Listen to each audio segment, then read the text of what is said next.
carousel brought her into view. Dressed in a black jacket over a white blouse and pleated navy skirt, she looked thinner, older than she usually did.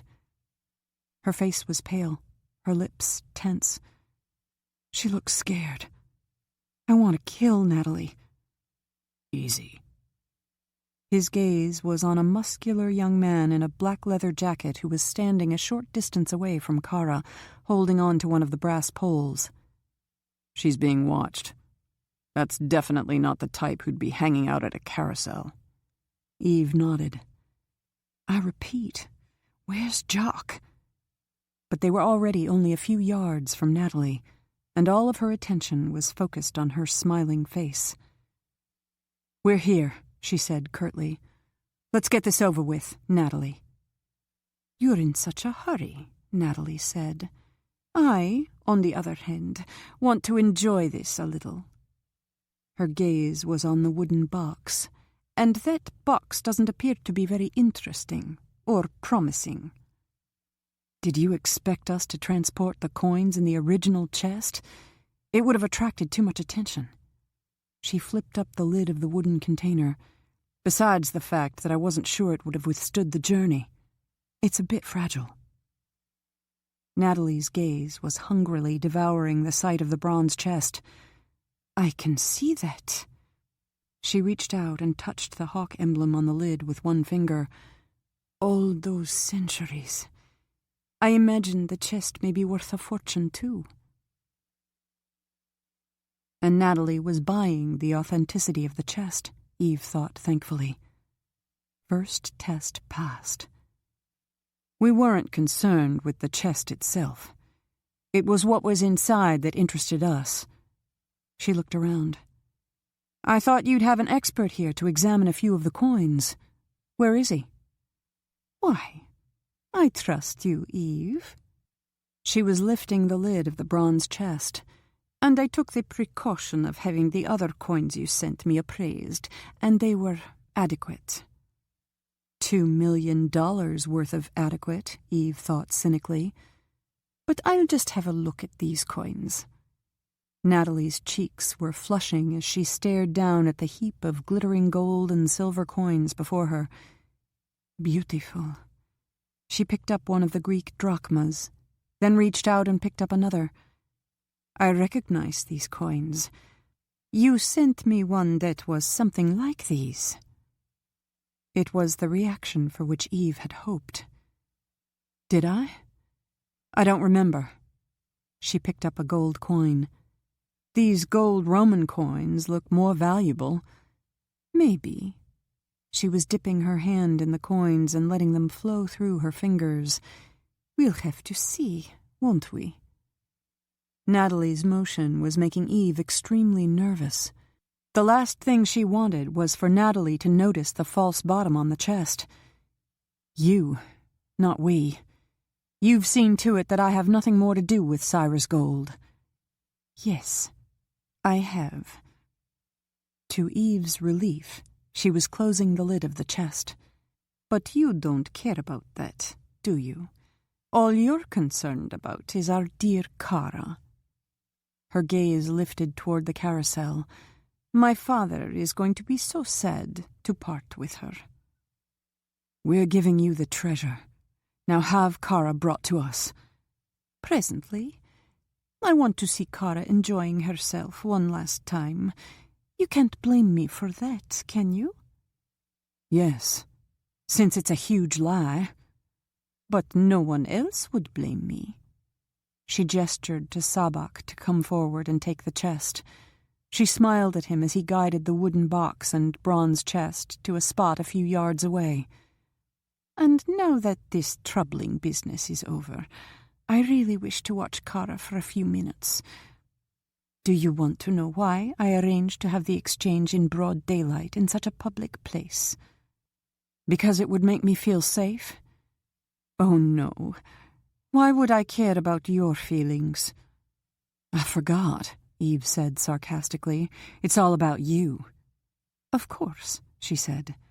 And my father, who has true affection for his granddaughter. I find that hard to believe.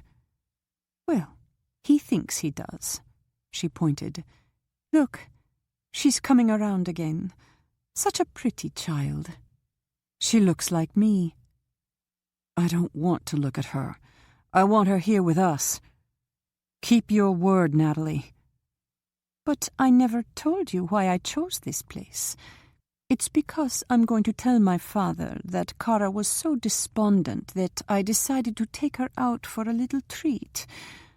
But I found that I'd been followed, she smiled at Eve, by you. And I kidnapped her? She shook her head. I've prepared the way for something more to my satisfaction, she said softly.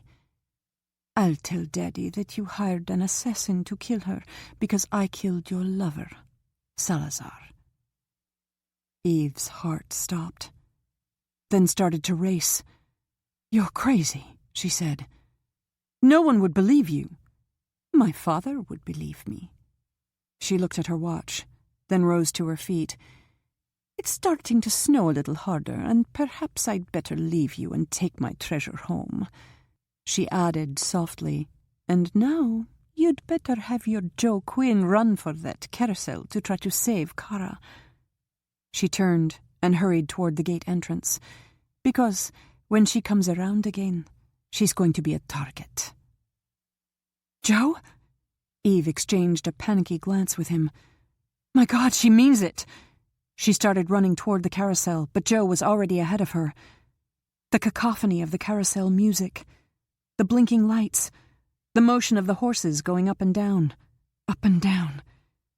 She could see the edge of the swan seat as it began to come around the corner. No! A bullet splintered the head of the swan. Kara! The carousel was still moving, bringing the swan chair in full view. Another shot. Keep low, Joe said. That was a sniper bullet from one of the outbuildings, maybe a Remington. She said assassin! Kara! It's okay, Eve, Joe said over his shoulder. Kara's not in that swan chair, thank God. He jumped up on the carousel stand and ran past the splintered chair to a crumpled heap lying on the floor by one of the brass poles. Kara's guard, Eve realized dazedly. Dark hair, black leather jacket, and a broken neck. I believe that answers your question, Joe said grimly. Jock. He glanced at the open, elaborately painted red door in the center of the carousel that allowed for maintenance. He must have been hiding in there, just waiting for his chance. Where are we? She stopped. She'd made a promise, and she had to keep it. Trust Jock. He'd saved Kara so far. But damn it was so hard. We have to get out of here. It won't be long before they find out something has gone wrong. He said that Kara would make it harder for him to save her if she thought I was still here and might be in danger. You know how protective she... Joe wasn't moving. Joe, I promised. I didn't. Joe. Shit. Okay. Joe was holding her elbow and running at top speed toward the side entrance, where Jane had parked the rental car. He glanced back over his shoulder at the turmoil going on at the carousel. All that confusion will help us. Natalie will be expecting there to be a body on that carousel, and there's definitely a body there. Maybe they'll think that there's some kind of mistake about its being a man. Maybe. But Eve wasn't going to bet on it. Natalie had managed to slip out of any number of tight places, and she might be able to find a way out of this one. And if she thinks that we've arranged ahead of time to get Kara away from them, they might take a closer look at that treasure chest. They'll let loose all the dogs if she thinks we've cheated her. Without a doubt. They'd reached the rental car, and Jane already had the car started. No Kara? What happened? A case of Natalie major betrayal. Joe jumped in the back seat, and Eve followed him. Not entirely unexpected, but it's not as bad as it could be. You don't have Kara. Jane pulled away from the curb. That sounds pretty bad to me. But neither does Natalie, Eve said, and Kara is alive. Natalie set up a shooter to kill her and hang the blame on us, but it didn't happen. It has to be Jock who screwed up her plans. Jock? Jane looked at her in the rearview mirror. He was there? He was there, Eve said firmly. He got to Kara first. He said he'd be there, and suddenly there was no Kara. That's proof enough for me. And for me, Jane said. We'll have to wait and see what he... She stopped as her phone rang. Caleb.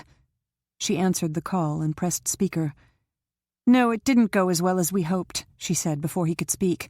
But Jock has Kara, and we'll go on from there. Then may I suggest that you get the hell out of Moscow and let him go on from there, Caleb said. My Gulfstream is at Skovsky Airport, north of the city. I'll be waiting for you. No, Eve said sharply. I'm not leaving her here.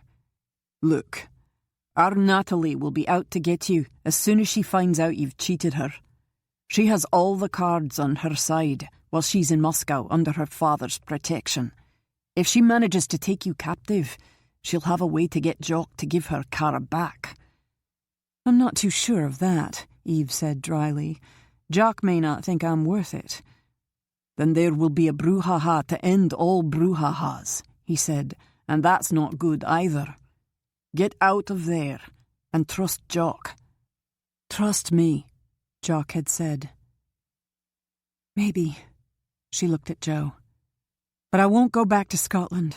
No way. Then I'll fly you to Helsinki, Caleb said. Finland is an hour or less from Moscow, and you can wait there for word from Jock. Joe? I want you out of here, Joe said roughly. I saw her face when she was talking to you. It was like a cat toying with a mouse. You were willing to trust Jock before. Trust him now. She thought about it. No, that wasn't the right word. She was agonizing about it.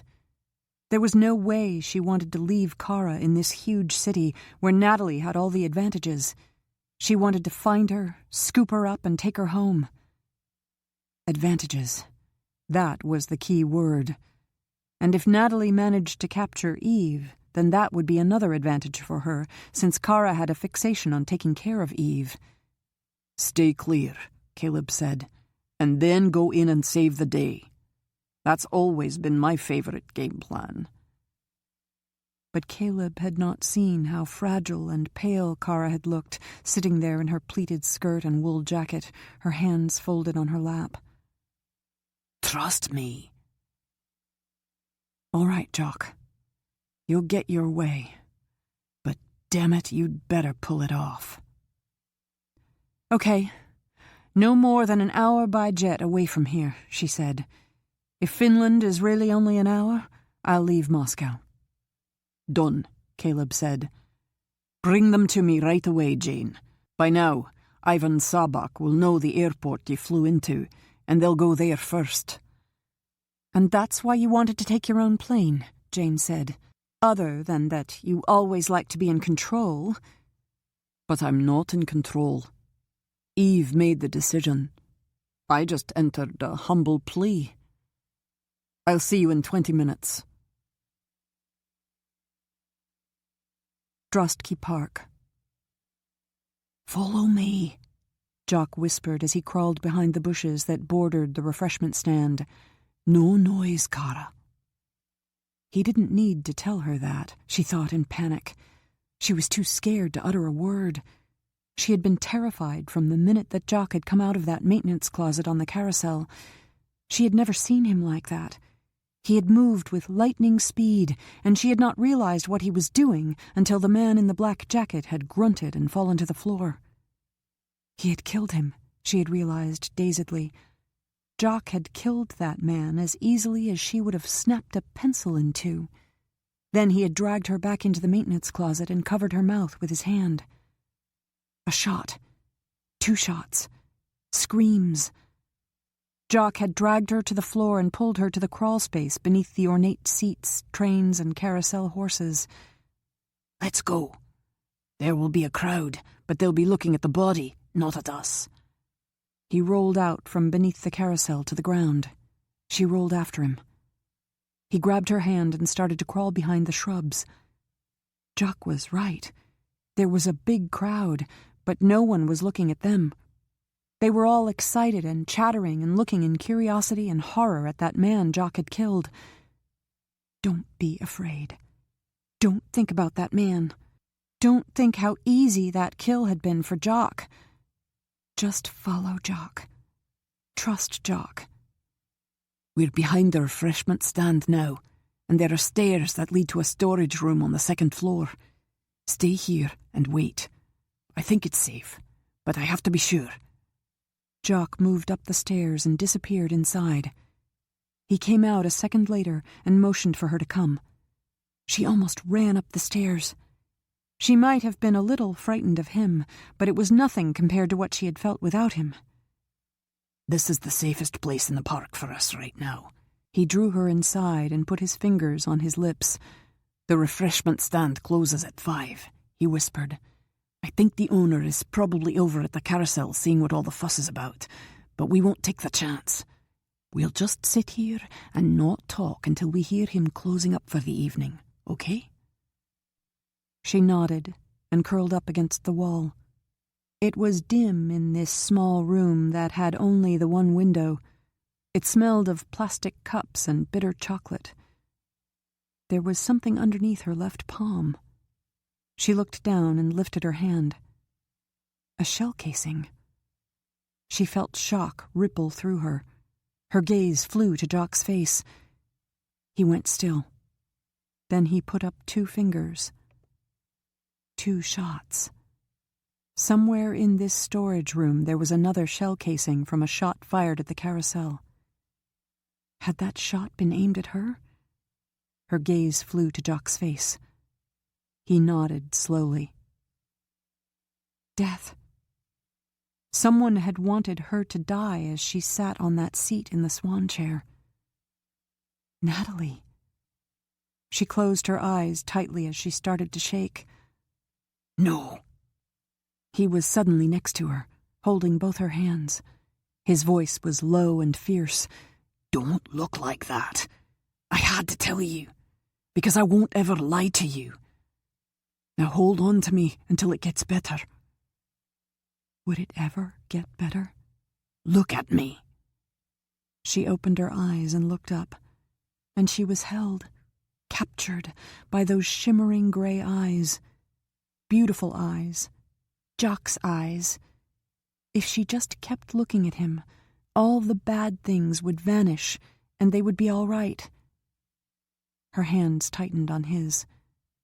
Just keep looking at him. It's okay now. I heard them closing up downstairs. He tried to release her hands, but she wouldn't let him. He stopped and said quietly, You'll be fine. I know you. This was bad, but you're already moving forward. I can feel it. That's more than I can feel, she said unsteadily. I'm sorry. I didn't expect. She drew a long, quivering breath. I shouldn't be this weak. I'll try to do better. For God's sake. You watched a man killed in front of your eyes. You were almost killed yourself. I'd say that you deserve a little slack. His lips tightened. But I can't give it to you. I warned you that you had to do exactly as I told you, and we have to move fast. Eve. You said this was about Eve and an exchange. Is Eve all right? I think she's okay. She should be, if she did what I told her to do. I was a little too busy to check. I'll call her and check once we're halfway out of this. He went over to the small window and gazed down at the carousel. The police are there now, and they'll be reconstructing the crime. That means that they'll be coming here. Why didn't they come before? Why was it safe then and not now? When I broke the neck of that guard who was watching you, I took his gun and threw it down beside him, Jock said coolly. Any layman would assume that he fired the shots, but the police would realize that the bullet holes were made by a sniper and from this location. But it was safe here for us even though you knew that the shot was fired from here? We weren't hiding from the police then. We were hiding from the people who hired the sniper. and they would know that the first thing a sniper does is get as far away as possible from the scene of the crime. They might be angry with him for screwing up the job, but they wouldn't go looking for him, which left us with a place to hide, while they searched the park for us. The people who... She couldn't go on, and she said, So, how do we leave here? The way we came in. The way the sniper got out. Beyond those ornamental bushes in the back is a gate where the owners of the refreshment stand bring in their supplies. It saves them from going through the park. He got to his feet. Come on, time to leave. Natalie is having hysterics and playing the bereaved mother with those police detectives down there at the carousel. She'll distract them for a few minutes while we get through the gate and a block down where I parked my rental car. He pulled her to her feet. Ready? She nodded. Ready. Don't think. Just do what he said. She followed him toward the door and down the stairs. It was dark now, but through the falling snow she could see that the carousel lights were still on and the music was playing. Shouldn't they have stopped the music? A man had died, and yet the music was still... Jock had killed that man.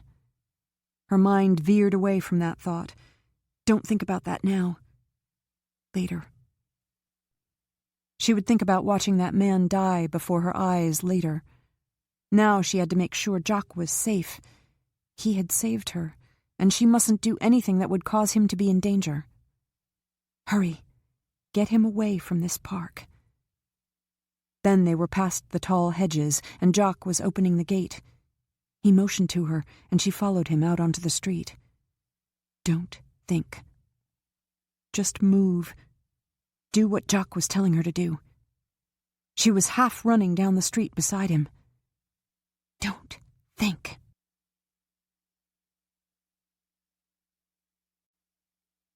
Chapter 10. Kara didn't speak again until they were in Jock's car and had driven a few miles through the city. The snow was falling harder now, cocooning them in the car, and she felt somehow safer. What happened back there? She was trying to keep her voice steady. Why did they want to? Kill you, he finished. The same reason that Natalie Castino wanted you dead before. She was afraid you knew too much and would be a threat to her. She said she had a surprise for me. Her lips were quivering. Isn't that funny? Bitch. His voice was razor-sharp and laden with fury. No, I can't say I think that's funny. Don't think about her. She's not worth it. But how was she not to think about her? Did Eve give her Cyrus gold? No. I believe she managed to trick her. Good. She had a second thought. Or not so good. She'll be angry. She'll want to do something terrible to her. I don't doubt it, Jock said. But Eve has Quinn, and she has a hell of a lot of strength on her own. I believe she could face down the devil himself. Herself, Kara whispered. Jock looked at her, then nodded. Herself. And she shouldn't have to face Natalie. That's my job. She did everything to save me. I can't let it happen again. We'll talk about it later. Jock looked straight ahead. You're not thinking straight right now. We'll go into it once we're out of Russia, and you're safe. I'm thinking straight, Kara said. Eve tried to save me. You tried to save me. It's time I did something for myself. Jock looked at her and shook his head. Let it go. I don't need this right now. She nodded. I'll let it go. Until you decide to resurrect it, he made a face. I know you too well, Kara. I'll let it go, she repeated. Could we call Eve now? I believe that's an excellent idea. It will take your mind off things I prefer you not to dwell on. A man in a black leather jacket falling to the floor of the carousel, his neck at an odd angle. Aye, Jock said, his gaze on her face. that and many other things. He was dialing his phone. And you need to know that she's safe and well. He put the phone on speaker. Eve, tell Kara where you are, so that it will put her mind at ease. At the moment, we've just landed at Helsinki. It's only an hour from Moscow, and we can come back if you need us. Eve rushed on. You have Kara? She's safe? Not as safe as you are, but she will be, once we get out of Moscow. He looked at Kara. Most of the roads will be blocked, so I'll try to take her over the hills to the north. I'll let you know when we've reached somewhere we can be picked up. He handed Kara the phone. Kara wants to talk to you. Eve? Kara rushed on. Be careful of Natalie. She'll want to hurt you. I think she probably does anyway, but she'll be so angry now. Did she harm you, Kara? No, I'm fine. But be careful. Don't do anything to make her more angry. I'm afraid we're past that point of no return now, Eve said, and I don't care as long as you're safe. So pay attention to Jock and let him get you home to me. I'll pay attention. He won't let me do anything else. Goodbye, Eve.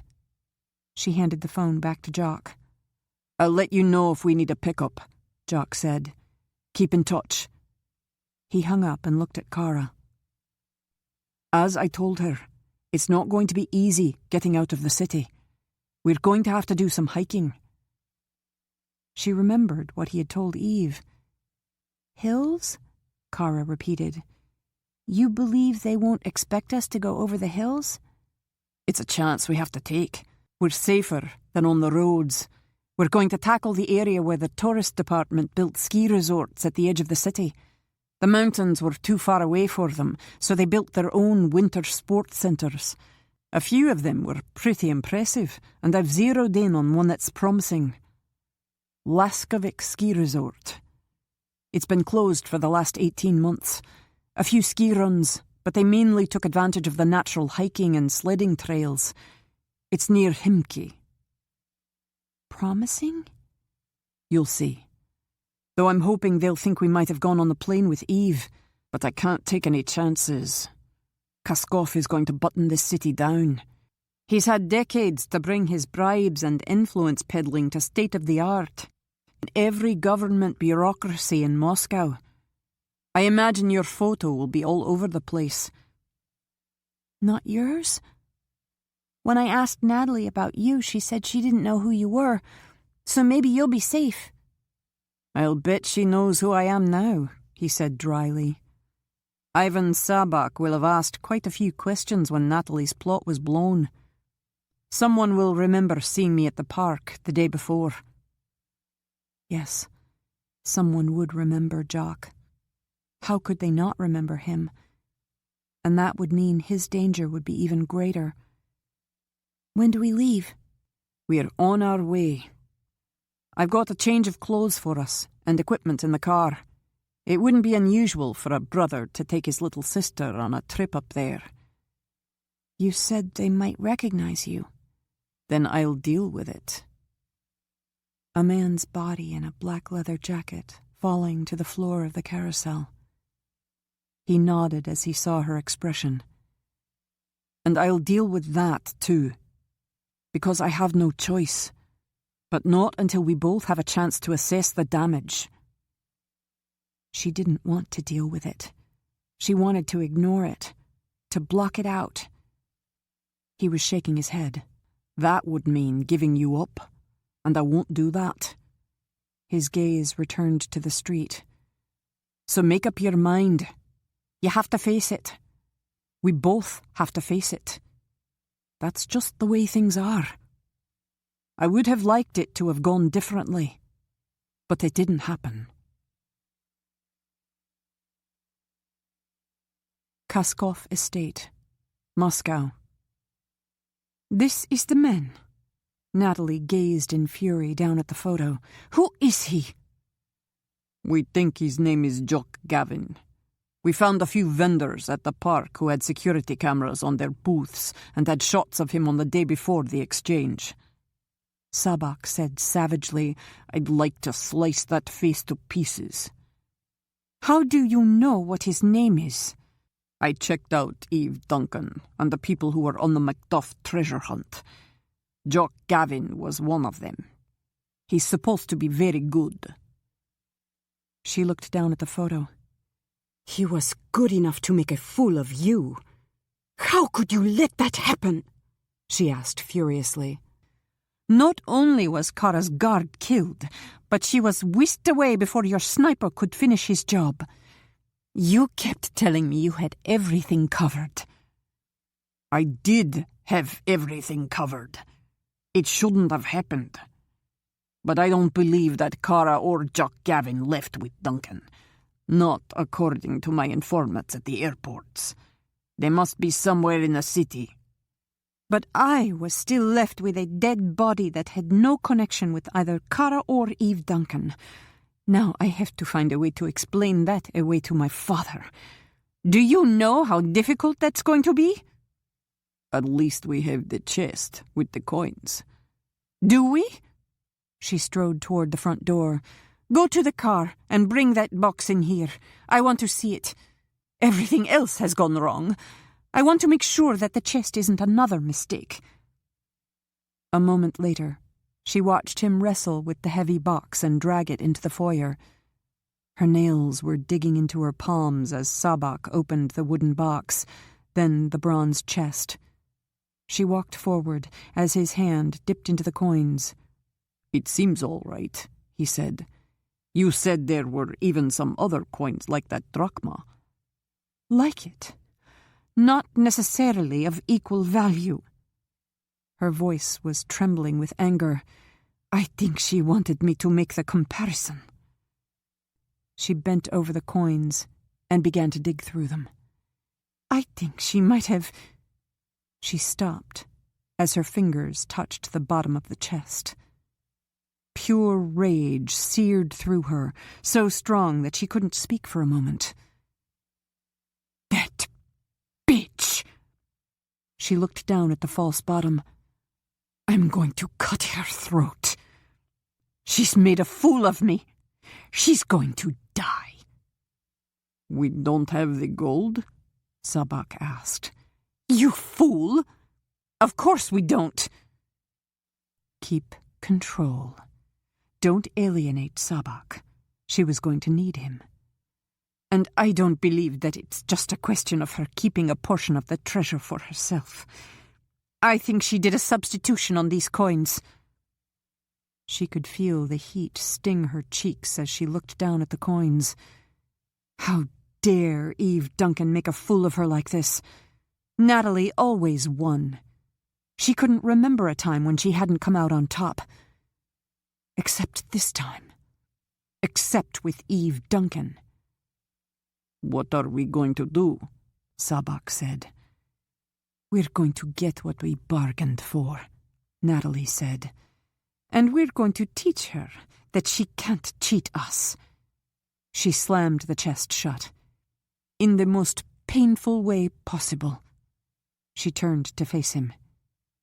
You said you thought Jock Gavin and Kara were still in Moscow? That's what my informant said at the airport, where Eve Duncan took off. Eve Duncan, Joe Quinn, Jane Maguire, and Seth Caleb. No Gavin or the kid. As soon as I heard that, I spread the word that everyone be on the lookout for them. And you're going to find them, she said sharply. We're going to find Kara. Then we'll see how clever Eve thinks she is. I'll show her that she can't try to make a fool of me. I'll find them, Sabak said.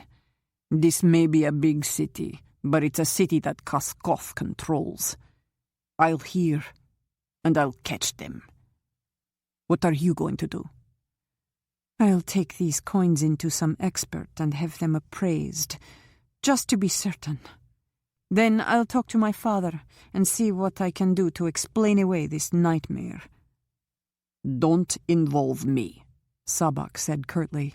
I'm not going to go up against Kaskov unless I have to do it. I won't involve you, she said sarcastically, even though you managed to mess up a simple job that anyone should have been able to accomplish. I'll protect you. She looked him in the eyes.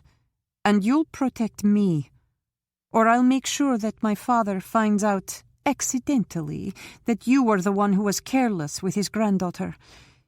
You wouldn't like his reaction to that. He regards Kara as his little pet, and I can point in the direction of Eve Duncan, or I can point at you. Do you understand? His lips tightened. Yes. Good.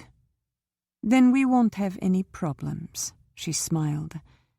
And there's no reason why we can't still enjoy ourselves. There's a reason. He turned and walked out the door. She could not remember any man's walking out on her like that, she thought furiously. She had always been in control of any relationship. Why was she having trouble controlling Sabak? Calm down. She had obviously made mistakes. She would go to Sabak later and make it right, and she would have to be extremely careful in his handling from now on. But she couldn't worry about it now. She had to concentrate on handling the most important person in her world, and it wasn't going to be easy. You're angry with me, Daddy. Her hand tightened on her phone as she made her voice tearful. And you have a right to be. I was only thinking of Kara. She was so sad because you had left her and gone off on this trip. I just wanted to cheer her up. And you got her shot at, then taken by that bitch Duncan. His voice was grim. What were you thinking? You kept telling me that you were so worried about her. It doesn't look like it, Natalie. How can you say that? I'm so afraid of what that woman will do to her. Her voice was panicky. She actually had a sniper shooting at her. That poor little girl, just having a good time on the carousel, then... But that bullet didn't hit her, he interrupted. So it was probably a scare tactic. She thought she could intimidate you. He added coldly. Well, she can't intimidate me. If you get a message from Duncan wanting money or just a general threat, turn it over to me.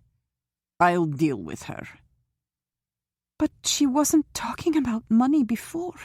She was just terribly angry. Her voice lowered to a whisper. I think she may have taken Kara to show me she could. But I think she intends to kill her, Daddy. No, he said sharply. I won't let her do that. She took something of mine that I valued. I'll not let her keep it. I'm going after her. Thank you. I knew I could count on you. But you may have to resign yourself that Kara is... I never resign myself to anything. How do you think I've managed to stay on top? I can't leave Beijing right now. I'm in the middle of negotiations. But I'm going to call Sabak and tell him to pull out all the stops. I'll make sure that no one is going to be allowed to take Kara from the city. I already told him that, Daddy. He'll pay attention to me. You're only my daughter. Only his daughter? She smothered the rage that phrase ignited. That's true, but I had to do what I could. When will you be back? 2 days. And by that time, Sabak may have found her. He added viciously, and skewered that bitch Duncan, and roasted her. He hung up. Only his daughter. Would he have spoken so disparagingly about her before Kara had come on the scene? His entire reaction to her news had that same tone. No sympathy, just impatience. She'd done something that had deprived him of Kara, and he was angry and wanted only to get her back. No time for Natalie, no acknowledgement of her importance in his life. That had to be changed. Altered. Erased, as if it had never been. And to do that, Kara had to be tragically killed before Kaskov got back to Moscow. Then everything would magically return to where it was before. But just in case she might have lost him permanently, she had to see about Syra's gold and her chances of retrieving triumph from failure, and punishing Eve Duncan for making a fool of her. Her father's idea of roasting Eve had definite merit, but she could do better than that. She had only to study what could hurt her the most, then go execute it. In fact, she already had an idea in the works, but only 2 days to do it, so she wouldn't have to dodge around her father's machinations on his return. She could manage it. She just had to solidify her base and go into high speed. And her base was Ivan Sabak, who was even more important now than she had thought before. She went in search of him.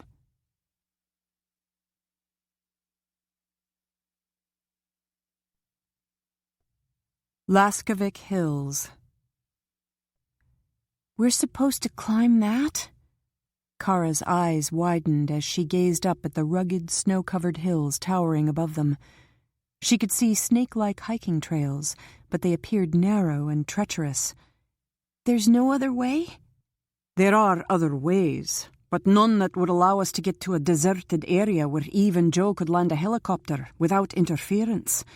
You saw how closely the highways and side roads are being watched. Twice, we just barely managed to slip by a roadblock. Jock grimaced.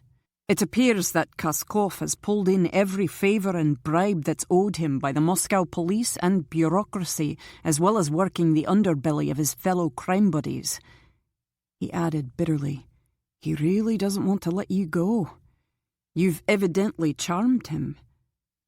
Not me. It's the music. She was still looking doubtfully up at the hills. I've never done any climbing. You won't have to climb to the top. Most of the trails wind around and through the hills. He pointed to a small lodge with shuttered windows, and then at 2 man-made ski runs a short distance away. The trail we'll be taking goes past the lodge and ski runs, up into the hills, then down the other side. Though I won't lie, it's going to be a rough trip with all this ice and snow on the trails. It just started to snow in the city, but it's been snowing up here in these hills for days. It will be okay. You'll be there. She had changed to boots, warm pants, and parka at the last gas station they had passed, and now she put up the hood. I'll try not to slow you down. No problem, he smiled. As you said, I'll be there for you. He set off, walking down the trail. It's going to get dark before we start down the other side. There's supposed to be a rest house near where the trail changes. We'll stay there for the night. You don't have to stop for me. I'm stopping for both of us. I don't want to take a chance of falling off that trail in the dark. But she couldn't imagine Jocks falling off a mountain, much less these hills, she thought. Every step was light and springy and full of barely suppressed energy. On the other hand, she had been having trouble from the first yard or so. The trail was icy, and she had to watch her every step. He glanced over his shoulder. All right? She nodded. I'll be fine. Concentrate. Don't fall. Don't give Jock any more trouble than she had to. But she did fall, more than once. The first time he was there, pulling her to her feet. The next time she waved him away. I'll do it. She struggled to her feet. How am I supposed to be there for you if you won't let me help? You're for emergencies, not stuff like this. His lips tightened. You're not going to change your mind. She shook her head. We're in this together. I have to do my part. Have it your own way. He turned and strode down the trail. He wasn't pleased. Well, she couldn't help it. She was already feeling guilty enough without having him baby her. Though she could have used a little coddling the next time she fell. and the time after. Jock waited for her, but he didn't look back or offer to help. She fell twice more before the trail did become more rocky and easier to negotiate during the next few hours. By that time, she was very tired and was only thinking of putting one foot in front of the other. "Okay, we're here." Jock was suddenly beside her. "Right up ahead. I thought you were going to go right past it." The rest house. A small cabin perched beside the trail that was blessedly now leading downward. "Are you sure we should stop? I could hold—" "I'm sure," Jock said firmly as he took her arm and guided her toward the door. "Now be quiet until I can get you inside and warm. I'm considering that an emergency, even if you don't." It wasn't, of course, and she should argue with him, but it seemed a little thing on the big scale. She gazed around her as he opened the door. It was getting dark, and the snow had a chill, bluish tinge in the half-light. Chill. Yes, it was becoming colder, too, as night fell. Jock pulled her inside and slammed the door. "Go sit down on that heap of blankets in the corner while I light the oil stove." He was already piling logs from a brass storage rack beside the fireplace onto the grate. In a moment, he had a blazing fire growing, and he turned to the stove. He had to clean out the interior, but in 10 minutes she could feel the heat begin to pulsate through the room. He turned to face her. "Thank God you didn't decide to make a statement about this. I've had about enough." "I wouldn't have done that. I might have gotten in your way, and that's not the point at all." She rubbed her eyes. "Are we going to eat soon? I think I'm hungry." "I'll see what I can do." He took off his knapsack and rummaged in the backpack. "I seem to have jerky, crackers, health bars, and some old-fashioned Spam and brie cheese. Choose." "Cheese and crackers." She pushed her hood off. "But I have to go out and wash my hands. I'll be right back." His lips twitched. "Such a polite, well-behaved girl." "Elena used to tell me that cleanliness was healthy, and we had to keep clean if we were going to be healthy enough to keep running." "Now that was an inspired life lesson to teach a little girl," he said dryly. "She taught me what I had to know to keep alive," she said soberly as she opened the door. The cold air struck her sharply after the warmth of the cabin. "I don't know about inspiring." Then she was outside, dipping her hands into the clean, icy snow. A moment later, she was hurrying back into the cabin. "It's almost completely dark out now. It was so strange that it happened that—" "Give me your hands." Jock was there, meeting her at the door, taking her hands and rubbing them vigorously with the corner of one of the blankets she'd previously been sitting on. "This blanket isn't too clean, but you'll have to put up with it. At least they'll be warmer now." He held her hands a moment after he'd finished. "I didn't mean to be flip. I know your Elena taught you to stay alive," he said quietly, "and I thank God every day for her." He turned away. "Now sit down and eat. You need to get some sleep. All that flopping around on the trail had to be exhausting." "Flopping around," she repeated. "If I'd flopped, I wouldn't be this sore. I hit hard every time." "I have no sympathy." "Yes, you do. Or you wouldn't have gotten so mad at me." She was eating the cheese and crackers. "It made you angry that I wouldn't let you help me." He opened the Spam. "Did it?" "You know it did." "I just didn't want to have to deal with you after all of this hits home. I thought that if you didn't have such a rough trip, you'd be more likely not to be upset at the end of the day." "I don't know what you mean. I'm fine, Jock." He started to eat. "I'm fine," she repeated. "If you say so." He kept on eating. "And I wouldn't make you deal with me even if I wasn't. I'd hate that." "Then we won't talk about it. Just finish eating, and I'll try to find us some semi-clean bedding among those blankets, providing you don't mind if I deal with that problem." "I don't mind." She was suddenly exhausted and cold, even in this warm room. Whatever. He looked up at her, his gaze narrowed on her face. Aye, whatever. The shot, splintering the beak of the wooden swan beside her. Jock beside the man in the black leather jacket, twisting his neck. Jock holding up 2 fingers as she looked down at the shell casing. The carousel going round and round, the music that was no music blaring. Natalie's beautiful smile beaming down at her.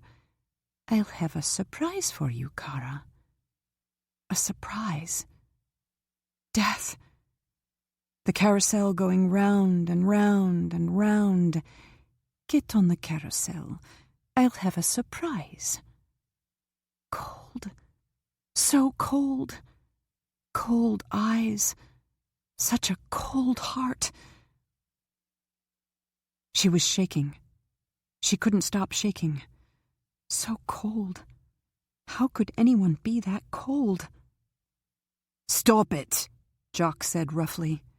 Wake up. I can't take it anymore. He was suddenly beside her, dragging her up his body to lie against him. He said between his teeth, I won't take it. He was warm in a world that was ice cold. She opened her eyes. I don't think I was asleep. I was hoping that you were. He was pushing her head down to his chest. Though, if you were, I woke you up because I evidently didn't give a damn. I was more concerned with myself than you. I'm glad.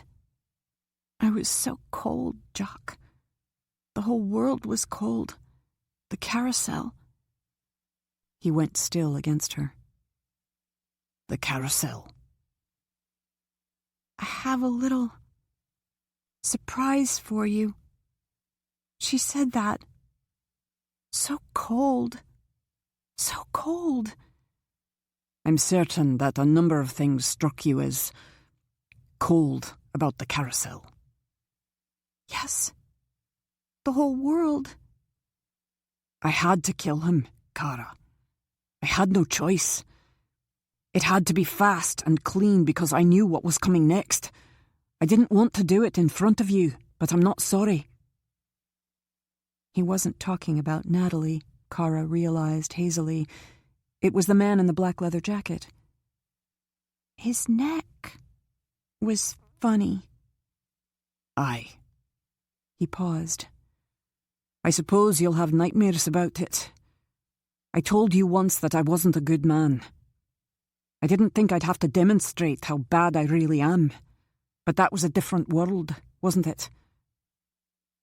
Gailcar. Mist on the lake. Mountains in the distance. Eagles soaring high. A different world. But she shouldn't be thinking of those things right now, she realized, because there was pain in Jock, and she should try to heal it. Not bad. Sad.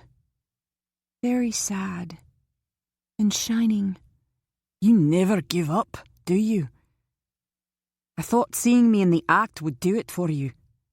His hand cradled her head. You will give up someday, you know. She shook her head.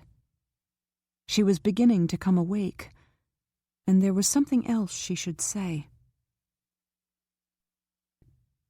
When Joe Quinn was trying to save Eve and me from that man who was hunting me down, I knew that Joe would probably kill him. It would be the only way to save us. Does that make Joe a bad man? It's not the same thing. Because you think you have a wicked soul and Joe doesn't? He didn't answer. She was silent, staring into the fire.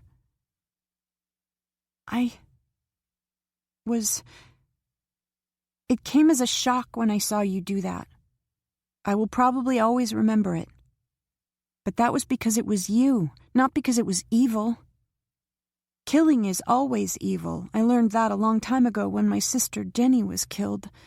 But she sacrificed herself for me and Elena. So, If the opportunity would have been there, would I have killed to protect her?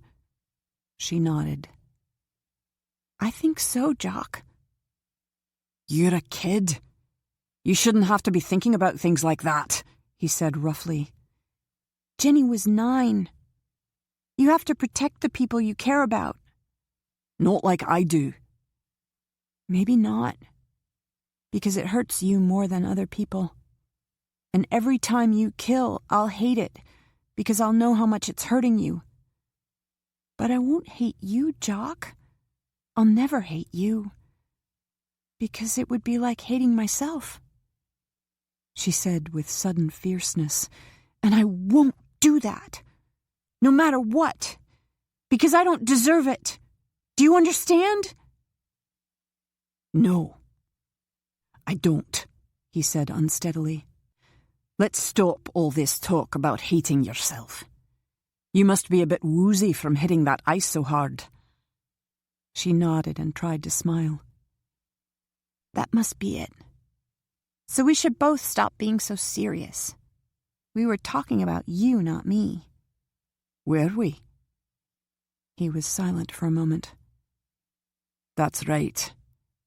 The conversation is always about me, never about you, Cara.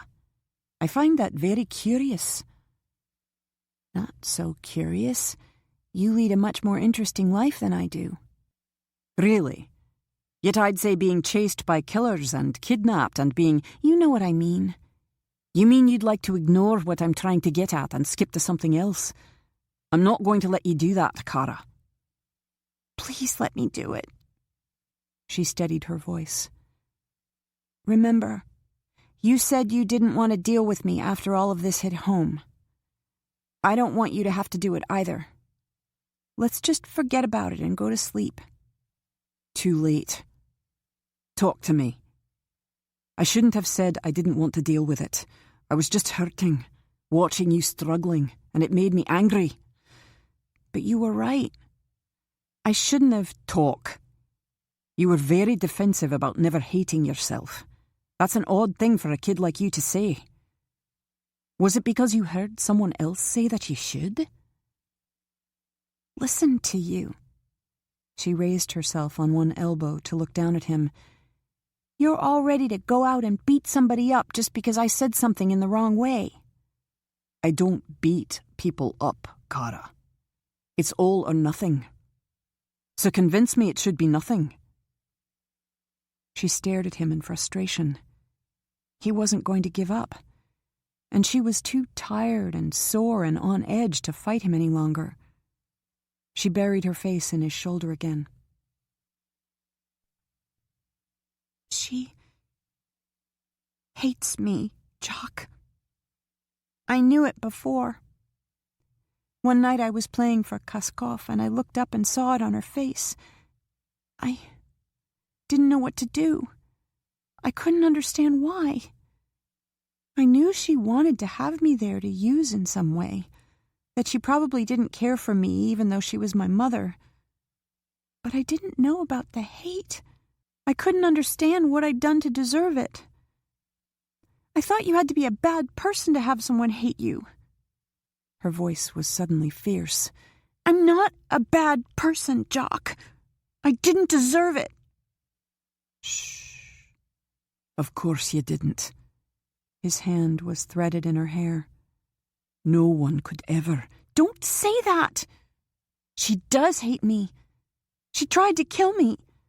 She was smiling and saying she had a surprise for me, and she meant she was going to kill me. Will you let me talk? I was going to say that no one in their right mind would ever hate you. He was silent. I remember you said she said that to you. About the surprise. What a sick bitch. And you should know just from that bit of ugliness that she isn't in her right mind. Everybody who doesn't like somebody else isn't always crazy. I guess the same thing goes for hating. Natalie doesn't seem crazy. Sometimes she's smart about stuff. But there are some people who aren't able to... He stopped, feeling his way. Eve told us once that she thought Natalie was a classic sociopath. Do you know what that is? She shook her head. It's someone who has no empathy for other people, though they may pretend. They also have no conscience. If they are clever, they do everything possible to hide it and blend in with the population, because it's all about them and getting what they want. Natalie, she added. And that's crazy, too? It can be, because it leads them to do things most of us wouldn't consider doing. I was thinking that maybe Natalie might have done something bad to her brother, Alex. I tried not to think that was true, but could she have? She wanted him out of the way. She moistened her lips. And then something happened with Kaskov, and her brother was gone. Could she have hated him too, and wanted him dead? No one would be exempt. She'd believe she was the only one of any importance. He muttered a curse. I only wanted release for you, but I seem to have opened a can of worms. I had no idea all of this was stored up inside you. I've been living with her, watching her to see how I could get away and go back to Eve. Sometimes she hides things, sometimes she doesn't. I don't believe she thought I was important enough for her to try very hard. She swallowed. And the music made her angry because she thought that it made me seem important. Not seem. It makes you very important to anybody but her. With or without the music, you're important, Kara. Don't ever forget it. She was silent, then said, You're wrong. It's the music that's important. I'm only important when I'm playing it. But I'm not a bad person. Her hand clenched on his. I won't be like her, Jock. She said I was her daughter, and she expected me to do the things she'd do. Just because she's my mother, she thought I'd... Hush. He drew her closer. She may have given birth to you, but you're not her daughter. You were born with your own soul, and she wasn't able to taint it. It's still as clean and wonderful as it was on that day. And it will be your soul, with your choices, for the rest of your life. Your friend Elena was more your mother than Natalie was. He paused. And your sister, Jenny, gave her life for you. Do you think she would have done that if she had one bit of Natalie in her soul? That should prove it to you. Your soul, with your choices. She stared at him in shock. She hadn't realized until he had spoken those words how heavy the burden had been that Natalie had thrust upon her. All the horror that Natalie had been for her and to her was nothing beside the fear that somehow Natalie could reach inside Kara and manage to change what she was, because that would also destroy the music. But if what Jock had said was true, it changed everything. Freedom. She couldn't speak. All she could do was lie there, holding him. Your soul, with your choices. Strength. She had never felt more strong, or more her own person, even though that strength had come from him. You're not talking. Am I getting through to you? You're getting through to me. She raised her head and smiled at him. Why not? Sometimes you're very smart, Jock. I'm glad that you realize that, he said warily. I must have done something fairly good this time. I was afraid we had something serious to contend with.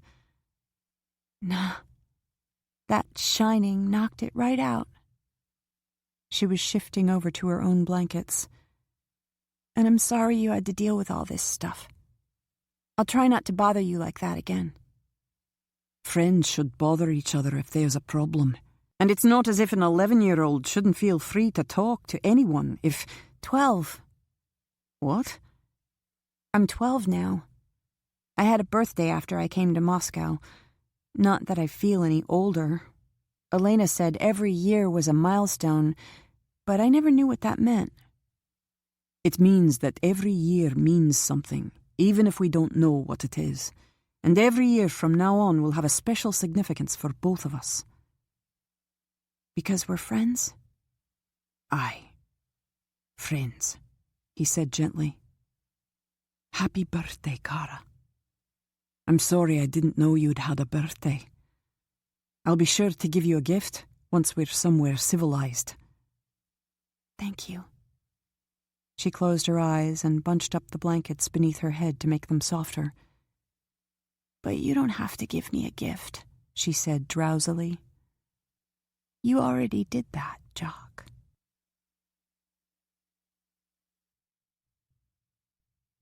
Chapter 11. Cara was up before Jock and was adding wood to the fire when he sat up in his blankets. You slept well, he said quietly. I woke a couple times and checked on you. I was afraid, after that upset, that you might have a problem. You're always afraid I'm going to have problems, she said as she sat back on her heels after stoking the flames. I suppose that I shouldn't be surprised, since I've caused so much trouble for everyone lately. You wouldn't be here if I hadn't run after you and tried to bring you back. She looked into the fire. But I'd probably do it again. I'd just be smarter and not get caught by the bad guys. Eve and I discussed blame after Natalie took you, and we agreed that it was pretty well shared, all around. You were just the one who paid the penalty. He shook his head. But not again, Cara. I couldn't go through that again. He got to his feet. Now I'm going to go out and check on the trail. Then we'll have something to eat and start out. I checked the weather, and it should be clear for a while. But it's going to get progressively worse as the day goes on. But I believe we'll make it to the plateau, where we can be met before the storm actually hits. And when will that be? 4, 5 hours, if all goes well. It will go well. I know it. She stood up and followed him to the door. So many bad things. It's time that something went right. You'll make them right, Jock, and I'll help. She opened the door. And you'll let me help, because friends share everything, don't they? So I've heard, though we both have limited experience in that area. He watched her go out in the snow and wash her face in the cold snow. You appear to be full of optimism at the moment. Not what I expected. She glanced at him over her shoulder. I've been running all my life. I'm tired of being afraid and having you and other people I love having to protect me and keep me safe. There have to be things I can do, not to have to rely on other people. I just have to find them. Very laudable. I don't know why it fills me with such uneasiness. I don't either. She smiled. You would do the same thing. That's different. She looked at him. He shook his head. Don't dive into all this independence head first. I realize you're all of 12 years old now, but you need to strike a balance. He started down the trail. And don't stay out here too long in the cold. We have a long trip, and you don't want to start off with hypothermia. Jock. He shrugged. It will take a long time, if ever, that I'm able to look at you and not see you in the crosshairs. Accept it. She gazed after him. So much pain and torment. She would accept it. But last night, he'd given her a new lease, and she wouldn't let that go. She'd just have to find a way to give him the same freedom. Her hands were red and beginning to tingle, and so were her cheeks. She made a face as she turned back to the cabin. Time to go back in so that Jock wouldn't say I told you so if she got a touch of hypothermia. 4 or 5 hours, Jock told Eve when he called her from the trail. Will you be able to make it? I know you said you're within an hour of Moscow, but Caleb is going to have to do some flying below the radar to avoid leading anyone to us. You'll have to time it just right, because the minute they get an unidentified aircraft on the radar, they'll start to try to pinpoint our location. The weather is going to be fairly rough for us going down the trail, but by the time we reach the plateau, the full storm shouldn't have hit yet. We'll make it. We'll start out right away. She paused. How is Kara doing, Jock? Physically fine, except for bumps and bruises. Mentally, she had to face some hard truths about Natalie and the concept about mother-daughter relationships when you're the daughter of a nutcase like Natalie. Dear God, Eve said. And she had to learn it all herself. I didn't tell her before Natalie took her because it was never the right time. It's a wonder that she managed to survive, Natalie. Kara's strong. She was hurt and bewildered and questioning, but she made it through. Because you were with her. I'm relieved you were there, Jock. I wish it had been me. I did okay. He paused. But we didn't get to the point where we discussed the fact that Natalie actually was responsible for Jenny and Elena's deaths. You might have to deal with that soon, or maybe it will just come to her as she works her way through all this. She's bouncing back hard and fast. I'll do whatever I have to do, she said, just as you did. Caleb is on the phone telling them to ready the helicopter. We've got to leave. I'll let you know if we run into trouble on the way to you. Likewise, he hung up. He looked back down at the winding trail. It wasn't snowing yet, and he'd been on worse trails, but it was a long trek and going to be rough on Kara. Stop looking and go ahead and tackle it. Go get her, make sure she was fed and as warmly dressed as possible, and get on the road. He turned and headed back to the rest house. Finish that health bar while I put out this fire, Jock said. And then make sure your gloves are dry, and so are your socks. You're being very careful. We need to move fast. I don't want anything to hold us up. I won't hold you up, she said quietly. That's all over. You said there wouldn't be much more ice. I'm not used to ice. That's why I kept falling. She smiled. I spent most of my life in California. Not much ice in California, unless you're in the mountains. Elena could never afford to take me to the mountains. That didn't occur to me. Why didn't you mention it? It didn't matter. It was still my job to stay on my feet. She checked her gloves. I was wondering, what kind of mother did you have, Jock? What? He turned to look at her. You know about Natalie. I was wondering what your mother was like. Good? Bad? Far better than I deserved. A mother like Natalie is rare in the scheme of things. Most of them are loving, kind, wanting the best for their children. That's what I always heard. That's why Natalie confused me. She paused.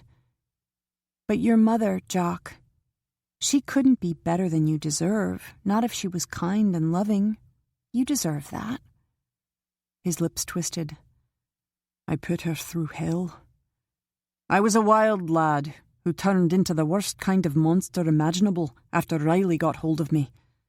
Through it all, she never gave up on me. He added curtly, but I gave up on her.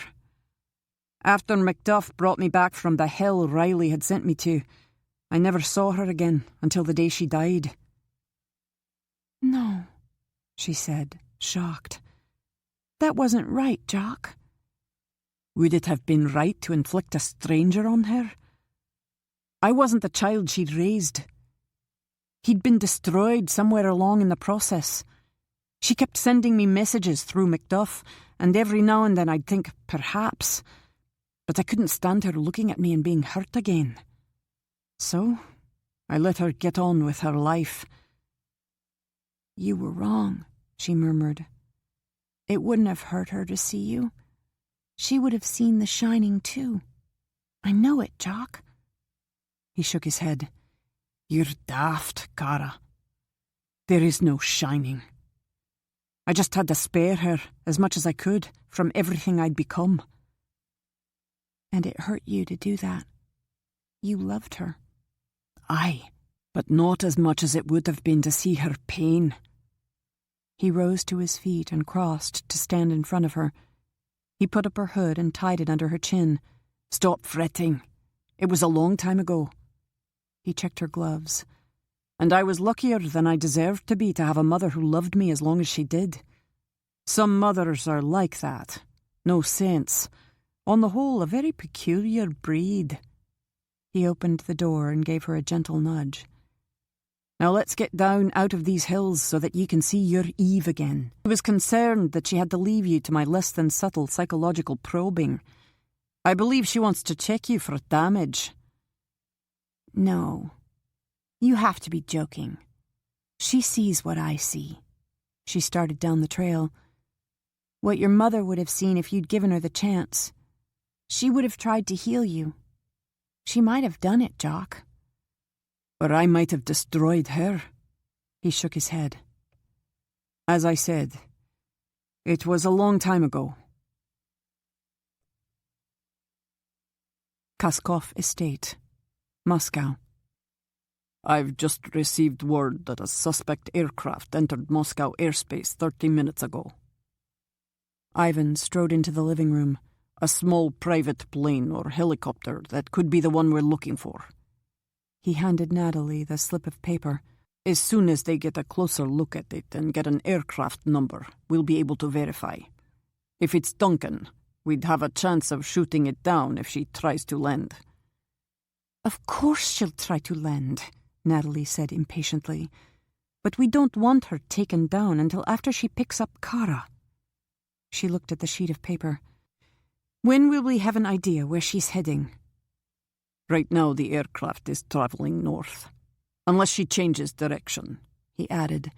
We may not know until the last minute, but I'll make a guess and position men anyway. We have to find her soon, Natalie said sharply. My father will be home tomorrow evening, then he'll be in control. We won't be able to hide anything that's been going on. The only way to salvage any of this is to make sure Kara isn't able to talk to him. We'll find her. Ivan shrugged. And the aircraft will be shot down as Duncan tries to take Kara away from you and her loving grandfather, Kaskov. And you will shed tears, and Kaskov will be angry. He gazed at her coolly, and I will have gone to a lot of trouble and still not have the gold. I want you to fix that problem, Natalie. Don't tell me what I must do. I can't do anything until we take care of the girl. I'll think of something. She was still staring down at the paper. They haven't found Jock Gavin's rental car yet? No. They have to be staying off the main roads. Gavin is very smart. He knows exactly what he's doing. The police haven't even had a sighting of the two of them since I gave them a description. He tapped the paper. But this could point the way for us. It should only be a little longer. It was starting to snow harder now. Kara could barely see anything on either side of the trail, but she could see Jock. She kept her eyes straight ahead, fixed on his back. Keep close to him. Don't make him slow down because of her. The snow would melt, then refreeze, and she'd have that ice again. She could only hope she'd do better the second time around. So cold. The snow was stinging her cheeks. Put one foot in front of another. Keep close to him. She had to do her part. She was strong. She could do anything if she tried hard enough. Her own soul. Keep close to him. Kaskov Estate. We've located the rental car, Ivan said. It was half buried behind a large snow removal truck in a garage at a ski resort. His index finger stabbed a location on the map in front of Natalie. Here. It's Laskovik Ski Resort, in the hills, near Khimki. It's been closed for repairs for the last 18 months. One caretaker. He was the one who found the rental car. "They're at this resort?" she asked eagerly. "Somewhere on the property. I've sent men to search the area. We'll know soon." He smiled savagely as he stared down at the map. "I told you I'd find them." He took out his phone. "Now we check and see how close that aircraft is to those hills." "You check." She jumped to her feet. "I'm going to drive there and make sure there aren't any slip-ups." She was calling over her shoulder as she headed out the door. "If we're this close, there's no way I'll let Duncan get her hands on Kara." "How near, Caleb?" Eve asked, her eyes on the whirling snow driving against the windshield of the helicopter. "And is this damn snow going to stop us? It looks like it's getting heavier." "It will be close," Caleb said, "but we'll make it, if we don't run into trouble." He added quietly, "Jock said that he thought the same thing, remember? He wouldn't risk Kara in this weather if he wasn't pretty certain he could get her out." "You can never be certain of the weather," Joe said. "It's always a risk." "Still, I'd lean toward Jock," Caleb said with a smile. "He can be fairly uncanny on many levels. The pot calling the kettle black." "I don't care about kettles and pots," Eve said impatiently. "How close are we to that mountain?" 45 minutes, Caleb said. He added gently as he saw her expression, "And if Jock says that the weather will hold until we get them out, believe him." He banked the helicopter. "Now, let me see if I can nudge a little more speed out of this copter so that we can hedge his bet." "They're nowhere in the resort itself," Ivan said as he came back to the car where Natalie was waiting, "and all the ski lifts are shut down. But there's a trail that leads through the hills past a plateau. It's rough country. There would be no one to see if there's a helicopter pickup. That could be a possibility." "How good a possibility?" "The only one we have," Ivan said flatly. "That helicopter was near here on the last sighting. I'm calling that plateau as the target." He started across the snow-banked resort entrance. "And I'm phoning to another ski resort in the hills about 30 miles from here and arranging to get several bobsleds to get us down that trail to the plateau very fast. If you want to go along, be ready when they get here. I'm not waiting for you." Son of a bitch, she thought viciously as she jumped out of the car. Arrogance on top of arrogance. She couldn't wait to punish him for that ugliness to her. Keep cool. Not yet. "Of course, I'll be ready," she said sweetly. "We both realize how important it is that we cooperate with each other. You're doing everything that's needed, and I appreciate it." She jammed her hands into her pockets. "After this is over, we have to work to get back on track. It was Duncan who caused all this disturbance. Everything will be fine again once we get rid of her." "Will it?" "Do you doubt me?" "Yes." He was silent. "But you're a great lay, and if you show me that gold, I might get over the way you treated me." "Oh, I do hope so. I'm only a woman, and I realize I've made mistakes," she smiled. "I'll surely try to make you happy, Ivan." "There's the plateau," Jock said quietly. He had turned around on the trail and was watching Kara come toward him. She had been so numb with weariness that she hadn't been aware that he had stopped. It was over? Relief. The plateau was only a blur of white in the falling snow. All of that effort and pain, and she could barely see the result. No. The result was that she had made it, that she hadn't failed Jock. That was enough. He was frowning and walking back to her. Okay? She nodded jerkily. Tired. She laid her head on his chest. So tired. But I made it, didn't I? Pretty darn good for a kid from California. He held her close. Aye, you did. Pretty darn good. How do you feel, other than tired? Strong. She nestled closer. Though I had to start making up my own music about halfway here to keep going. I can usually hear it, but I was having trouble. Imagine that. But I kept telling myself that I owned my own soul, and a soul has choices. I made this choice, and I was going to take it all the way. She stayed close to him a few seconds more. He felt warm and strong, but she didn't want to let that go. Then she stepped back. When will they get here? Any time now. I received a text from Caleb that they were in the area 15 minutes ago. I'll call and tell them that we've... He stopped as his phone rang. Caleb. He picked up. I was just going to... How close are you? Caleb interrupted. We're on site. Stay there. We'll be there within 5 minutes. Caleb's voice was clipped. And hope that someone isn't there ahead of us. As we flew over that resort, it was teeming with people. A couple of police cars, 2 very stylish dark sedans, and several bobsleds getting set to go down the trail.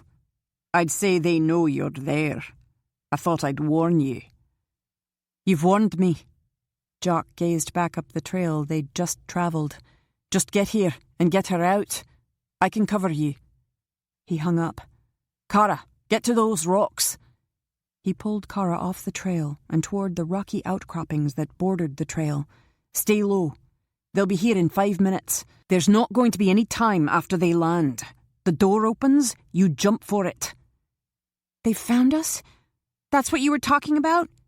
Her heart was beating hard as she watched him lift his binoculars to his eyes and look back up the trail. And she'd remembered something else he'd said. You said you'd cover us. You want me to go without you? He'd lowered his binoculars. You'd just get in my way. There are 5 or 6 men in bobsleds on that upper trail. Those sleds travel fast, anywhere from 100 miles per hour to sometimes double that. It's going to be close. He was opening his backpack and pulling out a disassembled automatic rifle. He clipped it together quickly and efficiently. I can take care of myself, but you'll be a bother from now on. I'm turning you over to Eve and company. Liar! Stop lying to me! I'm not lying. This is what I do. What I am. His head rose. I hear the helicopter. Go out to the middle of the plateau and wait for them. She stayed where she was. Move! He slung the weapon over his shoulder. Or I'll carry you. She shook her head. Enough people have risked their lives for me. I'm not going without you. If you make me fight you, you could get me killed, and I guarantee that I'll make you hurt me. Jock stared at her, then shook his head. Kara. She raised her head to look at the sky. That helicopter sounds like it's right on top of us. You'd better get me out there. She held out her hand to him. Take me to them, Jock. He looked at her in frustration and muttered a curse. He grabbed her hand and half pulled her, half ran her out to the landing helicopter. He opened the door, and Joe was there waiting. Joe held out his hand to Kara. Get in. Those snow vehicles will be within range in seconds. She didn't take his hand. Jock first. Damn it! Jock dove into the helicopter and said through his teeth, Get in here, Kara! She took Joe's hand and let him pull her into the aircraft. The next moment, the helicopter was lifting off the plateau. Not soon enough. A bullet struck the rim of the door. Jock pushed her roughly aside, unslung his rifle, and positioned himself to the side of the door. You've had your way, now let me have mine, he called to Caleb. I'll get rid of that first snow sled. It should give you time to get away from these hills. The helicopter was dipping, bouncing, but Jock appeared to be rock steady. He started to shoot. the automatic weapon firing a steady stream that tore up everything in its path. Then it reached the snowsled. He destroyed it. Glass, plastic, metal. A moment later, he hit the gas tank, and the vehicle blew. Kara could feel the shock wave, and she saw the sled explode. Kara. Eve was beside her, Kara realized. "Come and sit down, Kara," Eve said gently. "Eve." She went into her arms as Eve held her close. Safety. Warmth. Love. Eve stepped back. "Come on. We need to get you buckled into a seat, Kara." Kara nodded jerkily. "If Jock is finished with me now. Are you done, Jock?" He turned and looked at her. "It's what I do. It's what I am." "It's not true. You're angry, and you wanted to show me, but it's not true." She turned back to Eve. "I do want to sit down. I'm tired. I walked a long way." It seemed a long time ago that she had been so happy about that victory. "What about that snowstorm? Do we have to worry?" "We have to worry." Eve pushed her down in a seat and sat down beside her. "But now that we've got you, that doesn't seem as important." Kara knew what she meant. Risks all around them, but she was here with all the people she cared about who had become her life. All but one. "Where's Jane?" "We dropped her off at an airport about 80 miles from here. She's going to rent a plane so that we can trade off this copter for it and make some speed getting back to Finland to pick up Caleb's Gulf Stream." Eve's fingers smoothed Kara's hair back from her face. "I imagine that you're anxious to do that. It's been pretty much of a nightmare for you." "I'm the one who caused the nightmare, Eve. I've caused you so much trouble." She looked across the copter at Jock, who was talking to Joe. "Caused him so much trouble. I'll do better from now on. I promise you." "Hush. Now isn't the time for anything but being grateful that we're all alive and together. We'll worry about the rest later." The copter gave a jerk and lost altitude. Oops. Along with getting to Jane and that airport safely. I believe that storm has hit us at last. Fire! Natalie could feel the heat of the flames from the burning pyre of the vehicle that had just blown up ahead of them. She frantically crawled through the snow away from the wreckage. The blast had not only destroyed the vehicle in front of them, but overturned their own vehicle and dumped her in the snow. And she could see Eve's helicopter flying away from her. Humiliation. Fury. It was unbearable. "Ivan!" She saw him talking to the men in the next vehicle, gesturing to the departing helicopter, instead of paying attention to her. Another humiliation.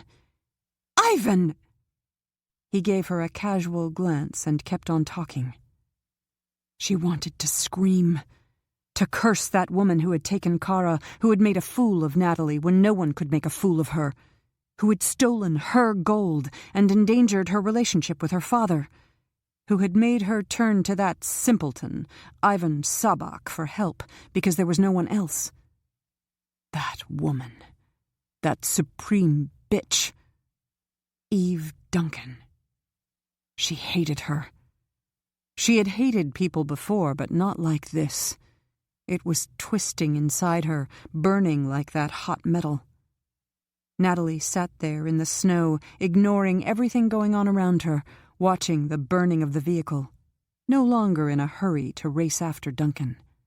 She knew it would be too late now. Kara's precious Eve had won. Phoenix. The flames reminded her of that opera her father had made her attend with him years ago. Something about some silly bird being resurrected from the flames, from defeat to triumph, death to life. Don't rest easy, Eve. Always look behind you, because when you least expect it, I'll be there. The snow was slightly abating by the time Caleb landed the helicopter at the airport where they'd dropped Jane off. Jane gave Kara an enormous hug and smiled at Jock. "You did it! Congratulations." "Let's get going." Jock turned away. "We're not out of the woods yet." He strode toward the waiting jet. "We're still on their territory." Jane's brows rose as she gazed after him. "A little tense? I guess he has a right." "He's angry with me," Kara said. "It's not you." She hurried after Jock and caught up with him as he was boarding the plane. "I was right," she said desperately. "You were wrong. I had to do it. I can't let you take care of me forever. Not if it means losing you." He shrugged and finished climbing the steps. "It's not the time to discuss it. Get on board. This time I'm not going to plead with you to do it. I'll leave that to Eve." "You didn't plead with me." "Didn't I? That's what it felt like."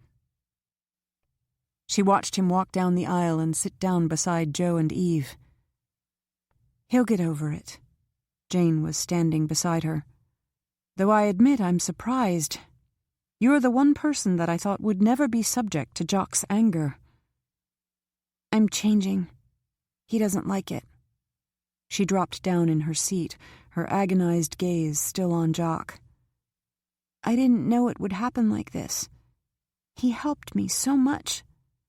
What he said to me, it was a gift. But it brought other things with it. And now he's angry.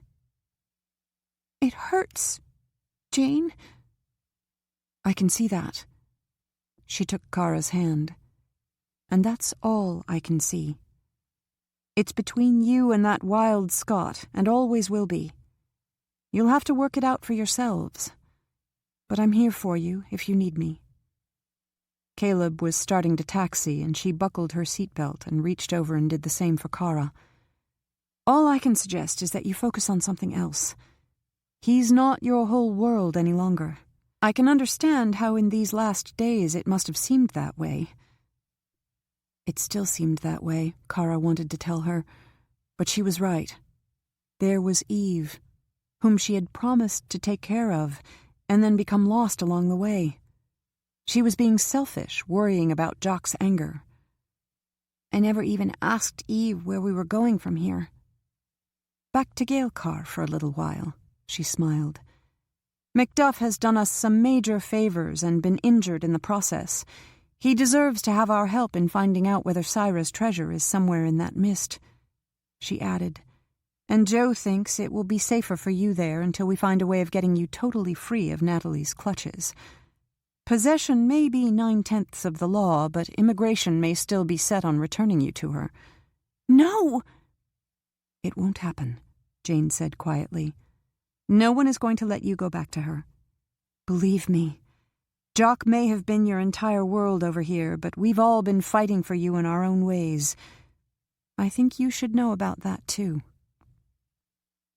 Kara listened in stunned silence as Jane related all that had been happening, that had led up to Drostky Park. "All that trouble?" "No," Jane said firmly. "All that caring. There's a difference. It's never trouble if you care enough. I think you've already discovered that truth." She nodded slowly, still bemused. "But all my life I've had Jenny and Elena, then no one. It seems strange that you all would want to. Oh, maybe Eve, but it causes so much trouble," Jane finished with a smile. "You'll just have to become accustomed to the idea and the differences, Kara. I believe you've acquired an extended family." "You, Jane?" she whispered. "Me, Kara," she said gently. "You had a head start with me. We had the Eve connection. But you came the rest of the way on your own." She nodded at Eve. "But now we've both got to focus on that connection. She's going to need both of us." "Of course. I'll do whatever." Her eyes widened as she saw Jane's grave expression. What's wrong? Is she sick?" Jane quickly shook her head. "I didn't say that. I just said that it's time to focus on Eve." She leaned back in the seat. "Now settle down and relax. You have to be exhausted from that trip down the mountain. It would be a good idea if you could manage to nap. You don't need to do any more soul-searching than you've already done." She closed her eyes. "And forget about Jock." Not possible. Any more than she would be able to forget everything that Jane had told her. Any more than she could forget that odd hesitance Jane had made when she had asked if Eve was sick. Her gaze flew to Eve across the aisle. She didn't look sick. She had wonderful color, but she did look tired. That was probably Kara's fault. Everything that had happened recently to her extended family was probably her fault. "Kara!" Jane didn't open her eyes. "Sleep." Kara's lids shut. Rest. Find a way to repay everyone. But concentrate on Eve. Focus on Eve.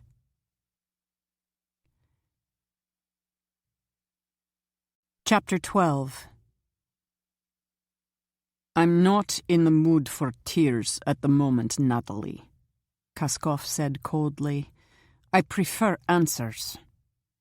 "I told you what happened," Natalie said as she put her hand on his arm. "I even told you I might have a way to get her back. We're still doing everything we can to find out exactly where Duncan is keeping our little girl. I'm so glad you're home, Daddy." He turned to Ivan Sabak. "Why did you fail to get her back? I gave you every tool I had to hunt them down. A bribe, Sabak?"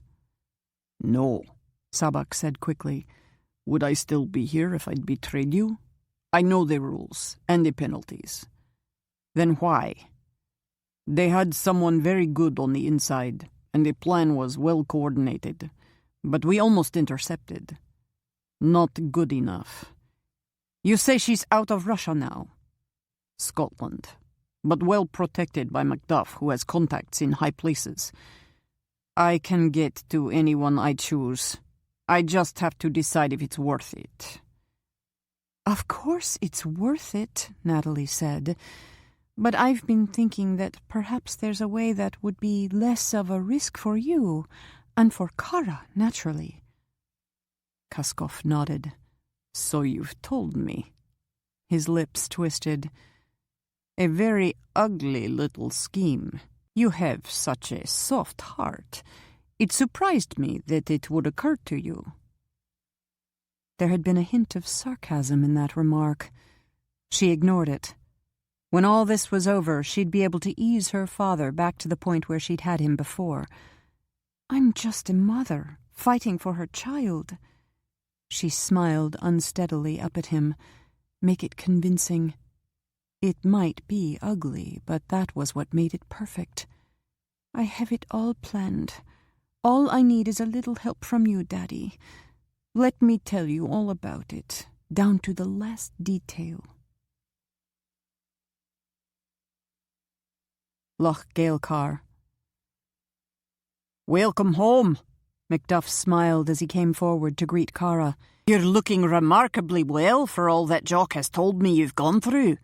He glanced at Jock, who had only nodded, then followed Jane and Caleb away from them toward the lake. "Though I can't say the same about him.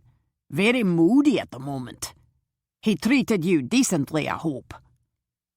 "He saved me," she said quietly. "He just didn't like the way he did it." She smiled at Macduff. "And you're looking wonderful, sir. I was so worried about you." "Then we've both come out of this on top," he grimaced, "even though I was sidelined from the action because I came too close to being blown up." He turned to Eve. "Where is Quinn?" "He went to see Agent Toller. He wanted to see if he could budge him on letting us go back to the U.S. and retain custody of Kara. Not much hope, but we'll make the effort." She smiled. "Otherwise, you may be stuck with us for a little while. We're not letting her go." No problem. She hasn't gotten in my way yet. His lips tightened. Though her mother has caused me a bit of bother. I was hoping we'd be through with her, once and for all. We all were, but we'll take what we can get. She touched Kara's arm. And we got Kara. That's a major triumph. I'm sorry that Natalie has done all those bad things, Kara said jerkily. I'll try to make it up to you, sir. You're not your mother's keeper, Macduff said. You can hardly be blamed. I know that. Jock said I have my own soul, and I believe him. But if I hadn't been here, then she wouldn't have had a reason to cause you trouble. I'm sorry I was here and did that. He inclined his head. Then I accept your apology. We'll start over. He turned back to Eve. And I'm just as happy that you're going to stick around and help me find Cyrus' treasure. I wouldn't want to have to keep Jane on task by myself, and I've always thought Jane was the key. Tell me something I don't know, Eve said dryly. If it means anything to you, I believe that Jane is totally committed to helping you now, Macduff. It means something. Everything that you do and say is important to Jane, and I've particularly noticed how protective she's been of you lately. If you stay, she'll stay.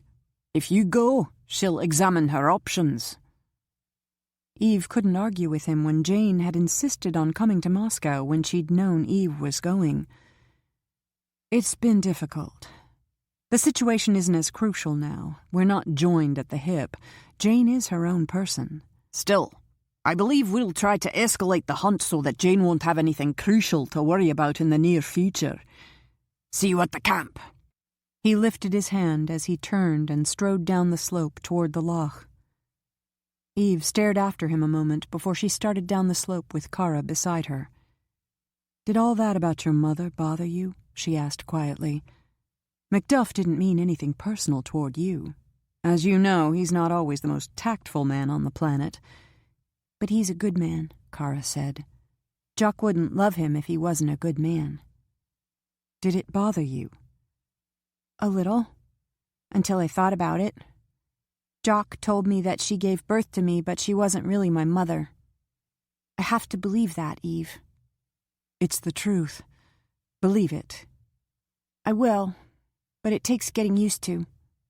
She looked down the slope to where Jock and Caleb were standing by the lake, and there are all kinds of things it brings out that I never thought about. It's confusing, Eve. You'll work it out. I have to do it. She looked back up at Eve and said simply, because I can't live without Jock now.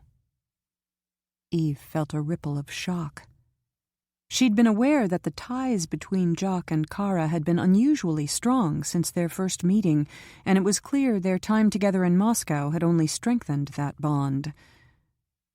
Sometimes we have to do without people we love, Kara. She shook her head. I won't do that. I'll find a way. Her gaze shifted back to the lake. Macduff was right about Jane. She won't stay if you don't. She's worried about you. Eve's gaze flew to Kara's face.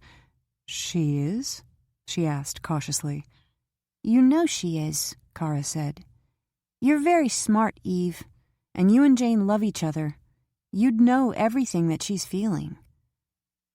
And how do you know that she's worried? She paused. Did she say anything? Kara still didn't look at her. She said that you were going to need us. She said that we have to focus on you from now on. She moistened her lips. It scared me. I thought maybe you were sick. I'm not sick, Kara. But would you tell me if you were? Lots of times people don't tell kids stuff like that. You don't look sick. I'm not sick, Kara. She put her hands on Kara's shoulders and turned her around to face her. I feel fine. I feel great. Then why do you take pills? Eve's eyes widened. Pills? Jane told me I had to focus on you, so I focused while we were on the plane. Twice you went to the back of the plane and poured a glass of water. You had 4 bottles of pills. You took 2 each time you went back. Eve shook her head in amazement. Good heavens. You should train to be a detective. Why do you take pills if you're not sick? For a perfectly good reason. Why? I have to take care of you. If you're sick, I have to know about it. Eve chuckled. Kara, stop it. I'm fine. She was rifling through her handbag and pulling out pill vials. And, at this rate, everyone in camp is going to know just how fine I am. I was trying not to let it interfere.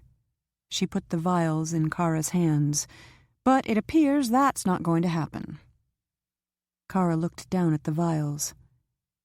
Are you angry with me? Was I too nosy? I won't look if you don't want me to. Even though you think you're obligated to take care of me? She was smiling gently. By all means, look. I believe Michael would want you to know. Michael? Kara was looking through the vials one by one. She was frowning as she read the labels. Then she drew a deep breath of relief. These are just vitamins. Not just vitamins. Read a little closer. Kara's brow knitted as her gaze went back to the label. Prenatal? What's that supposed to? Her gaze flew to Eve's face. Does that mean? Eve nodded. Kara stared at her, stunned. Eve laughed. It's fine. It's wonderful. I'm healthy. The baby is healthy. I just take the vitamins to make sure Michael keeps on being healthy. Michael? I'm going to have a little boy, Kara. His name is Michael. When? About 7 months. She touched her abdomen, though I believe he's going to be very impatient. He's shown the signs repeatedly of wanting his own way. Maybe he'll talk me into going along with him. No. You should do everything the doctor tells you to do, Kara said eagerly. I'll help you. That's why I'm here. Jenny told me that you were going to need me. This has to be why. Eve's smile faded. Kara had told Eve repeatedly that Jenny, Kara's sister, who had given her life for her, had come to her in dreams and told her that she was to go to Eve and take care of her. Eve had never thought it would take this turn. Kara, the reason Jenny wanted us to be together is so that we can help and support each other, to be family, not because she wanted you to be some kind of nursemaid. You are just as important to me as Michael. She shook her head. But why now? There has to be a reason why I came to you now. It must be because of the baby. We're going to have a few conversations about this. She looked at her quizzically. I take it you're happy about Michael? Kara smiled luminously. Oh, yes. A baby. I've never been around a baby before. I'll take good care of him, Eve. You're not listening, Kara. That's not the attitude you should have. That's my job, not yours. But there has to be a reason. She was stuffing the vitamins back in Eve's handbag. It has to be Michael. It has to be you. She handed her the handbag. Those vials are almost empty. You need to get some more vitamins. I've been a little busy. I'll get around to it now. Do you want me to call someone for you? Do you have a doctor here? Yes, in Glasgow. She held up her hand. I'll take care of it, Kara. She nodded. But you'll let me go with you? I'll think about it.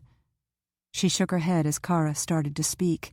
Look, I don't like the idea of your not being where you have protection. You were almost killed in Moscow, and Natalie doesn't give up. I'm not going to put you at risk until I'm sure she can't touch you. What about you? Kara said. I think she hated you before, but now it will be different. She swallowed. She hates to lose. I could see it when she talked about her brother. And whenever she loses, someone dies.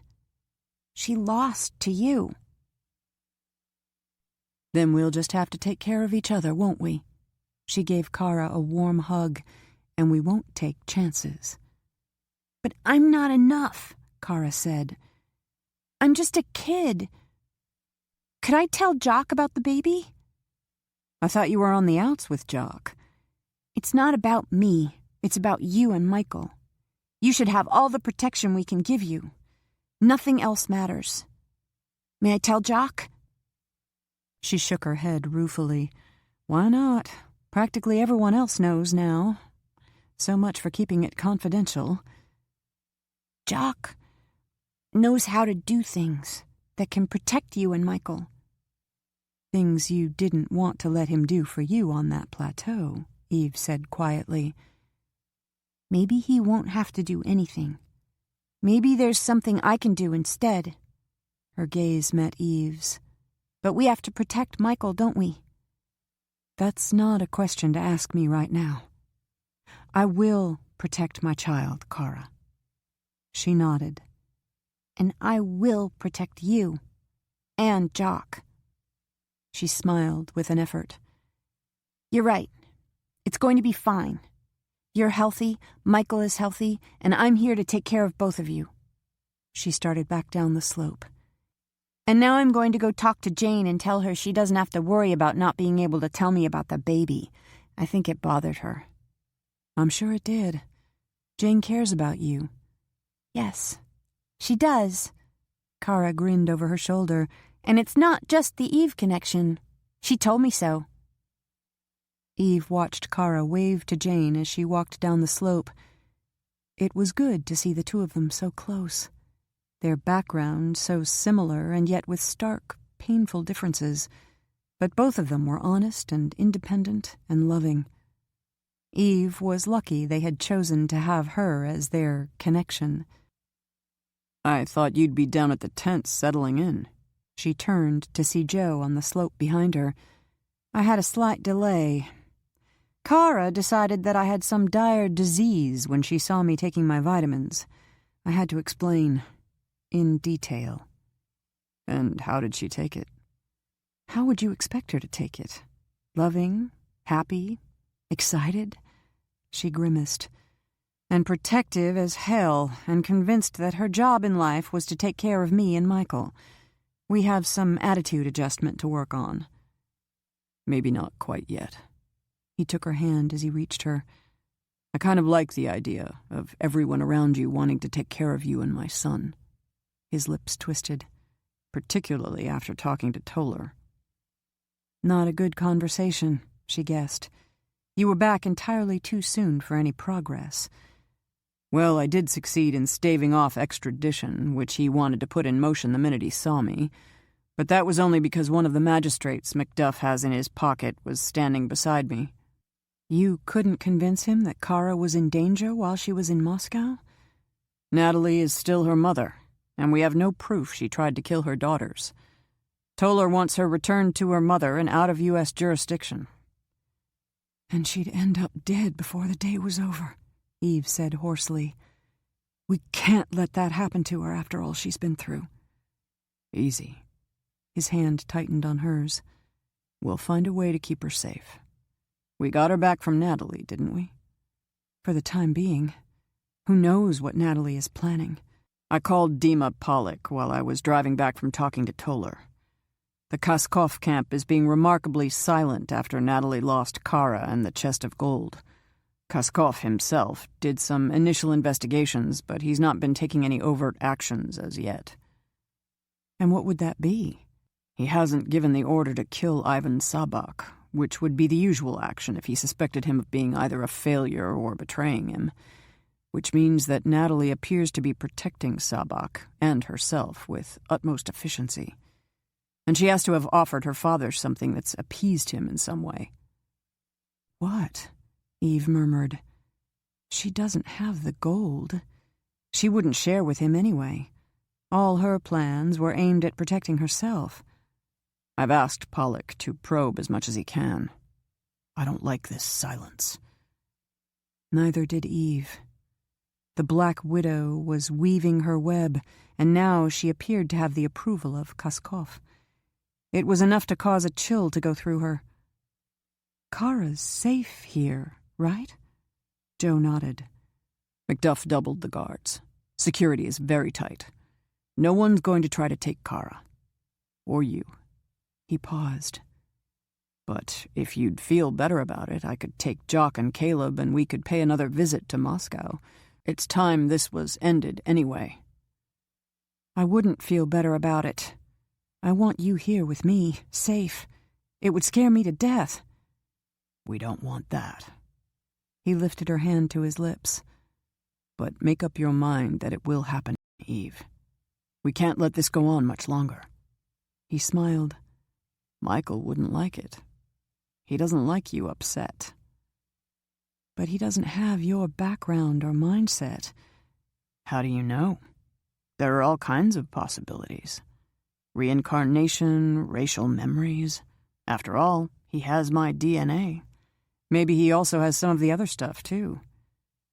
She shook her head. "Then heaven help us, Joe." "That's what I say. You deserve everything Michael and I can give you." He kissed her hand again. "Heaven help us, Eve." Loch Gaelcar, 3 days later. The Amati violin was lying on the ground in front of Kara's tent when she left it to go to breakfast that morning. She stood looking at it for a moment before she could bring herself to go over and open the case.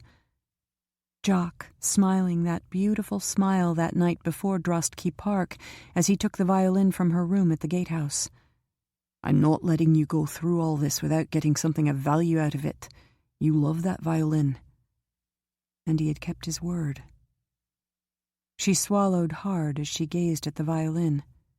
She reached out and touched the beautiful satin-smooth wood with a caressing finger. But he hadn't bothered to give the violin to her himself this morning. He had set it outside her tent, as if it were just a duty he'd had to perform. He hadn't even let her thank him. It hurt. She'd hoped the anger would go away, but it had been days, and she'd barely seen him. She could only hope with the passing of time that he'd forgive her for not being what he wanted. But she had to thank him in some way for not only her violin, but all the other gifts he'd given her. You have a soul. You have choices. Even if the choices weren't the ones he wanted her to make. There was only one way she could thank him, although she knew he wouldn't acknowledge it. One way that might remind him that she wanted everything as beautiful for him as this violin was to her. She slowly took out the violin and tucked it under her chin. She started to play the Tchaikovsky. Loch Gaelcar, 5 days later. The mist was heavier than ever this morning, Jane thought, as she looked out at the north end of the lake. It was as if Syra had drawn all her misty robes around her, as if in defiance of the work being done on the lights illuminating the shore. What a thought, she thought ruefully, as she jammed her hands into the pockets of her jacket and strode into the mist. She had been trying to ignore those vibes since Caleb had mentioned her less-than-objective attitude toward this hunt for Syra's treasure. But why should she thought with sudden defiance. It was more her hunt than anyone else's except Macduff. Maybe more than Macduff, too. After all, he hadn't been dreaming about Syra since he was 17. It didn't hurt anything to let herself drift along and let the possibilities... I was wondering when you'd be along. Caleb had suddenly appeared ahead of her out of the mist. You resisted longer than I thought you would today. He came toward her. I thought I might have to come and get you. She stiffened. Why would you do that? Did something happen? Have you found something? He tilted his head. Do I detect a hint of disappointment?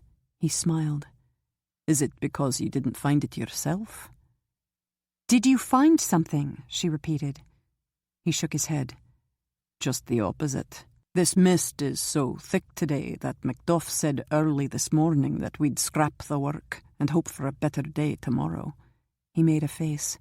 With appropriate obscene oaths to accompany the sentiment.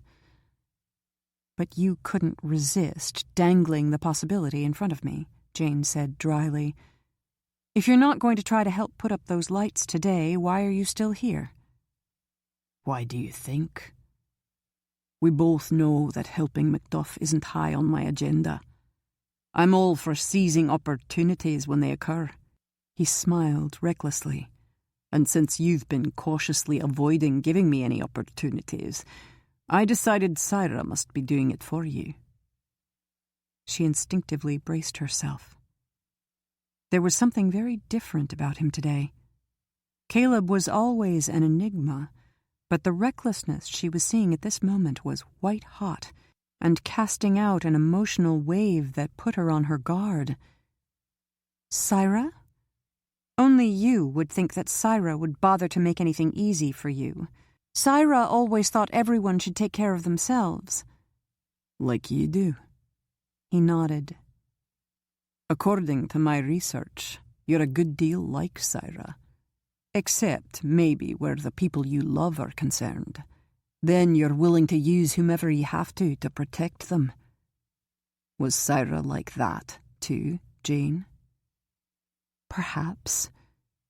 Why are we standing here talking about Syra? Because I've been thinking a good deal about her lately. I haven't had much else to do in the past few days. You've been avoiding me, and, as you know, that has an unsettling effect on me. I have a tendency to be a trifle undisciplined if I become restless. He held up his hand as she opened her lips to speak, so I decided that I had to take care of it before it came to that point. Take care of it? She repeated warily. You see, I've been so disgustingly noble and cooperative since I've been involved with all the people who are surrounding you that it's been a constant trial to me. He took a step closer to her. And how close have we come during that time, Jane? Did I force you? Did I do anything but make you admit that you wanted it as much as I do? I was more patient than you can imagine. You have no idea how angry I get when I see you letting a dead man stand between us.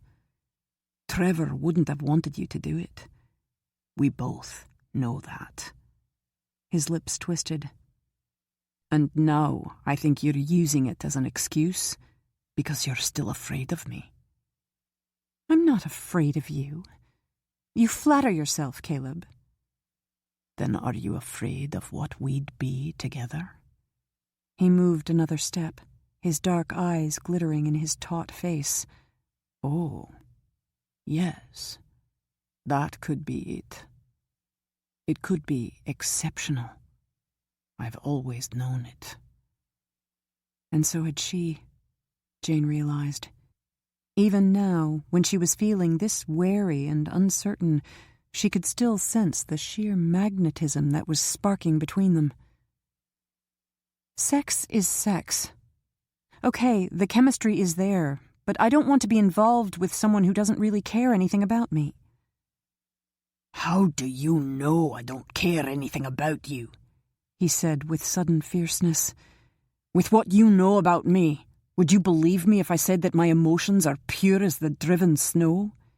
He shook his head. And I wouldn't leave myself that open to you. You'll have to take the sex and the fact that I have a major obsession for you. I don't have to take anything I don't want to take. But that's why I'm here. To make sure that you want to take me. She inhaled sharply. Just why are you here, Caleb? Waiting for you. He smiled recklessly. I think you know. From the moment you saw me today, you knew that I'd decided. We had to move a step forward. It's not often I get the opportunity to get you alone in a place where you're so vulnerable. Vulnerable? Yes, that's the right word. When you're out there in the camp, you're surrounded by everyone who loves you and wants the very best for you. Here, you're on your own and have to deal with me, a man who only wants the very best for myself. Or so you think. He took a step closer. But who has no objection to sharing the wealth. She took a step back.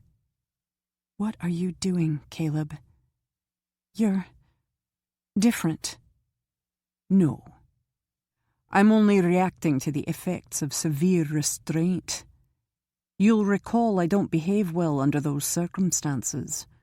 I don't believe you've even noticed the signs that should have been very obvious. He sighed. I've been too good, Jane. I decided I had to take a little, but I might take too much. She stopped and stared at him. Are you threatening me? God, no.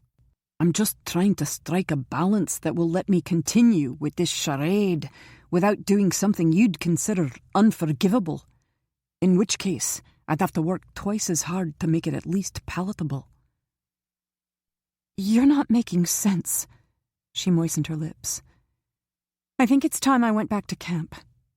I'm making perfect sense for me. He took a step closer, and his hand reached out to cup her throat. It's been too long, Jane. I've played the game. I've done everything that you'd want me to do, and more. I knew it was going to be a long road, but I need something to keep me steady. Her pulse was pounding beneath his hand. She could smell the scent of him, his eyes. Her body was readying, tensing. She had to force herself not to move toward him. I can't help what you need. You can't dictate to me, Caleb. No, but I can make you need it too. He was close, his breath warm on her cheek as his tongue touched the pulse point in the hollow of her throat. And that's what you're doing, isn't it? Feel your blood sting, burn, Jane? She did feel it, and she couldn't breathe. Don't you do this to me, Caleb. It's not fair. This is you. This is me. I haven't even started to let your blood flow help things along. I'm tempted not to even do it, but you fight me too hard. You fight yourself too hard. He was unbuttoning her shirt. In many ways, I'm under a tremendous disadvantage with you, Jane. So you're going to force me? Would I do that? I'm just going to make you very, very happy and let you have a unique experience that you might have wanted for a long, long time. His hands were on her breasts, and she arched helplessly toward him. And I won't use anything but what we are together until you tell me you want it. She had to smother a gasp as sensation after sensation tingled through her. He was brushing his cheek against her breasts, and she felt the faint roughness against her nipples that was unbearably erotic. He was unbearably erotic. The feel of his hair against her, his hands on her stomach, moving over her. How long had she wanted this? How long had she wanted him, she wondered dazedly. All she knew was that she wanted him now with a desire that was overwhelming. It's fine. He was pulling her down to the ground. Don't panic. It's all up to you now. Nothing's going to happen that you don't want to happen. Not easy for me, but I'll keep the savage at bay. His teeth were on her nipple, biting, pulling. Do you want me to stop? She was on fire, her heart pounding, exploding. He bit down harder. Stop. She arched upward with a cry, and her arms slid around him. No! Damn you! Then I believe we're ready to start. Madness. Heat. Mist. So much mist. The bank was damp, soft beneath her naked body. He was hard, muscles piston tense, moving above her, within her. She was screaming, her hands digging into his shoulders. Shh. Antonio was laughing down at her. Though it pleases me that I can still make you scream after all these years, Syra. Braggart. Her teeth bit his shoulder. I suppose you are somewhat adequate. Then she screamed again as he went deep. Mist. Passion. Deep. Madness. Sex. It went on and on and on. Antonio. No. Caleb. Syra in the throes of her passion for her Antonio. Caleb moving in and out in a frenzy that made Jane weak with sheer sexual exhaustion. She didn't know how long it lasted. The mist. Caleb's tense face above her. The muscles of her stomach clenching with every touch, every breath. Let it go, Jane. Caleb's voice, not Antonio's. Caleb's hands on her. Now. She exploded, her entire body convulsing. She was panting, her entire body flushed, hot, malleable. It's okay. Caleb's fingers touching the tears running down her cheeks. It's fine, Jane. Her heart was still pounding painfully as she looked up at him. The hell it is! You son of a bitch! What did you do to me? I have no idea. I left it up to you. He moved away from her. I started it going, then let your fantasies take charge. The mind can be so much more erotic, can't it? As long as you have that blood thing going for you. She sat up and began to put on her clothes. They were both naked, and she forced herself not to look at him. He was all power and sexuality, and she remembered those gleaming muscles flexing above her. You take advantage. Not fair, Caleb. No, but not unforgivable. I amused both of us, but I didn't force you. He leaned up on one arm, watching her dress. And I would much rather have gone for the purely physical and skipped the mind games, but I wasn't sure that wouldn't have defeated my purpose. We were at a standstill, and I had to be sure that we took a few steps forward. He made a face.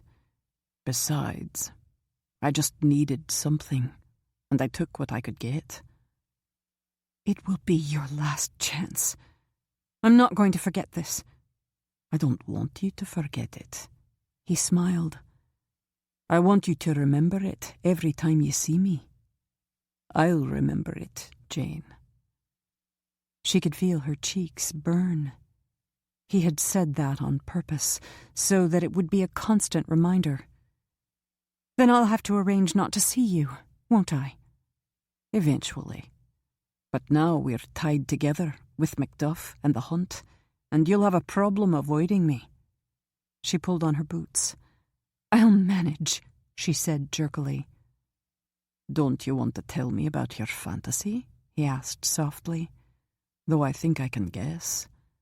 The mists, the dreams. What else could it be? I don't want to talk about it. Syra and Antonio. She didn't answer. Was it good? I don't want to discuss this. Why not? It was my gift to you. He tilted his head, studying her. Or did it get a little mixed up? Was it me or Antonio? In the end, which one was it? She got to her feet. I'm going back to the camp. I'll do my best to avoid you from now on, Caleb. I know. He didn't move. But this was just a temporary fix for me. I believe the next time I'll have to find a way to get you to give me what I want with no reservations. She shook her head. Yes. I don't know why I'm obsessed with you, Jane, but I don't appear to be able to get over it. But I'm becoming impatient. How many favors have I done for you? I'm tired of playing the good guy. You want something from me? You pay the price. He met her gaze. You understand? You couldn't be more clear. But that's not likely to happen. She turned and strode back toward the camp. Mist. Heat. Caleb. She involuntarily looked back over her shoulder. He still hadn't moved. He lay there, totally naked, olive skin gleaming, aroused. She could feel her body tauten, her breasts swell again as she looked at him. Antonio or Caleb? There was no doubt that Caleb had been dominant, yet he was right. He had given her a gift when he had let her see into the Syra-Antonio passion. Those dreams had been such a part of her life that it seemed right that she should share that most intimate bond. But she would not be grateful. As usual, Caleb had taken every bit as much as he'd given. Or had he? But at any rate, gratitude to Caleb could be extremely dangerous.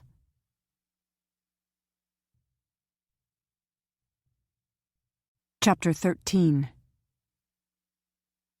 Joe, we've got to do something about Kara, Eve said bluntly as she walked into their tent late that afternoon. I could see it coming, but it's now in full bloom. What's wrong with her? She's becoming my shadow. Other than the time she's playing her violin, she's watching me like a hawk, running for everything she thinks I might need. She added with exasperation, "Remember the discussion we had about you hovering over me after we found out about the baby? She's twice as bad." She glared at him. "And stop smirking. This isn't funny." I realize that. His lips were twitching. It only seems that way.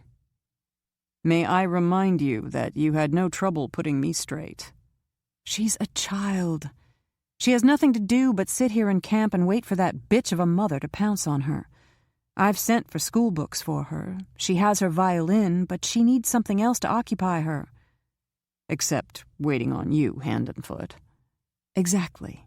She sighed. I don't want to hurt her feelings, but I can't have her... She broke off, then said, I have to go see the doctor for a checkup and a vitamin refill tomorrow. She wants to go with me. I don't believe it's safe for her to be away from the camp. Just tell her no. I'll go with you. That should be enough for her. This is Kara. She's determined to be my guardian angel, Michael's guardian angel. I believe I can fill that job. Of course you can. She absently brushed a kiss on his forehead. We just have to convince her that... She stopped. Or maybe not. Maybe I'm going at this the wrong way. She turned and strode out of the tent and up the hill toward Macduff's tent. They had stopped early today because of the fog, and she knew that Macduff was going over the measurements for the light placement for the north bank. And she knew who was with him. Who had been with him every day since they'd come back to Gaelcar. She stuck her head through the entrance of the tent. Jock, you come out here, right now. I need you, damn it. She didn't wait, but whirled and started walking toward the lake. Jock caught up with her seconds later. What's wrong? Trouble? You're what's wrong. I've been trying to put on Band-Aids and I need a tourniquet. She turned to face him. I don't care what you think the problem is with Kara. You fix it. You've practically ignored her since you got back, which has put me in a hell of a situation, since all that love and devotion she squanders on you is being heaped on my shoulders. I can't handle it right now. I know she's just being helpful and loving, but sometimes I feel as if I can't breathe. What are you talking about? He was frowning. Do you know how lucky you are? Do you know what kind of person? I know all of that, Eve interrupted. I also know she wants to leave camp and go running to Glasgow with me on my errands, and all because she had a good friend, but he's not there for her right now. She looked him in the eye.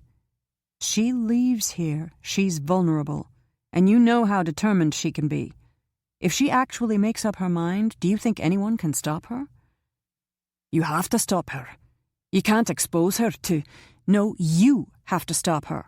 This is all your fault anyway. I was right, Eve.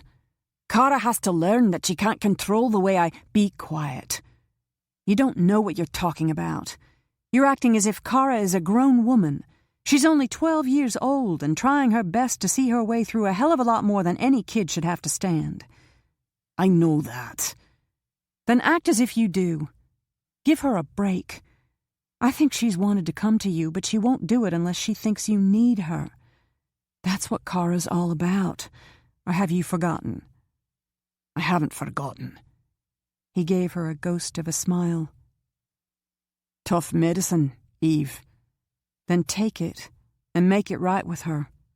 I don't give a damn about what you think is right or wrong for her. Settle that later. Right now, I want peace and serenity and safety for everyone I care about. You see to it, Jock. She turned on her heel and strode back toward her tent. What do you think, Michael? Did we make a point? I feel pretty good about it. Warmth, humor, love, and maybe a little concern? Okay, I got a little excited, but in the long run, I think that's not so bad. Maybe you need a little rush of adrenaline now and then. Definitely humor this time. Joe looked up as she walked in the entrance. You're looking victorious. Problem solved? No, but it's temporarily out of my hands, and I'm hoping it will head that way. She pulled him to his feet and went into his arms. She laid her head on his chest as she held him close. The strength, the beat of his heart, the love that never faltered. But Michael thinks I got a little excited. It might be good if I took a nap. Want to join me? It has to be a nap. Eventually. She pulled him down to the bedroll. But I have been preaching the values of adrenaline to your son. A demonstration might be in order. Get out here. The next word crackled. Now! Jock, Kara realized in panic. She jumped to her feet and ran out of her tent. Are you hurt? What's wrong? How can I help? I'm not hurt. He grabbed her wrist and dragged her down toward the lake. Nothing's wrong with me except the fact that Eve tore a strip off me 15 minutes ago. It seems you're behaving stupidly, and it's all my fault. I wasn't stupid, and nothing is your fault. She tugged at her wrist. How could it be? I haven't even talked to you in days. That appears to be the crux of the matter. He turned to face her. I didn't know what you were doing, and you decided that you needed to leave camp. His lips tightened, his silver-gray eyes glittering. That's not going to happen, Kara. That's up to Eve. I hope she lets me go. I have to take care of her. You think Quinn won't do it? He was a SEAL, for God's sake. I thought about that. But there has to be some reason why I have to be with her. I should go wherever she goes. Wrong. You're not responsible for me. You're not responsible for Eve. You're only responsible for keeping yourself alive and well. End of story. She shook her head. He took her shoulders in his two hands and stared down at her. Don't do that. You have to listen to me. Why? You're not making sense. His eyes were blazing down at her, and she couldn't stand that he was so upset with her. Do as I say, not as I do? When we were on that plateau, you weren't thinking only about yourself. You were ready to send me and everyone else off in that helicopter to get us out of your way. It was wrong. You were wrong. I wasn't wrong. I swore to you that you'd always be safe, that you'd never have to look over your shoulder again. And I got you back from Natalie. But it didn't end there, and I had to go a step further. His hands tightened on her shoulders. And you wouldn't let me. You fought me, and I could see you dying up there. I had to do it. The hell you did. I told you I'm trained to handle situations like that. You should have let me do what I do. And I'm not trained, and I'm not smart about things like that, but maybe I could have done something. I had the right to help you, Jock. She swallowed and blinked back the tears. Because I can't let you do those things alone and have you take all the blame and pain yourself. I won't do that anymore. I have to help. Because I couldn't stand it if anything happened to you, and I didn't. For God's sake, don't you dare cry, he said hoarsely. His hands were kneading her shoulders. "I'm confused enough as it is." "I won't cry." "Too late." He drew her close, and his hand cradled her head against his chest. "And you're lying. Now stop it." "Okay." She stayed very still against him, afraid that he'd move away from her. "I wasn't. Well, maybe I was, but it was only because I couldn't make you understand. And I hate it when you're angry with me." "I notice it didn't stop you from doing what you want to do." "I couldn't let it matter. You said I had a soul, and it's true. I have to be what I am, not what someone else wants me to be." Her arms went around him. "Not Natalie," she whispered. "And not you, Jock, even if it hurts me." He was silent. "Did I hurt you, Kara?" "Yes." He didn't speak for another moment. "You hurt me too. Because you wouldn't let me take care of you. You hurt me, and you scared me, and I could see you doing it again and again and again." He pushed her back and looked down at her. "Eve said that I was stupid because I was treating you like a grown woman instead of a kid. But that's just part of the confusion. It's your fault. You keep shifting back and forth, and when I think I know who you are, you change again." He met her gaze. "So we've got a lot of adjustments to make if we want to find a way to stay together. And one of those adjustments is going to have to be that you stay safe and don't drive me crazy." She shook her head. "But you weren't going to stay safe on that plateau. That's not fair." He sighed. "We're obviously going to have to go into this in some depth, but I have to come out with at least a semi-victory on this, Kara. I believe the only solution is to remove you from anywhere that you're exposed to threats." His lips curved in a wry grin.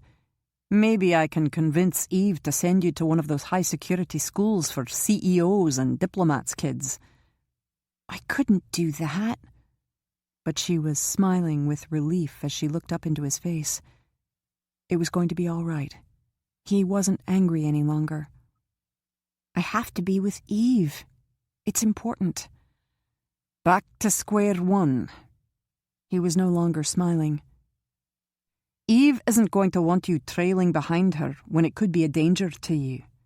I certainly don't. How can I convince you that it's totally unnecessary? Do you want me to go with her?" She hesitated. "I told her I might ask you to do that," she said. "I told her that you knew how to protect people. But then you still were angry with me, and I didn't know if... I thought maybe I should go myself." "No, you shouldn't," he said flatly. "Quinn and I can handle a few errands in Glasgow, thank you. No big deal." She shook her head. "Very big deal. That's why I have to be sure that everything goes well for Eve. I know that she gets annoyed with me for hovering over her, but there has to be a reason, and it has to have something to do with me." "What reason?" "I told you that I'd had dreams about my sister Jenny, and that she told me that I had to go to Eve and take care of her." She moistened her lips. "I never really understood. I'm only a kid. I wasn't sure what I could do to take care of someone as smart as Eve." She smiled eagerly. "But now I understand. It's Michael. I have to help take care of Michael." "Michael?" Jock repeated blankly. "Eve's Michael," Kara said. "She's going to have a baby, Jock. Isn't that wonderful?" "Oh, shit." He took a step back. "Glasgow?" "She has to get more pills and have a checkup. She was almost out of vitamins on the trip from Russia, and I..." "Hold it." He held up his hand. "And that's why you were so insistent about going with her?" "It has to be about Michael. I'm supposed to take care of him and Eve." But you were going to let me help before you decided I couldn't be trusted with... I trust you. I told Eve that you knew things. Oh, yes, I do. Which is why I was trying to persuade you to let me practice what I know, he added. And why you're going to stay here with Caleb, Jane, and Macduff and let Quinn and me keep Eve safe. He smiled teasingly.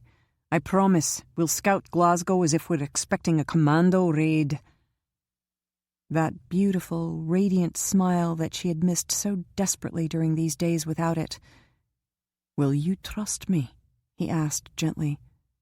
She nodded. I always trust you, Jock.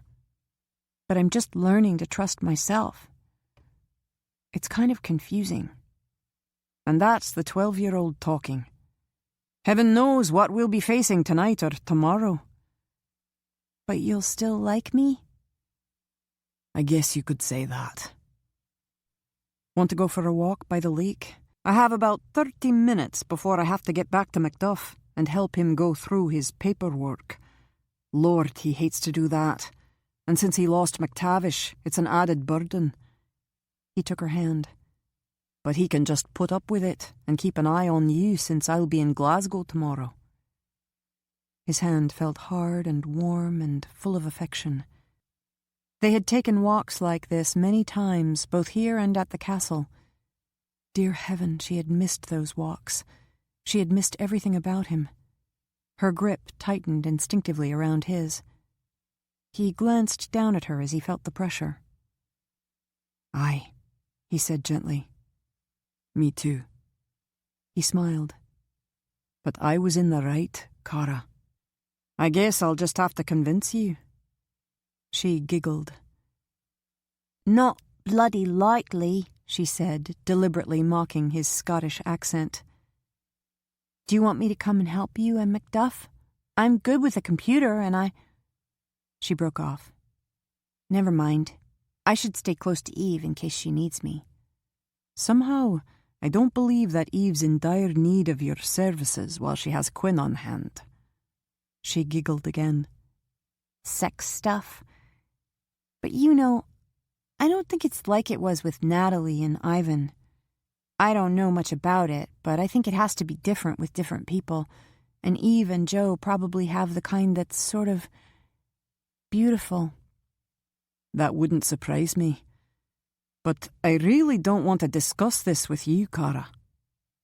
Why not? You must have done it lots and lots of times. Look at you. Anyone would want to see you without your clothes on. He was trying to keep from laughing. It's nice to be appreciated, but Eve would definitely consider the subject inappropriate. But you could probably tell me more than most people. You answer everything else I ask you. Trust me, Eve would definitely want you to go to her with those particular questions. But Joe and Eve are very private, and I don't think they'd want to share. Cara.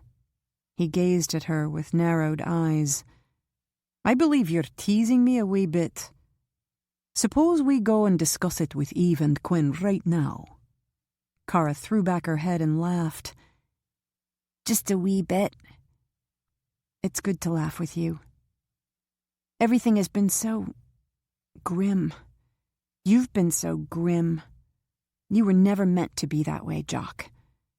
Isn't it funny how talking about sex makes people back away so that Eve will not accuse me of taking over her duties? He finished. But aye, it's good to see you smile. So good that I think I'll linger a little longer and talk and see it come again. He sat down on the bank and pulled her down beside him, and maybe give Eve and Quinn just a bit more time without you hovering. Glasgow. You're doing very well, Miss Duncan. Everything is checking out A-OK. Dr. Rampfel smiled at her as he adjusted his glasses over his beak of a nose. Now, if you'll roll over, I'll give you your vitamin B12 shot and we'll get you out of here. I was afraid of that. She made a face. There's something undignified about getting a shot in the butt. I'll take your dignity in full consideration, but it's the best place to get to the muscle tissue. He chuckled. Okay. I guess the muscles in the hip will do as well, if I do a little adjusting. She felt him pinching the flesh of her hip, then the expected prick. Then he drew the sheet back over her. Indignity over. You can get dressed now. She rolled back over and sat up. You made it almost painless to both my body and my dignity. I'm done? You're done. He smiled at her as he nodded for his nurse, standing at the door to help her. Unless you're interested in the sex of the child, we could run a check, but there's a doubt that we could determine it. Oh, I'm interested. She jumped off the table and moved behind the curtain at the end of the room. But I don't believe that's necessary right now, she said as she quickly dressed. I believe that boys run in Joe's family. She left the enclosure and went to the mirror over the cabinet and tidied her hair. We'll go with that. Not exactly scientific. Good enough. She turned and shook the doctor's hand. If we're wrong, we'll have a surprise. Thank you for everything. I'll make an appointment with the receptionist for my next visit, but I may have to cancel. We could return to Atlanta if things work out. I'll be happy to see you again. His eyes were twinkling as he glanced at the door. But I'm not certain that Detective Quinn is happy to see me. I'm not accustomed to having my examination rooms go through such a thorough search. He sounded tolerant now, but she had noticed how tense the doctor had seemed when Joe had gone into full detective mode. It was no wonder he had felt threatened. Joe could be very intimidating. Joe's a little protective. And she might not be encouraged to return in spite of the doctor's words, she thought ruefully. Between Joe and Jock Gavin, it had been an uneventful but definitely edgy visit. Goodbye, Doctor. Have a nice day. 5 minutes later, she had her vitamin pills, her next appointment, and was out the door and walking down the hall with Joe. It took long enough, Joe murmured. It did not, Eve said. I'm not an expert, but I think it was fairly short. You and Jock were just on high alert. I could see that you were making the doctor nervous. Where's Jock now? Checking out the parking garage. And it will probably prove to be pristine clean by the time he does a sweep. She gave a profound sigh of relief as they got in the elevator. And I'll be very glad to get back to Gailcar. I'd just as soon be back with Michael and forget all about all these medical things. Did you discuss Michael? A little. Not really. I didn't want to burst the doctor's bubble by telling him we didn't need him. You should know that you have a lot of boys in your family history. Do I really? I'll have to check on that. The elevator stopped and the doors slid open. Jock was on the other side. All secure. He smiled at Eve. You too? So the doctor said. Michael couldn't be better. Kara will be relieved.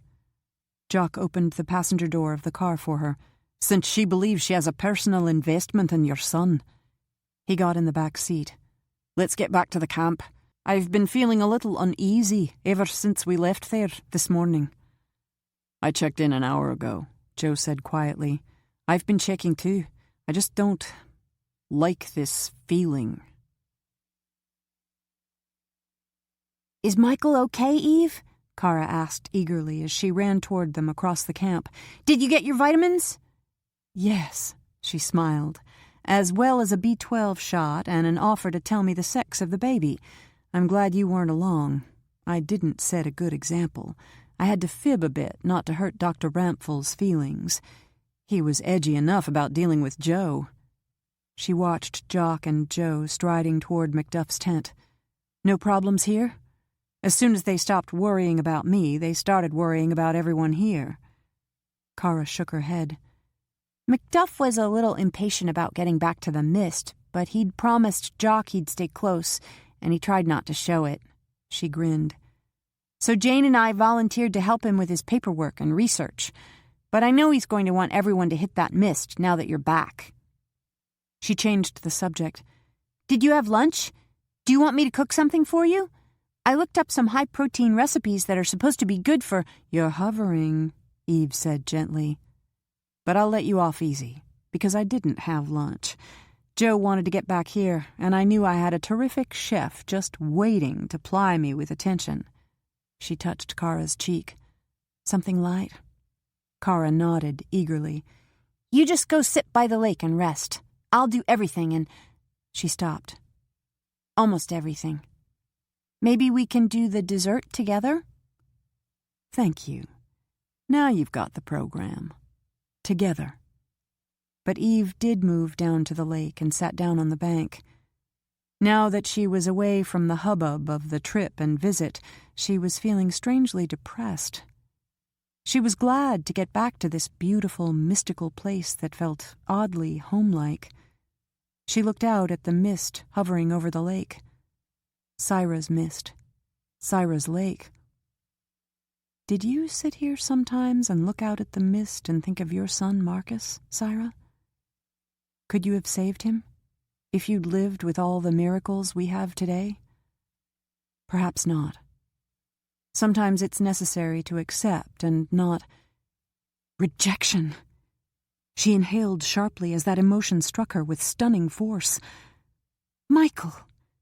Rejection! And anger! "Hey, okay, you didn't like what I was thinking. We'll forget it and start again. But you can't always have it your own way, Michael." Rejection! And another searing bolt of emotion. Wrong. This was wrong, she thought dazedly. She was suddenly cold. She linked her arms about her knees to stop from shivering. What was happening to her? Rejection!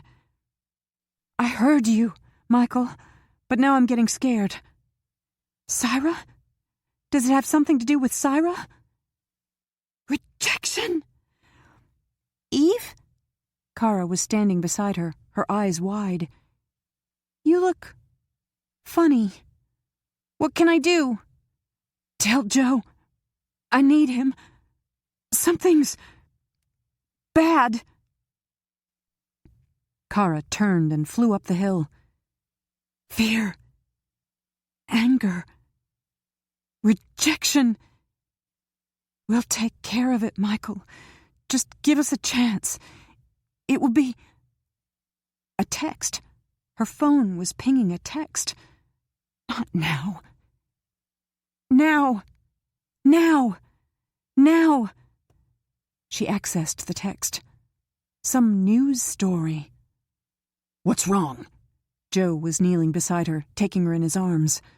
"God, you're shaking." It was crazy. She held on to him with all her strength. "Michael." "What about Michael?" "I don't know. I was sitting here and thinking about Syra and her Marcus, and all of a sudden, Michael didn't like it. He was angry. Then this stupid text came in, and I—" "What text?" He looked down at her phone. "Oh, shit." He buried her head in his chest as he stared down at the text. "Damn it to hell." "It's some news story." "Yes, it is. A bulletin from a TV station in Glasgow. It's set to repeat over and over." "What?" She pushed him away and looked down at the phone. "What bulletin?" Then she saw the face on the screen. Dr. Ramphel? Only it wasn't the face of the doctor she'd seen this morning. The remaining features on the lower section of his face were the same, but the top of his head was blown off. "No," she whispered. "Dear God, what happened?" "He was shot and killed an hour after we left the office," Joe said curtly. "He had an appointment to go out to lunch, and he was killed as he left the building." "Dead?" She moistened her lips. "Why?" She shook her head as she remembered how warmly human she'd thought the doctor. "Why, Joe?" "That's what I want to know." He looked over his shoulder. "Kara, go tell Jock I need him to take a trip back to Glasgow. I don't want to leave Eve right now." Eve hadn't even realized that Kara had come back with Joe and had been standing in the background. Kara nodded and turned and ran back to the tents. "You don't have to stay." Eve tried to straighten away from him. "I just needed you. I was confused. I'm still confused."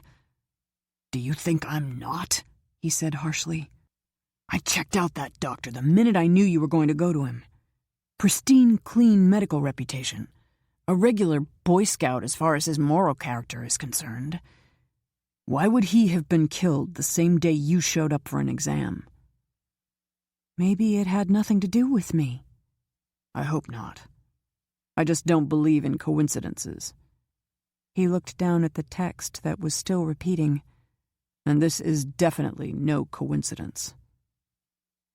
She had been so upset, she had not even made the connection. But, of course, this bold attack could never be a coincidence. "Natalie." We were wondering why she was so silent. "But why my doctor? Is it some kind of warning? She couldn't get to me or Kara, so she killed an innocent man?" "I imagine we'll know soon. Now that Natalie has put a plan in motion, I don't believe she'll let much time pass before she lets us know what she's up to." He got to his feet. "That's why I don't want to leave you right now. You don't need to face her by yourself. I'm just going to go up to talk to Jock. I'll be back in a few minutes. Okay?" She nodded jerkily. "I'll be fine. It wasn't the news story that was scaring me. It was Michael. I can handle Natalie. Michael is something else. He was strange." Joe tilted his head. "All right now?" "Yes. No. Better. I think he wanted me to have support." "And you will. In just a few minutes." He was striding up the slope. "I'll send Jane." He was calling out all the troops, she thought ruefully. She shouldn't have panicked and sent Kara running to get him. She should have handled it herself. But Michael was his son, too, and she had been confused and needing someone who loved him to help her understand. So she had to bite the bullet and accept the consequences of that moment of weakness. "Eve?" It was Kara again. "I told Jock to watch that news story. He thought it was bad stuff. He's talking to Joe for just a minute, then he's going to see what happened." "Good luck to him. I'm having trouble getting anything clear." She was looking down at the text again. It was ugly and brutal and meant to shock.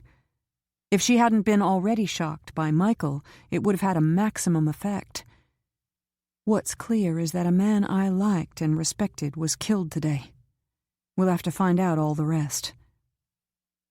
"It was Natalie." "We don't know that." "Yes, we do." She paused. "I told you that she hated you. Maybe she thought this would hurt you."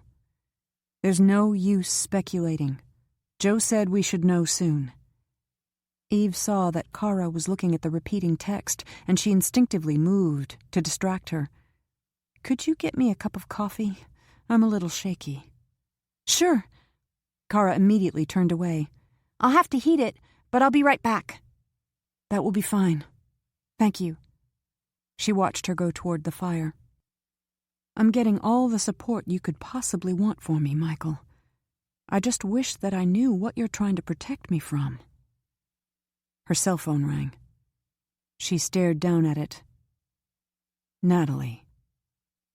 She didn't want to answer it. That call had come too close to that last thought she'd sent to Michael. She felt if she answered the call, she'd know what other horrors Natalie might have in store for her. "Don't be a coward." She told Joe she wasn't afraid of Natalie. She answered the call. "Why, Natalie?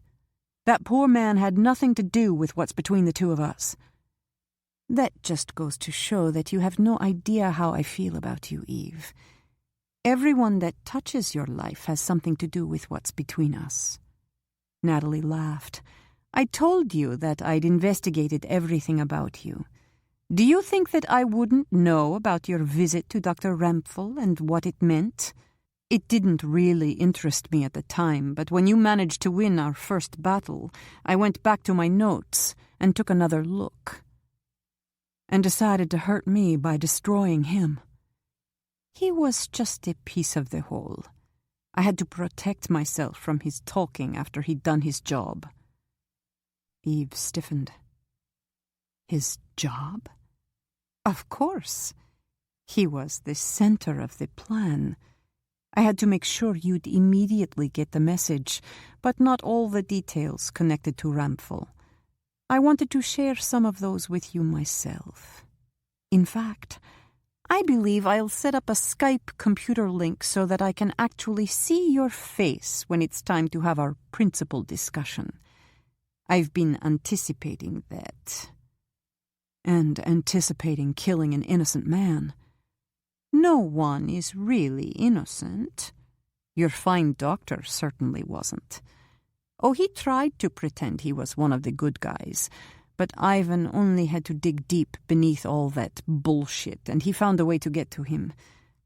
He's very fond of his family, and he had a younger brother who likes his cocaine and the casinos. All Ivan had to do was squeeze him. We gave him a choice whether he wanted his brother to die or to cooperate with us. Eve's heart was beating hard. She felt sick to her stomach. Cooperate? How? But that's part of the surprise. Did Kara tell you how much I like surprises? She told me what a monster you are. What did you ask the doctor to do? I suggest you send your lover, Quinn, to the crime scene and get him to do a little squeezing of his own. Rempel has a notebook in his jacket pocket with a name and the person who might be able to fill you in on what you're up against. I'll be in touch again after you manage to absorb just what a big mistake you made trying to make a fool of me. And what are you going to ask of me? Everything. My father insists Kara has to be part of the deal. Natalie's voice was laden with malice. And I want Syra's gold that you cheated me out of. I know you must have it, or you wouldn't have been able to give me that coin that was worth over $2 million. We know you're still down at that lake, but security is so tight that Macduff must be making sure no one else knows about that gold. Or that we're still looking for it. $2 million. You found it, all right. You just couldn't convince Macduff to give it up just to keep a kid alive. So you decided to go after Kara and try to take everything for yourself. It's what I would have done. We're not the same. No, you have this weird thing about kids. It's already cost you $2 million. It's going to cost you a hell of a lot more. Her voice lowered to soft malevolence, and when I was trying to think of the way to hurt you the most, I naturally came up with your greatest weakness. Oh, yes, it was worth waiting a little longer than I wanted to make sure that I did it this way. Eve was no longer just afraid. She was terrified. She had trouble getting the next words out. What did you do? I taught you a lesson. I'm going to enjoy watching you try to wriggle your way out of it. I'll be thinking about it all the time until I call you back. She hung up. So much ugliness. And the nastiest part of it all was that Natalie had been able to instill this panic and fear in Eve. Everything that she had said was leading down a path that was her worst nightmare. And that was what Natalie had wanted. She couldn't sit here, frozen, sick. She had to do something. They had to start fighting Natalie, or at least trying to find out the weapons Natalie was using to fight them. Joe. She had to get to Joe. She jumped to her feet and started to run toward the tents.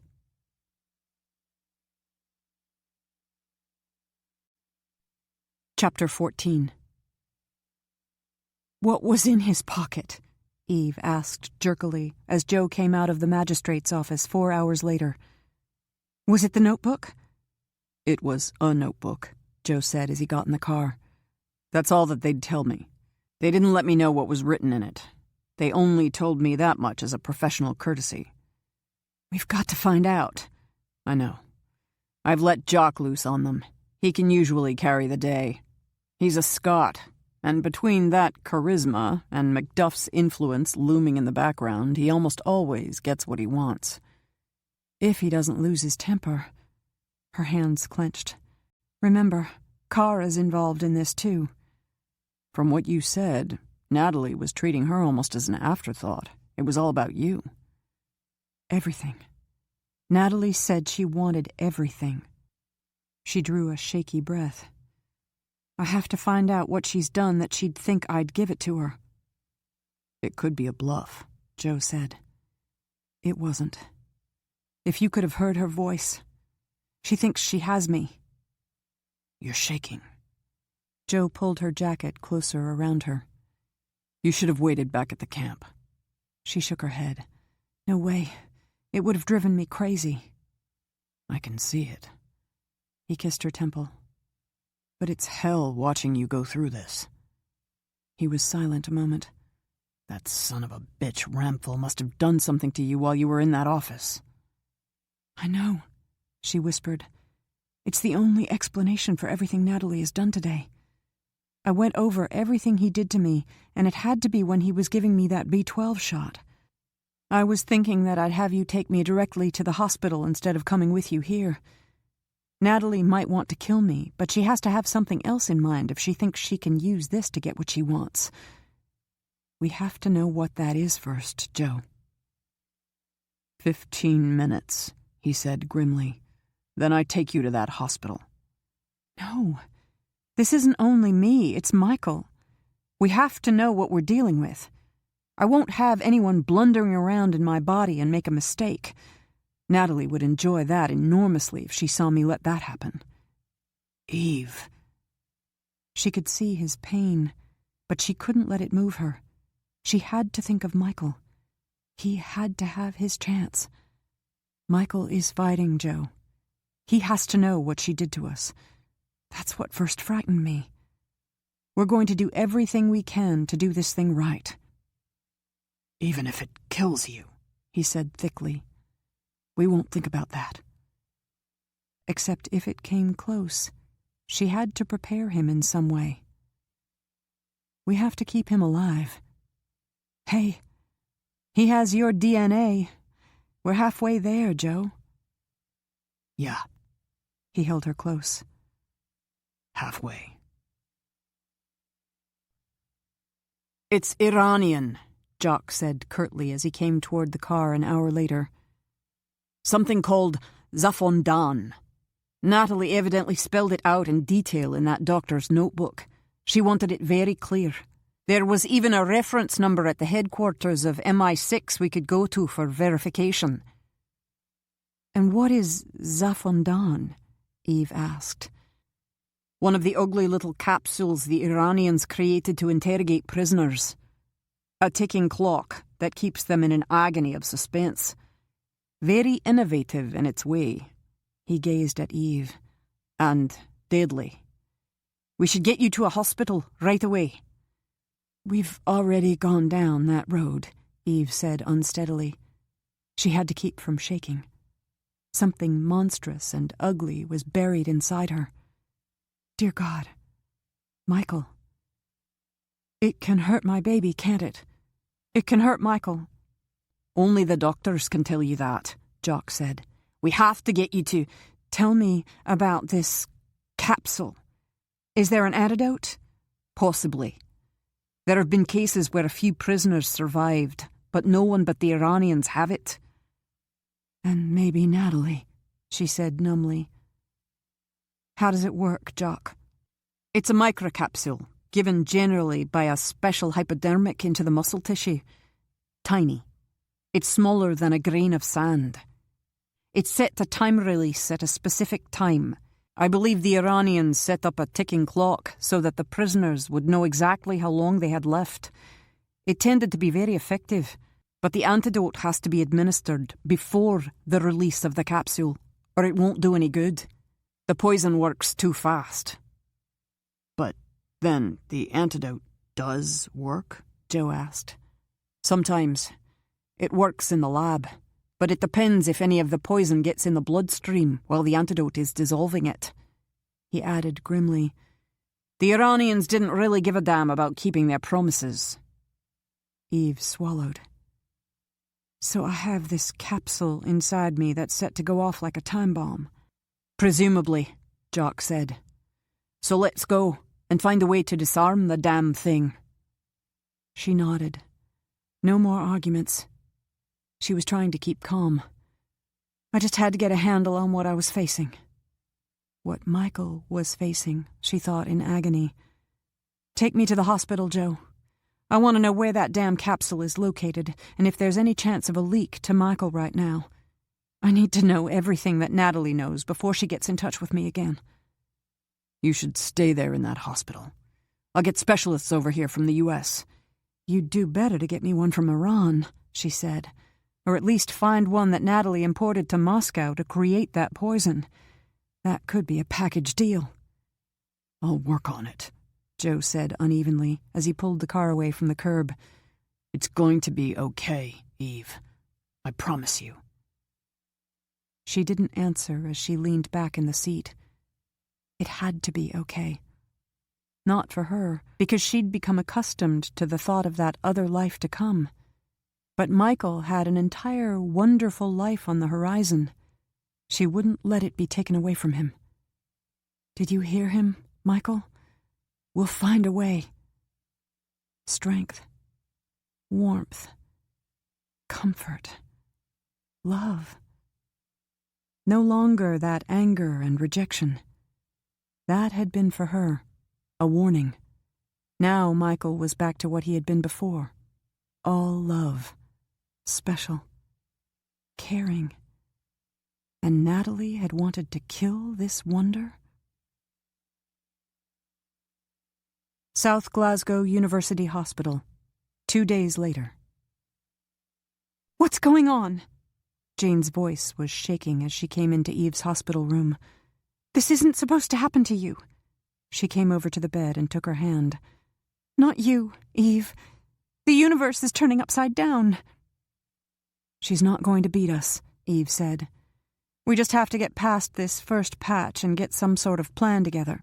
She paused. How is Kara? What do you think? In shock. Is Jock with her? No, he came back to the camp and gave us the news. Then for the last 2 days he's been talking to Pollock and other contacts he made in Moscow trying to get information.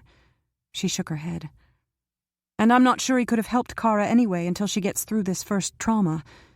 I haven't been able to break through to her. I should talk to her. Eve, you can't handle everything yourself. Give us a chance. Joe said that those doctors were exploring every possibility about how to save you and Michael. She paused. How to save you, or Michael, if it comes down to choice. How to delay the time release to give you more time. Her voice was becoming uneven. Pretty heavy stuff. Kara would want to talk to me. Okay. She wanted to come, but I told her that they wouldn't allow too many visitors while they were giving you all these tests. She swallowed hard. It was the truth. I had trouble getting in myself. It's quite a hospital. All those robots and super-modern gadgets. I think I'd prefer a nice, knowledgeable nurse. Someone who would just say that, of course, you were going to be fine. I will be fine. She looked her in the eye. Those robots you're scorning have located the capsule. It's fixed itself to the muscles of my right hip. Ramphel didn't give me a shot. He inserted the capsule instead in that special hypodermic he was given by Natalie's people. It's a microcapsule and incredibly tiny. She used Jock's description. Smaller than a grain of sand. How could something that tiny be the means to kill her or Michael? She swallowed hard as she remembered how she and Ramphel had joked as he had done that to her. Why hadn't she seen, sensed what he was doing? He had been so damn plausible. Conveniently, I couldn't see what he was doing at the time. He must have blocked it from the nurse standing by the door, too. The capsule's contained in a sleeve that's super strong, and it appears that it's not going to budge or dissolve until it's time for it to do its thing. Can they operate? Can't they just cut the damn thing out? Not without risking the capsules breaking open. Joe called MI6 and they said they'd tried to do that with a prisoner they'd rescued and he was dead in 2 minutes. We have to have the antidote to first neutralize the poison. Shit. Joe's sentiments exactly. And yours? Oh, yes. I was hoping for a simpler fix to this particular disaster. Her hand tightened on Jane's. But there's not a simple fix. We have to deal with Natalie. You're going to have to help me, Jane. Anything. She shook her head. You won't like it. Joe is going to want me to stay in this hospital and have them wrap me in cotton wool while they tried desperately to perform a miracle. I'd second that motion. I know you would. But I can't do that. There's going to come a time when Natalie is going to pull the strings, and I'm going to have to dance to them. Her lips twisted, or at least pretend to dance. I can't take a chance of missing an opportunity to confront her by being too careful. I don't like where this is going, she said warily. I told you that you wouldn't. You can't go running around and risk breaking open that capsule. The doctors said that I could leave the hospital and conceivably do anything I would normally do without doing that. Conceivably. There's still a danger. They wouldn't want you to do it. Of course they wouldn't. They don't know very much about this damn capsule. Joe would never permit you to take a chance like that. She smiled faintly. I know. And that's when I call you and tell you I need you, and that you have to come and spring me from this place. Eve, don't ask me to do this. Eve hated asking her, but she had no choice. She had thought long and hard, and knew it was the only solution. I will ask you, she said steadily. I'll stay here as long as I can and let them look for their miracle, but I know there will come a time when Natalie is going to want to confront me and rub my face in her victory. She hates me. Jock will go after her. So will Joe. Maybe they'll get to her before... She hates me. In the end, I'll have to face her. Her expression hardened. I want to face her. She's trying to kill my son. Her hand tightened on Jane's. And that's why you'll do as I ask, Jane. Because you understand about family. And Michael is the beginning of something very special in our family. She can't be allowed to destroy him, can she? Jane was silent. No. She leaned forward and held Eve close.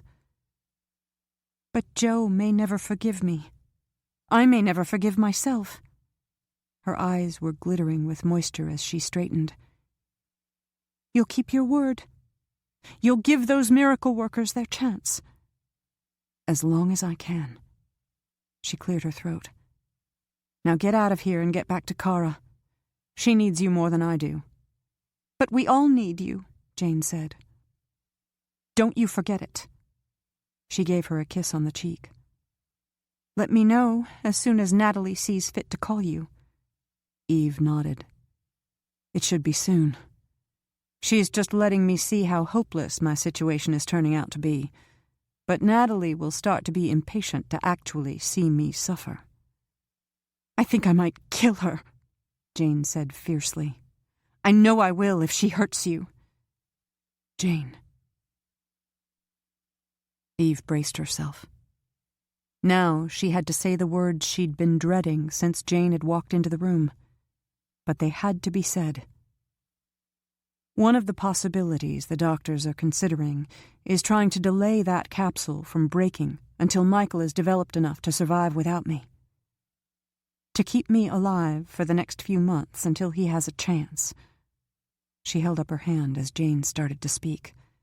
"If, by some miracle, they manage to save Michael and not me, I know you'll care for him as if he were your own. He will be your own. And I'll try my best to be there, looking over you." "Eve!" Jane's tears were suddenly overflowing.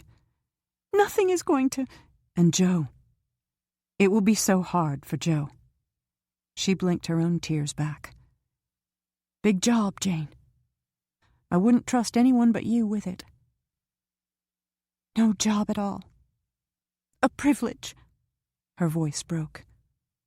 "A gift." She headed for the door. "But one I pray I won't have to accept." The next moment, she was gone. Eve wiped her eyes. She had been hard on Jane, but she didn't know what was going to happen yet, and if hope and determination weren't enough, she had to face the worst that could happen. Okay. All tears over. Turn down the lights so that Joe wouldn't notice the traces when he came into the room. He was going through enough without seeing her like that. They would talk, and she would hold him, and for a little while they'd try to forget that computer on the bedside table. Skype. Natalie had wanted Skype so that she could fully enjoy Eve's pain. Eve wished that the damn computer would ping so that she could know what Natalie had in store for her. Patience. Natalie was using Skype as she was using that capsule, to try to torture Eve, to make Eve desperate enough to give her the treasure she wanted. Block it. It won't work, Natalie. I have Joe. I have Michael. You don't even know the meaning of treasure. Loch Gaelcar. Jock was busy. Cara shouldn't bother him. He was trying to help Eve. They were all trying to help Eve. Everyone but her. She had to bother him. Cara stopped outside his tent where he was sitting, dialing his phone. "Could I speak to you, Jock? It won't be long." "In a minute," he said absently. "I just have to check with Pollock about someone he—" He broke off as he saw her face. He hung up the phone. "Be as long as you like. I tried to stop by to see you this morning, but then I had to go talk to Macduff about—" "I know you're busy," she interrupted. "I want you to be busy. You're trying to help Eve. I just wanted to tell you something." "So tell me," he said gently. "I realize this is hard for you, Cara. I'm sorry I didn't have time to really talk to you. I had to leave it up to Jane." "That was okay. You told me what you had to tell me. What else could you say? I couldn't expect you to treat me. I have to stop being such a kid." "Jane said you weren't talking. She was a little worried." "She shouldn't have been. No one should worry about me. Only about Eve." She took a step closer. "That's what I wanted to tell you. It has to be about Eve. You can't think about me. No one can think about me. You said that Natalie told Eve that Koskov wanted me back. If that's part of what will help get her to save Eve, then you can't—" "You're giving me too many can'ts," he said roughly. "We'll do whatever we can to get Eve safe and sound through this, but you're not going to be a bargaining chip. Eve wouldn't want that, and I sure as hell don't." "It doesn't matter what you want, what anyone wants. All that matters is Eve's getting what she needs." She moistened her lips. "Natalie wants the treasure, but there is no treasure yet. But I'm here. Maybe you could use me." "And I'm supposed to send you right back into those claws of hers?" His hands were knotted into fists. "We just got you away from them, damn it!" He was getting angry. She wanted to back away, or to come closer. Anything to stop him from being upset with her in this world where everything was dark and bewildering. But she couldn't let anything matter but what she had come to say. You can't just turn me over to her. That wouldn't do any good.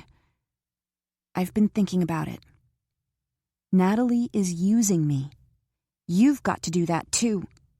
I'm not listening to you, Kara. You have to listen. Her voice was suddenly passionate. Because I won't let this go on. All my life, people have given their lives so that I could live. My sister Jenny, Elena. Do you think I'll let Eve do that too? Only this time it would be Eve and Michael. And I promised to take care of both of them. It has to stop. I have to stop it. By taking a risk with Natalie? No way. Use me. I just wanted you to be prepared, to be able to make plans. Because if you don't do it, I will. Are you trying to bluff me, Kara? Oh, no. That would be a lie, and I would never lie to you. You're my dearest friend, and I love you. Friends don't lie to each other. I'd like you to help me, but if you don't, I want you to know that I'll have to do it by myself. His jaw tautened. Kara, Natalie would kill you. She nodded. I know that. It doesn't hurt anymore. I believed you when you told me about souls and that she wasn't really my mother. Well, maybe it hurts a little, but only because I don't understand people like her. No one could, he said hoarsely. Except maybe Satan. She hates Eve. She hates me. That's why we have to go around her. Around her? Kaskov doesn't hate me. I'm not sure exactly what he feels, but it's not hate. When you use me, it should be with Kaskov. No one's going to use you. Yes, they will. She looked him in the eye. You're so clever, Jock. You told me that this is what you do. I hate it. It hurts me. But you're doing it right now. Only you're trying to keep me out of it. I will keep you out of it, Kara. She shook her head. You'll just make me do it alone. Remember when we were on that plateau? And you were so angry and frustrated because you said that you could see me standing in your way over and not letting you help me? Well, I'm letting you help. She straightened. Otherwise, I have Kaskov's telephone number. I can call him and set up a meeting. He'd come for me. And I'd kill him. He's not stupid. Neither am I. I've been running for a long time. I don't want to run toward Kaskov, but I will if I have to do it. She turned away. Use me. I know you're not going to do it until you think that there's nothing else to do. But I can't wait long, Jock. I'll be thinking and going over everything I learned about Kaskov while I was with him. You do that too. And make a plan that will give both me and Eve a chance. Kara, this is crazy. She looked over her shoulder. Yes, it is. And it's crazy that a child that Eve loves and needs almost more than life could be a pawn in Natalie's game. It's crazy that Eve could die. Her eyes were glittering with tears. We have to stop it, Jock. She walked away from him. She had meant every word. Jock muttered a curse as he watched her disappear into her tent. He had known she was upset, and he should have spent more time with her and not let her work out everything for herself. Now she'd had time to think and come to conclusions. Knowing Kara, those conclusions would now be translated into determination.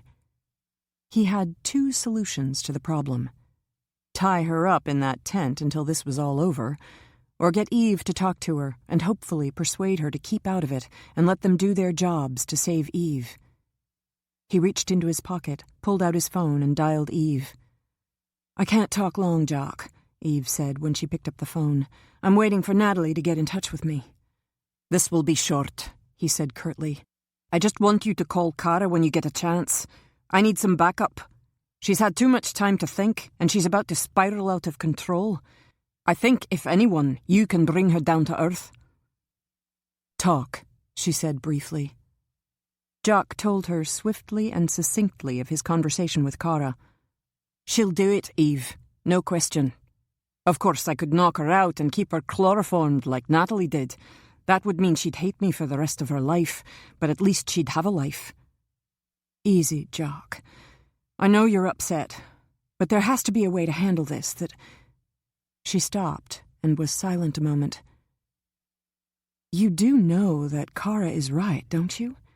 Natalie does hate me, and it will be difficult to deal with her because of that hatred. We do have a better chance with Kaskov. Of course I know Kara is right. She's smart as a whip, and naturally she came up with the right answer.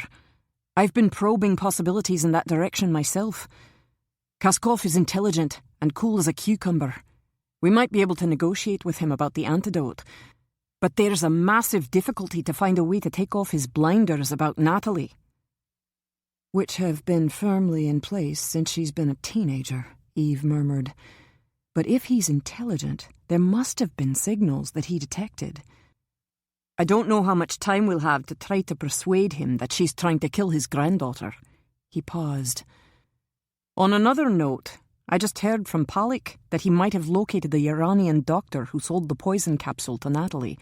His name is Nassim Feroz, and the word is that he was brought to Moscow several days ago and has been put up in a house in the city.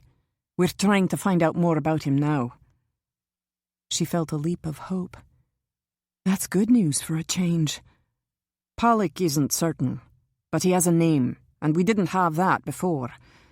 I'll find out more as soon as I can. Jock brought the conversation back to the original subject. Kara, will you call her? Yes, and I'll ask Jane to bring her to the hospital tomorrow and talk to her in person, if I'm still here. Jock was silent for a moment. How are you, Eve? I feel fine. Perfectly normal. The doctors said I would. You will be fine, Jock said. We're all working hard. We're going to get you out of this, Eve. I know. I've got quite a team. I have to go now, Jock. I'll call Kara when I can. She hung up. Eve had sounded a bit absent-minded, Jock thought, as he hung up. Well, why not? With everything hanging over her head from a death threat to Kara's threatening to run to Kaskov. Jock's gaze went to Kara's tent. Go and try to talk to her again? No, she'd been too determined. Better to apply himself to the job at hand and finish the call to Palik he'd been making when Kara had come to him. Leave it to Eve. Eve sat there in bed, thinking, after she'd hung up from Jock. Kara. It was like her to try to persuade Jock that she should be used as a chess piece in this struggle against Natalie, and also like her to come up with what she thought was a way to do it. Kaskov. Eve's gaze went to the computer on the bedside table. Natalie was still taking her time. Eve had better brace herself. When she did call, the fact that she'd chosen to make the call Skype was a clear indication she was going to let loose all the venom she'd been storing up. Just as she'd done when she'd talked to her on the phone. Wait, why had she... Eve's mind was suddenly racing. Did you make a mistake, Natalie? Were you so angry and outraged that you gave me an out? She inhaled sharply as a thought came to her. She sat up straighter in the bed. Oh my God. Don't call yet, Natalie. Give me just a little more time. She quickly reached for her phone. Hurry. She had to call Joe. There was just a chance if it was in time. The signal for the Skype pinged at 3:30 the next morning. Eve was not sleeping. She had known that Natalie wouldn't be able to wait much longer. She was just grateful that she had waited this long. Joe was straightening in his chair across the room, and Eve motioned that she'd get the call. She took a deep breath, swung her feet to the floor, and flipped open the computer. Natalie's beautiful face smiled at her from the screen. Did I wake you? I'm certain that all those doctors and nurses haven't let you sleep very much. You look quite haggard. I feel fine. I'm getting more rest than usual. You did wake me. Liar. Her smile was cat-like. You've been lying there, scared to death, waiting for my call. I'm not scared. I'm angry and planning what I'm going to do down the road to punish you for putting my son through this. Always the children. She wrinkled her nose distastefully. That's what's brought you to this point. My daughter Jenny's skull that you meddled with and caused so much trouble. Kara, now your own child. They've made you weak. So very weak, Eve. No. They've made me strong. You're the one who had to come to me, Natalie. Natalie's complacent smile ebbed slightly. You're such a fool. I've killed you, Eve. You just don't realize it yet. No, you haven't. You've threatened me, but you must be willing to offer me a lifeline, or you wouldn't have set up this little surprise, as you called it. She paused. How long do I have before this capsule inside me releases its poison? My, all those fancy doctors who have been studying you like a bug couldn't tell you? Not without removing it, but that would have been too risky. They believe I may have another 4 or 5 days. That's optimistic. You have 3 days. Eve felt as if she'd been kicked in the stomach. But you have the antidote that will neutralize the poison? Of course I do. Prove it. I don't have to prove it, do I? You're at a disadvantage. You must feel very desperate to know I have the antidote in my hands. You do what I wish, I give you the antidote. You do have to prove it. I won't give you anything until I know we have a chance. And I also want you to give me the name of the Iranian agent who sold you the pill and where I can reach him. Why, Eve, you don't trust that I'll keep my bargain? I want his name. You might get it. After I get what I want. And what exactly do you want? I told you. The treasure. And Kara? Well, naturally, but that's not as important. I regard it as very important. I won't give you Kara. You tried to kill her in Moscow. You killed her sister Jenny. They were in my way, and Kara might be able to testify against me at some point. She shrugged. But she might live for a while. My father is being very stubborn about her. He's always been foolish about that stupid music. I managed to deal with it when my brother was taking his attention, but it may take me a while to work around him to get my own way this time. I'm sure that's no problem for you, Eve said bitterly. None at all. She smiled serenely. I know exactly what makes him tick. I've always been able to control him. Her smile disappeared. And in the end, you'll give me what I want. You barely know Kara. Why should you give up a chance to let your own child live to save her? It's a matter of choice, Eve. Your life, your child's life, or Kara, who has been on borrowed time for years anyway. Her voice became ice-cold.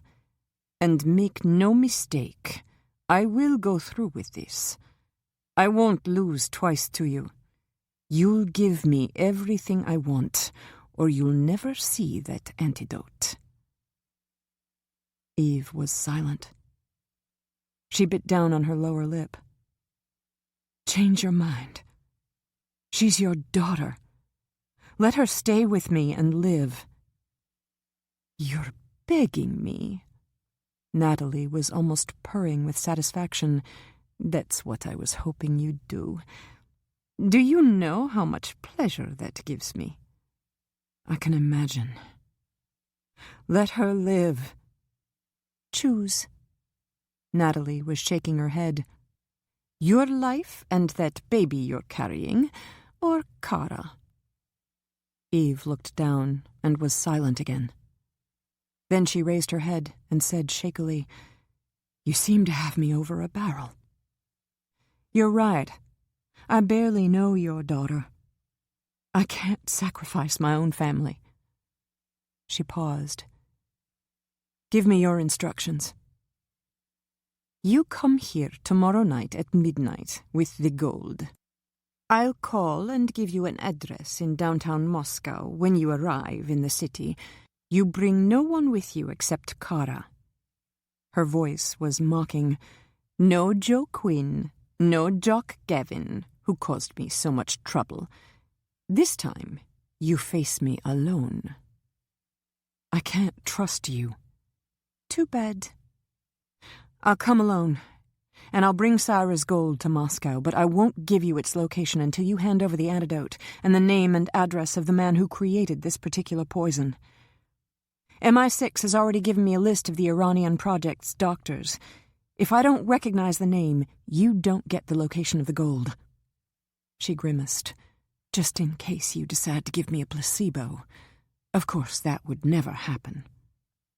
Natalie smiled sweetly. I'm glad you realized that it's only a precaution. And is this address in the city one of your father's compounds where I'll be surrounded by his men? No, but I'll have my own men to make sure that you don't slip through my fingers. I prefer not to share the gold with my father, so it's just as well that I only let him know what I need him to know. You're being very open about this. Not like you at all. I remember how cautious you were about incriminating yourself when I first talked to you. Ivan helped me protect myself. You'll see, after I hang up. It's very amusing, sort of like that old vintage spy series. I couldn't bear not being able to talk freely to you. I deserve it. I'm certain that you think you deserve everything. Get back to me with that address. I can't wait to get this thing out of my body. Eve hung up. She sat there, tense, watching the screen. 1 minute passed. 2 minutes. The screen blinked and clicked, and then went dead. She turned to Joe. She thinks my hard drive is wiped clean of this call? Joe nodded. That's what her computer will read. What I set up in your computer to tell her. And everything is still intact? All we have to do is retrieve it? She drew a shaky breath. I realized tonight she wouldn't be able to resist a little malicious bragging when she said she was going to set up Skype. And when I thought back, she said things on the other phone call that she wouldn't ordinarily have said. She'd always carefully protected herself before. That meant this time she had to have it stream on protected software. I was only worried that you wouldn't have time to get the right software installed tonight to block it. We got it. He sat down and held her close. Now stop shaking, or Michael will start giving you hell. In a minute. She slipped her arms around him and buried her face in his chest. Just talking to her makes me want to go take a shower. She was at her most venomous tonight, wasn't she? I felt like I was watching a cobra weave back and forth. Shh. He was rocking her. You did a good job. Forget her for now. I can't forget her. She's there, waiting for me. My mind is zinging around, trying to find a way to make this work. She lifted her head. But we have a chance now. If we can get that computer to Kuskov, there's enough on it to disillusion him with Natalie and maybe get him to bargain about the antidote. You led her to boast about everything from child murder to personal insults at Kuskov himself. Yes, we have a chance. His lips tightened. But I'm not letting you go anywhere near her alone. Yes, you are. If it comes down to it, she's setting the rules. She'd love to kill you in front of me. I won't lose you, Joe. We'll just hope to reach Kuskov and win him over before we have to face Natalie. She sat up straight. And now we have to call Jock and see what we can do to run that gauntlet. He knows more than anyone else about Kuskov's setup.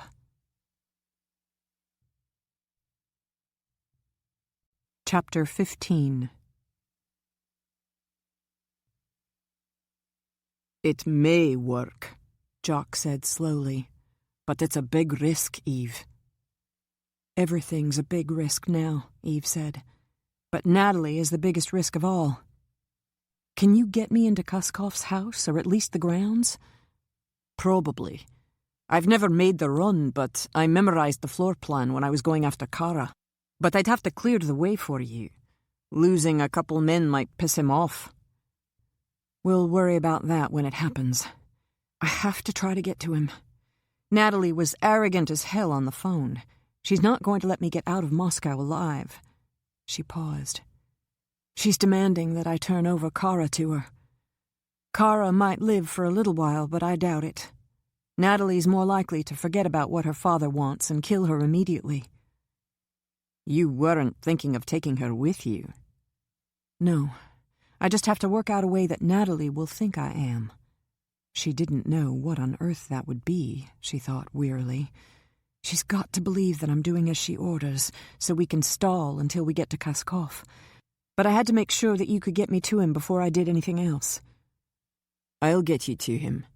And I'll set up a way to get you out if things go wrong, he added. What about Quinn? He's going with you? Not if I can help it. I've asked him to go check out Feroz, that Iranian doctor you thought might have created the poison and could have the antidote. The chances are that Natalie won't give me the antidote and will lie about the doctor who created it. I was going to check that out for you. But I need you to get me to Kuskov. You can't be everywhere, Jock. And you want Joe as far away as possible from the action. He'll see plenty of action. It's his nature. But I want my baby to have a chance of having a father if he makes it through this, and I don't. God, that sounds terrible. It's not as if I want to put you in danger, Jock. It's just that Michael has to be protected. Jock finished for her. I understand. He added wryly, I've been telling Kara this is what I do. Now I guess it's time I proved it. When do you leave? No later than tomorrow morning. I have to meet Natalie tomorrow night. It seems I don't have as much time as I thought, according to her. 3 days. Silence. She could be lying. She was taking a little too much pleasure in it. I believe she was telling the truth this time. Tomorrow night, he was thinking, calculating, setting up the kills to come. That's not going to give me enough time if we leave tomorrow. I'm heading for Moscow right now. Tell Joe to get Caleb to fly you in tomorrow, and I'll meet you at Skovsky Airport. I could go now. Just wait until I don't need you. There are things I have to do. I'll see you in Moscow. He hung up. 3 days, and Eve could be dead. Jock could feel the anger start to burn within him. Strange that he had never felt anything but icy coldness before at the thought of a kill, but then he had never cared about anything during that period. Certainly not danger to a person he cared about. Eve. He turned and headed up the slope to his car, which was parked on the road. Jock! He turned to see Kara, outlined by the leaping flames of the campfire, walking toward him. Damn it! He'd hoped to get away from camp without seeing her. He instinctively tensed, but he stopped and waited for her to reach him. Where are you going? She was gazing up at him. I saw you talking on the phone for a long time. Is Eve okay? Eve is fine. No change in her condition. Then where are you? Kara, stay out of it. She shook her head. Where are you going?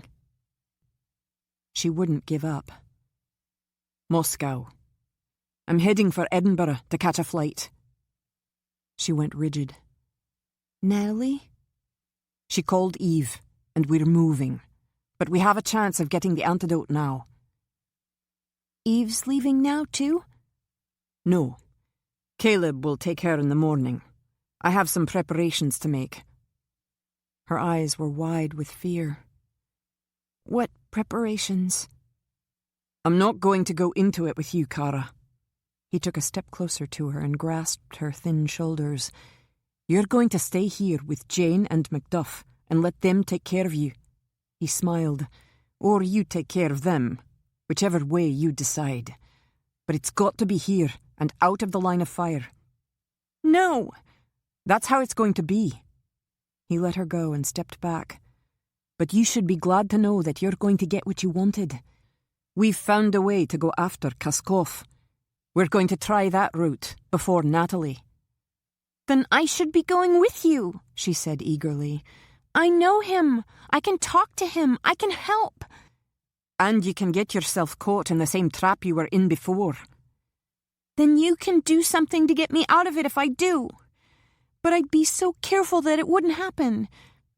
Eve needs me." She gazed up at him, her eyes pleading. "Michael needs me. Please, Jock." Damn. He wished he'd gotten away before he'd seen her. She was tearing him apart. He wanted to give her the world. "Not possible," he said hoarsely. "Trust me to take care of it for you." "It has to be me. This is why I was meant to come to Eve. It was because I could help her and Michael." He couldn't take any more of this. He turned and headed up the slope. "Trust me." "They need me," she called after him. Her voice was agonized. "Take me with you, Jock." He didn't answer. His pace increased. When he reached the road, he looked back, and she was still standing there, her hands clenched into fists at her sides, looking up at him. He turned his head away and strode down the road to his car. Jane's cell rang at 5:10 the next morning. Her heart jumped when she realized it was Eve. "Are you all right? You're not dying?" Eve chuckled. "No, though I can't blame you for thinking that, considering what a downer of a conversation we had when you were at the hospital. No, I only called to tell you Joe and I are on our way to the airport to meet Caleb. We should be there in a few minutes. We're heading for Moscow." "I know. Jock called me last night after he got on the road and told me that Kara was upset and to keep an eye on her. He was right. She stayed by the fire for hours, and all she'd say was that you needed her. She didn't go to her tent until nearly midnight. I was afraid of that. Maybe she'll be better today. Or maybe she won't," Jane said. "I'm feeling a bit abandoned myself. I much preferred the scenario where I was to come and break you out of the hospital. I want to be with you, too. We need protection for Kara and Macduff. There's no one I trust more. Sorry. I'll stop complaining and do my job. But you do your job and take care of yourself. That's what I intend to do." Eve was silent an instant. "You know, when we came back from Moscow, I was so happy. I thought that it might be almost over. But Natalie had other ideas. So here I am on my way back to face her again. It seems as if it goes on and on." "Maybe it will be the last time," Jane paused. "This could really work? Kaskov is a dangerous criminal. Even if you convinced him his daughter isn't what he thinks she is, he might still prefer her to you. He might not give a damn what happens to you." "That's true. But there's a chance, and I have to take every possible chance for Michael." She paused. "And for all the rest of my family. I love you, Jane. Watch over Kara and Macduff." She hung up. Jane blinked away tears as she hung up. These goodbyes were beginning to have a frightening finality about them. She wanted it over. Eve healthy and safe, the baby normal and on his way to a happy life. It was going to seem like a long time until Eve called her to tell her whether Kaskov had given her what she needed to stay alive. She envied Caleb that he was going to be with her, helping them, bringing them home. Caleb hadn't even told her that he was taking them to Moscow. She'd had to hear it from Jock. Not that it should have surprised her. Caleb hadn't been very communicative since that morning in the mist. She had been grateful that she hadn't had to deal with him and the tumult of her emotions when he was around. but he could have let her know that he was going away. And she was being completely unreasonable, she thought impatiently. She couldn't have it all ways. He had gone too far, or not far enough. Whenever she let her guard down enough to think of him, her body still readied, burned. Her heart would start to pound, and she still remembered him lying there naked in the mist, because he had been different during those last moments. His attitude, not threatening, but darkly decisive. It was better that she had a chance to get over that memory before she let herself think of Caleb again. So stop thinking about him. Her body was becoming flushed, her breathing rapid. All of this nonsense because she had envied that he had been able to go with Eve and Joe and she'd had to stay at the camp. Well, she was here, and she'd make the best of it. She'd help Macduff all she could, spend as much time with Kara as the girl would let her. Last night by the fire, she'd been completely despondent. Okay. Let her sleep a couple more hours, then go cook breakfast, wake her, and try to get her to talk. But Jane knew she wouldn't go back to sleep now. She was too on edge. Be safe, Eve. I'm praying for you. And damn it, you bring her back to me, saith Caleb. Coffee? Caleb came out of the cockpit. You look as if you could use it. His gaze raked Eve's face. A little tense? Maybe she'd be less tense if you were back in the cockpit flying the plane, Joe said dryly. I think I can handle anything else. It's on autopilot. Just thought I'd pop back to make sure that you were comfortable. He smiled mockingly. I always like to be a good host. We're fine, Caleb, Eve said quickly. When will we arrive in Moscow? Another couple hours. We're making good time, though. He turned back to the cockpit. But Quinn is right. I'd better get back. Autopilots are a wonderful invention, but mountains can be so troublesome. Eve shook her head as she saw Joe about to say something. He's just being Caleb, and I'm grateful he was there for us when we needed him. So am I, he grimaced. But if I didn't know he was such a good pilot, and if this Gulfstream 650 plane wasn't the fastest aircraft around and required special checking out, I'd be in that cockpit flying the damn plane myself. He laced his fingers through hers on the leather arm of the seat. Do you want that coffee? I'll go get you some from the dispenser in the back. She shook her head. I'm trying to cut down on caffeine. It's not good for Michael. Then she smiled ruefully. And that's totally bizarre. I have this megadose of poison inside me, and I'm worried about caffeine. I believe Michael would forgive you. He lifted her hand to his lips. And we'll take care of that poison soon, he said thickly.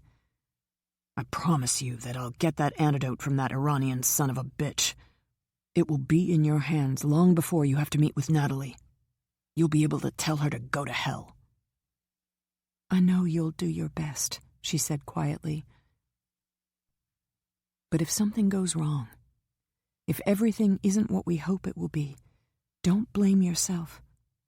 That's the only promise I want from you, Joe. She met his eyes. It's going to be a strange night, isn't it? After all, we have 2 other options we can tap before we have to show up at Natalie's place at midnight. You have a chance to get the antidote from Feroz. We might be able to bargain with Kuskov if we can persuade him to look at this disc I have in my handbag. She moistened her lips. And, as a last resort, we'll deal with Natalie. 3 chances, Joe. Better odds than we had before. I'll get the antidote from Nassim Feroz, Joe repeated grimly. We won't need another option. She didn't doubt that he had a good chance. When Joe was at his most deadly, he could intimidate the devil himself. He was way past that point now. It may take longer than you. Her cell phone rang, and she instinctively tensed. Natalie? Another report from one of those specialists who'd been running tests on her? Jock? Jane? She put it on speaker and answered. "We're fine, Jane. We haven't reached—" "She's gone," Jane interrupted. "I've been looking for the last hour and I can't find Kara anywhere. I went into her tent to wake her for breakfast and she wasn't there." Gone. Eve's hand tightened on the phone. Had Natalie's demand that she bring Kara just been a ploy to hide the fact that she was sending someone to take her? Did any of the guards see anyone who might have— "Nobody took her," Jane said. "I checked with the perimeter guards and they didn't see anyone. Macduff doubled the guards when he knew that Jock and Caleb wouldn't be at the camp. Security was super tight." She drew a shaky breath. "I've looked everywhere. I even went about a mile into the mist. She's not here, Eve. I'm scared to death. She was so worried about you. I kept remembering that she told Jock that if we didn't let her go to Kuskoff, she'd call him and arrange for him to pick her up." Eve was remembering that too. How much time did she have? Midnight to about 8 in the morning. And Kara was used to being on the run. That was a sizable head start. "I'm sorry, Eve," Jane said unevenly. "After I hang up, I'm going to get in the car and start driving around and asking questions at the villages. I just thought that you should know what to expect when you try to talk to Kuskoff. I should probably turn around and come back and help you." "No," Jane said. "You don't have time. Less than 3 days now, Eve. I'll do everything you could do. I have Macduff, and he'll pressure the police until they find some sign of her. Besides, if she contacted Kuskoff, she might be heading in the same direction you are." Everything Jane was saying made sense, but it still didn't halt the shock and fear Eve was feeling. "I'm hanging up," Jane said. "I'll let you know if I find out anything." She broke the connection. Joe was swearing softly. "You didn't need this. When I see Kara, I'm going to—" "Do what?" "She's just doing what the rest of you are doing. She's trying to save me. Only maybe she's a little more desperate because the person she's trying to save me from is her mother." She ran her fingers through her hair. "But we're not alone, Joe. She thought she had to do it alone because none of us would listen to her. How can I blame her?" "Did I miss something?" Caleb was standing in the door of the cockpit. He was gazing at Eve's face. "Yes, I see I did. A telephone call." Eve swallowed. "Jane." He nodded. "I expected it before this. She must have been concerned that she'd worry you." Joe got slowly to his feet. "Caleb, I think it's time you had that coffee." He moved down the aisle toward the back of the plane. "You might keep an eye on the instruments, Quinn. I think it's okay, but you can never tell." Joe didn't move. His gaze narrowed on Caleb. Caleb shrugged. "Suit yourself." He opened the door to the small lounge in the rear. But instead of going to the coffee machine, he went beyond it to the storage compartment. He threw open the door. "Time to face the music, Kara. Too bad you didn't bring your violin." He reached down and helped the girl to her feet. "Little stiff? I would have brought you out earlier, but Jane was being stubborn about admitting that you couldn't be found. But then, that's Jane." "Kara?" Eve was staring at her in disbelief. Kara's face was pale and pinched, and her jeans and chambray shirt were rumpled. But she was alive. She was not in Natalie's hands, nor Kuskoff's. They could keep her safe. Then the anger came. "I want to murder you," Eve said. "How could you do this?" "You need me." She moistened her lips. "I can help you. I'm supposed to help you. Why else would Jenny send me to you?" "Duty calls," Caleb murmured. "I believe it's time I went back to the cockpit. But feel free to join me at any time, Eve." "Don't worry, I will," she said grimly, as the cockpit door closed behind him. She whirled to face Kara. "This is my life, my son's life. I'm in charge here. I don't want to have to worry about you too. You shouldn't have taken the decision out of my hands. I won't. There has to be a reason. Kara's face was paler than before, and her voice was unsteady. It all fits together. Can't you see that? My mother, Kaskov. I have to be the one. No, I can't see that. I won't risk you to... Eve. Joe put his hand on her shoulder. What did you say to me just before Caleb exploded his little surprise? At least she didn't go to Kaskov. You're defending her? It's going to be twice as hard to deal with Natalie if... She met Kara's eyes and forgot what she'd been going to say. Desperation. Determination. Love. Everything Kara had been done for love. Love was a precious gift in this world. Come here. She pulled Kara into her arms. You were wrong. But we'll try to find a way to make it right. No, I'm right, Kara whispered. I tried to tell Jock, but he was too scared to believe me. Don't you be afraid, Eve. I think that whatever happens is meant to be. That maybe Jenny knew all this was going to happen, and that's why I had to be the one. I am afraid. She pushed her back. And I don't like this one bit, and I'm going to try to keep you as safe as possible. We have plans, and we're keeping to them. We'll just try to find a way to keep you out of them. Kara shook her head. I'm here. If I wasn't meant to be with you, I wouldn't have been able to persuade Caleb to bring me. Oh, yes, Caleb. Eve turned toward the cockpit. I have a few words to say to him. Totally irresponsible. What possessed you to go to him? Jock mentioned that he was going. I thought, Caleb is different. He doesn't seem to think like other people. Absolutely. And he doesn't care what anyone else thinks. Except maybe Jane. Evidently not this time. Jane is going to kill him. She glanced at Joe. Will you get her a soft drink and something to eat? She looks like she's going to fade away any minute. I want to talk to Caleb. He was reaching for his phone. Right after I called Jane and tell her that Kara's not been hijacked by Natalie or Kaskov. Kara's eyes were fixed on the cockpit door. He was only trying to help me, Eve. Don't be angry with him.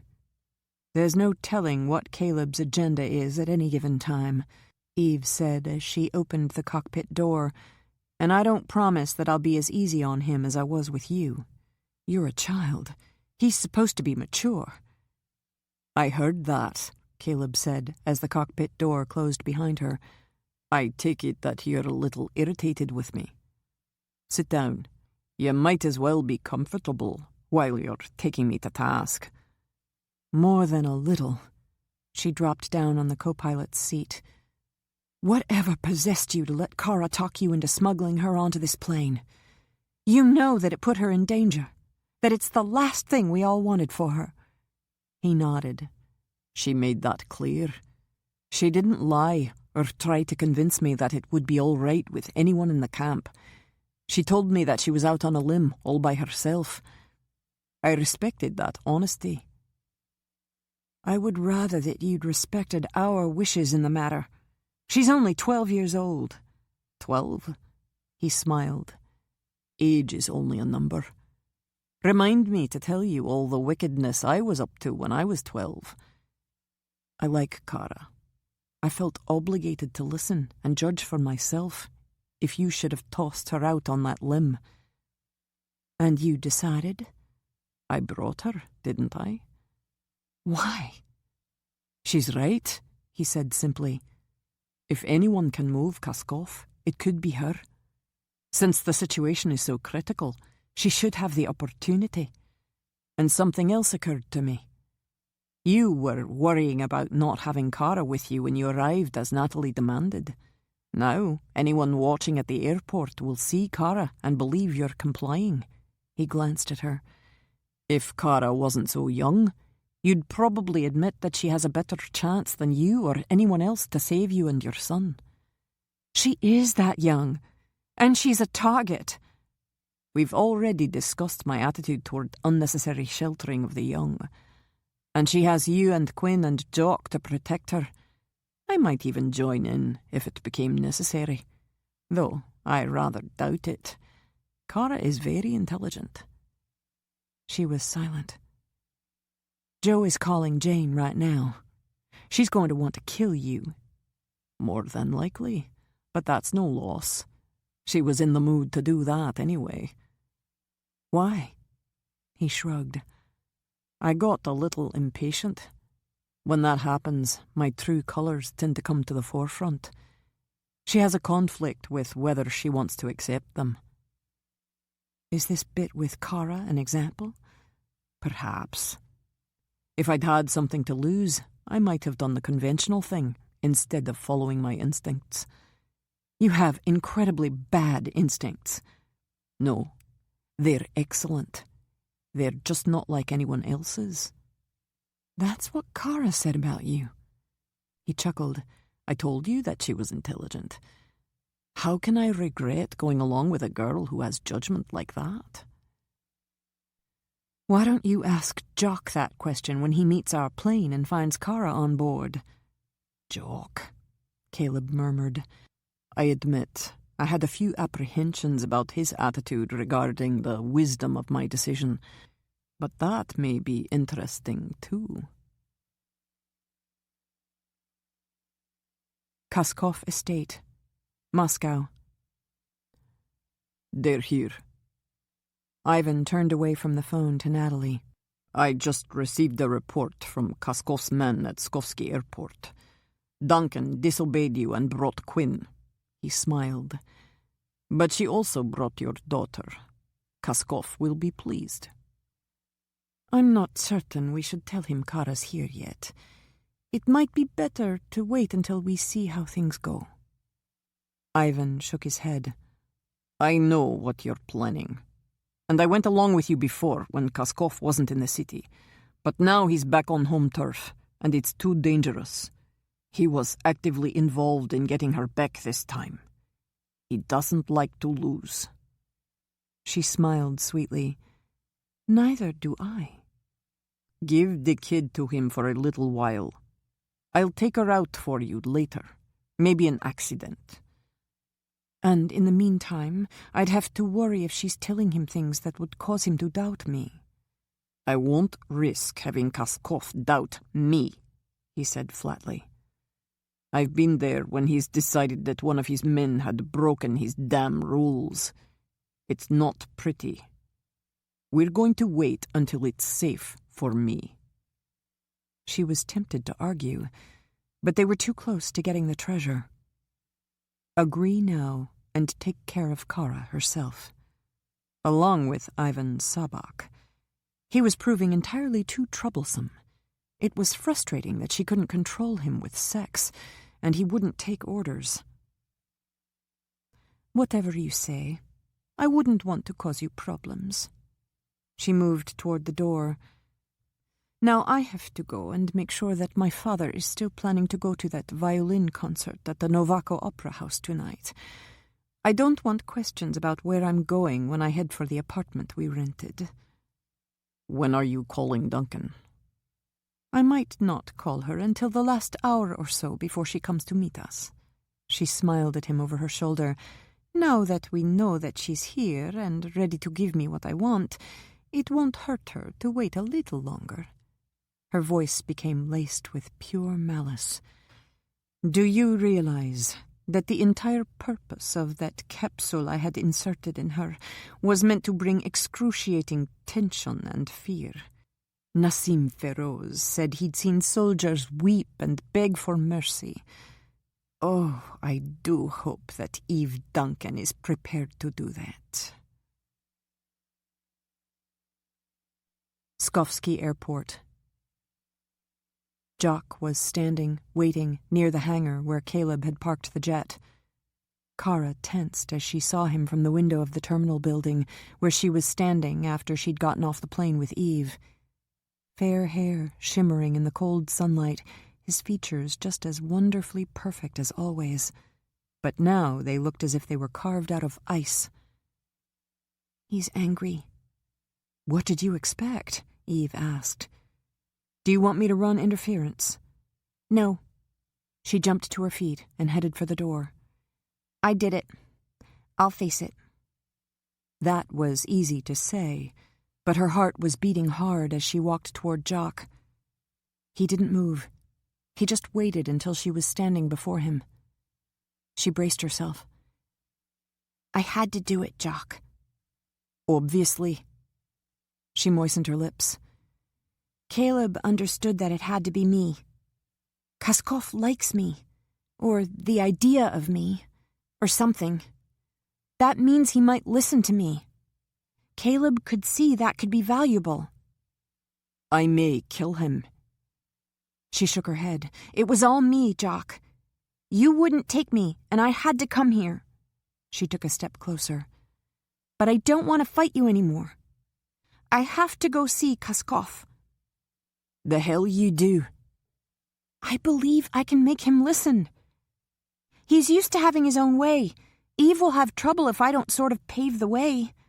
And what are you going to say that will pave the way with a criminal whose kill record is probably even higher than mine?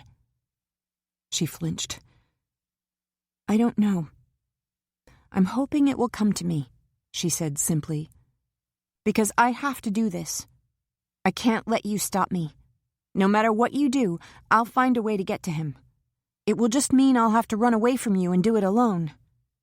I don't want to be alone, Jock. She swallowed to ease the tightness of her throat. You promised me I wouldn't have to be alone any longer. He stared at her for a long moment. That was below the belt, Kara. But the ice was breaking, she realized with relief. Yeah, I know. But it's the truth.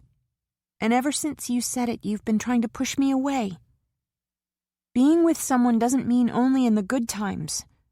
She looked pleadingly up at him. You keep telling me that this stuff is what you do. Well, do it. And find a way for me to help Eve. I'll do anything you say. But I have to go with Eve to see Kaskov. He was gazing down at her. Then he reached down and gently touched her hair. Shit. Relief soared through her. You'll do it. He nodded. But I may still kill Caleb.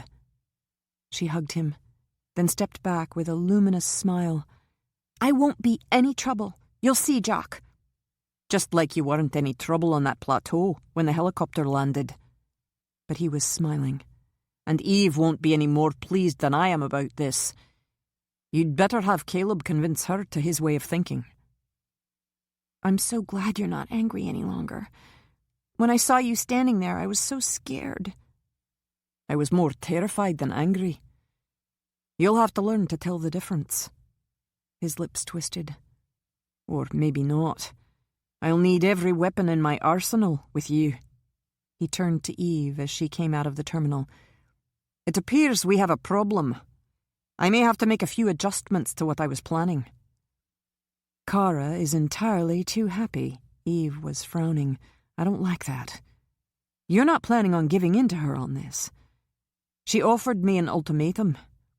I've gotten to know her well enough to realize that she doesn't bluff. So I'll just have to work around it and keep her safe. She's promised to do everything I tell her to do. He paused. As long as she goes with you to see Kaskov. No. Yes. I'll set it up. He was watching Joe and Caleb coming out of the terminal. And now we'd all better get to the hotel room I rented and go over the plans for tonight. The scheduling may be very tight. He moved forward. But first, I believe I'll have a word or two with Caleb.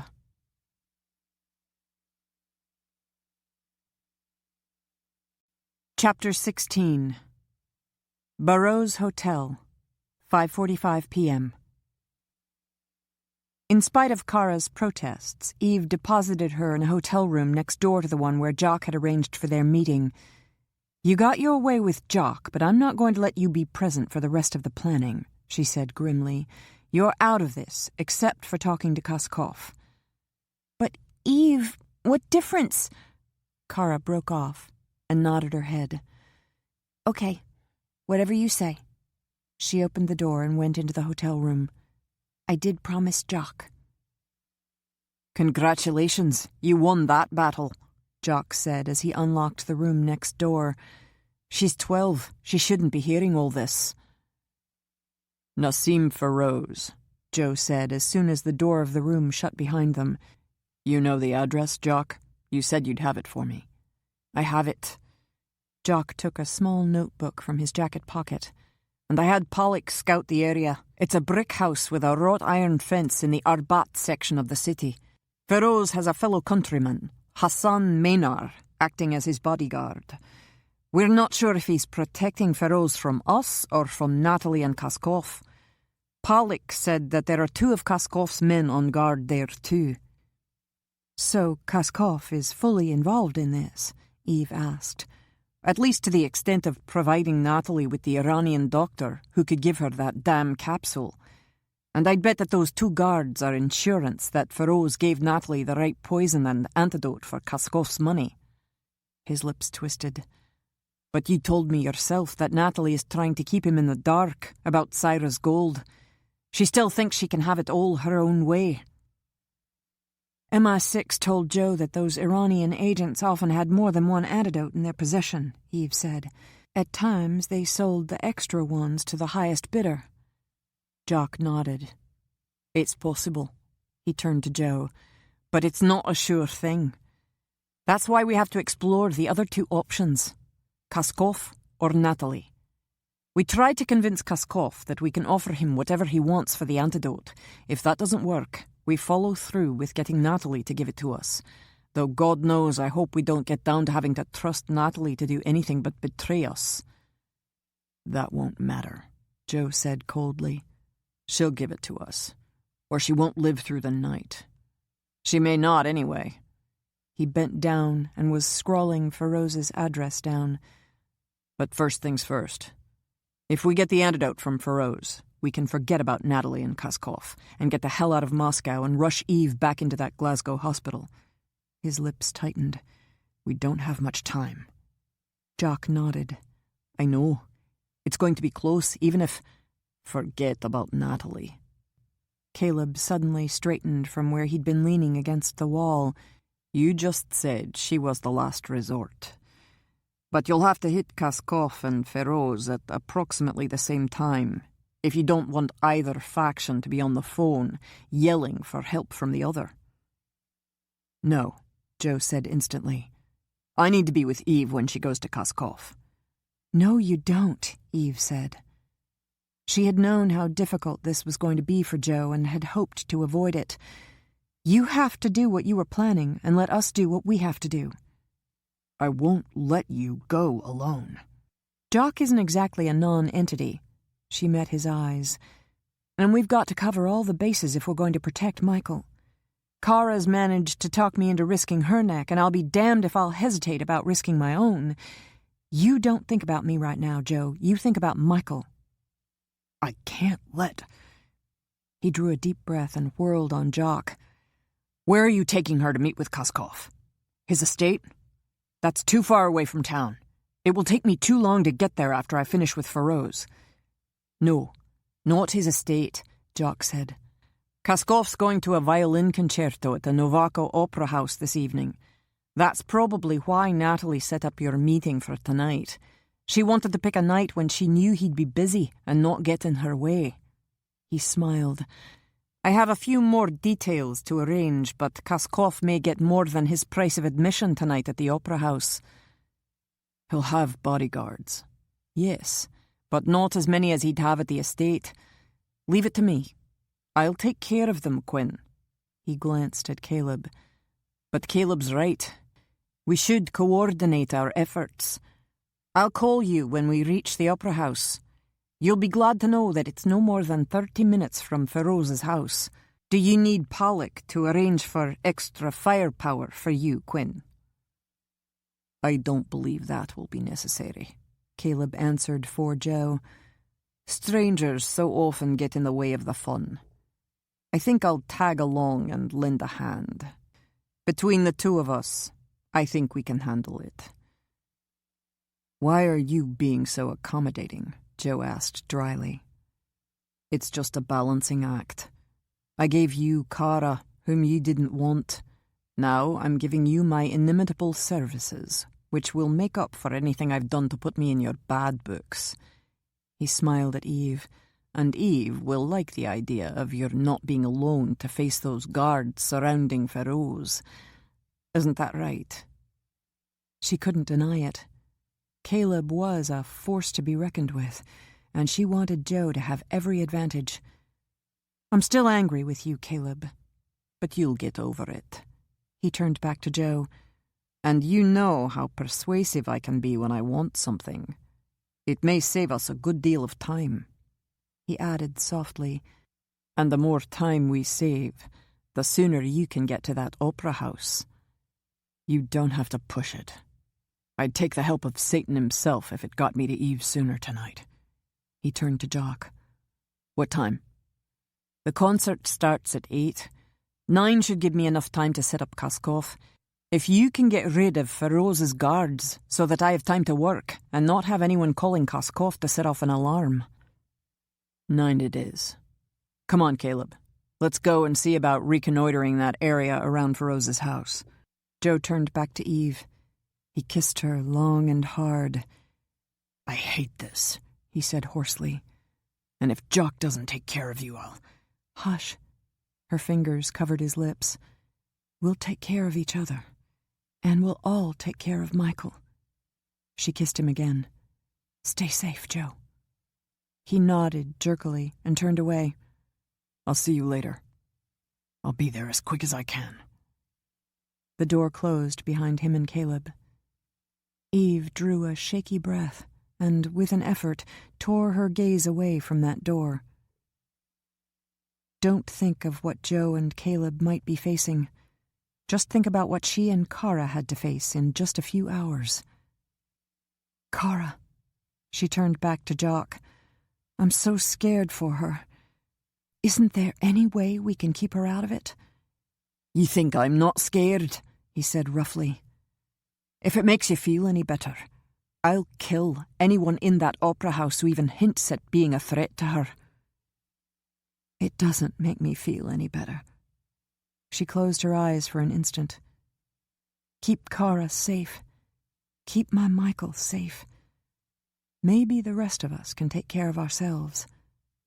Her eyes opened, and she straightened. "We'd better go and get Kara. I hated leaving her alone, but it didn't seem right to have her in the room while we were talking about disposing of Natalie and Kaskov and the others. I was just glad that you didn't leave it to me to be the bad guy again. There may be a lot of that tonight." He took her elbow and pushed her gently toward the door. "But now we have to move quickly. I want to have you at the opera house and settled by 8 when Kaskov arrives." "We have over 2 hours." He smiled. "But you and Kara have to dress for the occasion, in order not to look out of place. These concerts are very formal. Pollock sent gowns up for you and Kara, but I'm not sure his taste will be appropriate for a kid of Kara's age." "Formal?" She made a face. "Oh, for goodness sake. A slight disadvantage, but better than facing him at his estate that would be bristling with automatic rifles." She nodded as she opened the door. "Whatever you say. Let's just get out of here." "Very nice." Jock's gaze ran over Eve in the elegant bronze silk gown with the square neckline that displayed a simple gold necklace. Attractive, but not too showy. "What about Kara?" "I only caught a glimpse of her before she disappeared into the bathroom, but I think it's not as inappropriate as you thought it might be."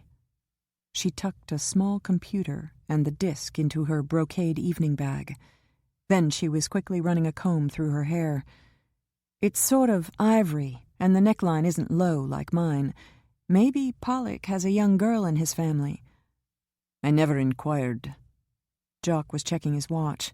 "But we'll have to get her out of there. It's time we—" He stopped as Kara came out of the bathroom. "Am I okay?" she asked breathlessly. "I'm sorry I'm late. I'm not used to dresses, and I couldn't get the zipper in the back to fasten." Jock didn't speak for a moment, but his expression said it all. "What do you say, Eve? Is she okay?" Kara looked like a young Juliet, Eve thought. The bateau neckline and empire waist of the ivory velvet gown that fell to her feet was wonderful on her. Her shiny dark hair was held back by a black sequined ribbon that matched the sequins on her ballet flats. "Beautiful," Eve said. "You look lovely, Kara. It's perfect. It reminds me of—" She inhaled sharply as that memory came flooding back to her. But Kara had seen the hesitation, and she nodded slowly. "Jenny," she said softly. "I saw it, too. Jenny wore a long white dress like this the night she died in the forest. The night she saved me. Not quite like that, but similar. She was beautiful, too. But I didn't mean to make you sad by reminding you." "You didn't make me sad. When I saw it, I thought it was like a sign that I was doing what I should be doing. It was as if Jenny were standing there behind me and telling me that." She suddenly giggled. "But I wish she could have helped me with the zipper." "You did fine on your own," Jock said gruffly as he grabbed their black velvet theatre cloaks. "Now, let's get you to that opera house and see if all this finery helps to scoot us under the wire and into Kaskoff's august presence."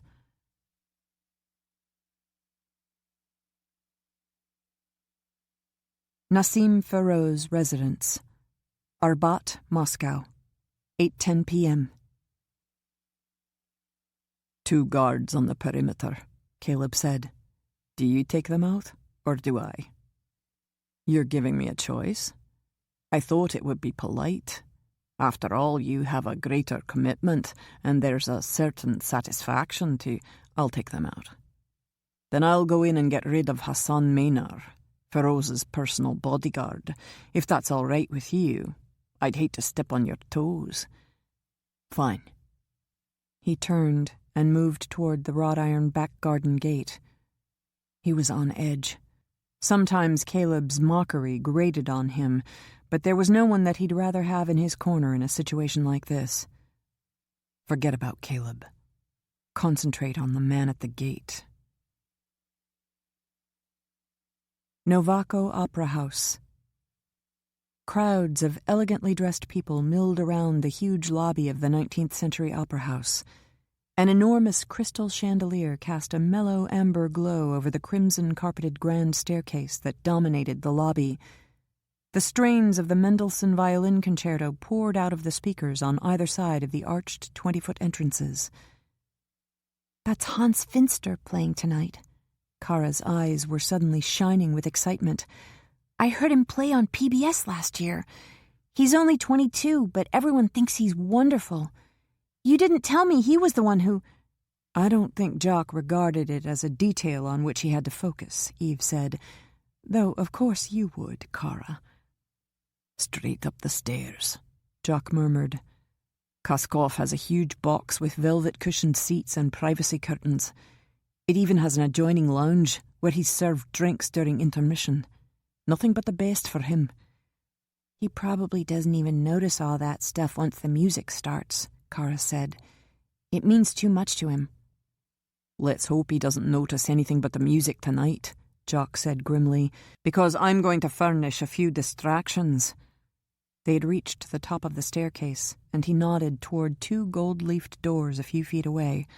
"That's Kaskoff's box." Then he nudged them toward a huge jade-colored malachite column several yards from the entrance of the box. "Stay here, behind the column. There are enough people around so that Kaskoff shouldn't notice you." Eve could see that was true. This level was also filled with elegantly dressed patrons, and there were waiters moving among them, serving wine from ornate silver trays. Very posh.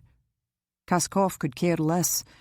He always goes straight to his box and ignores all of this.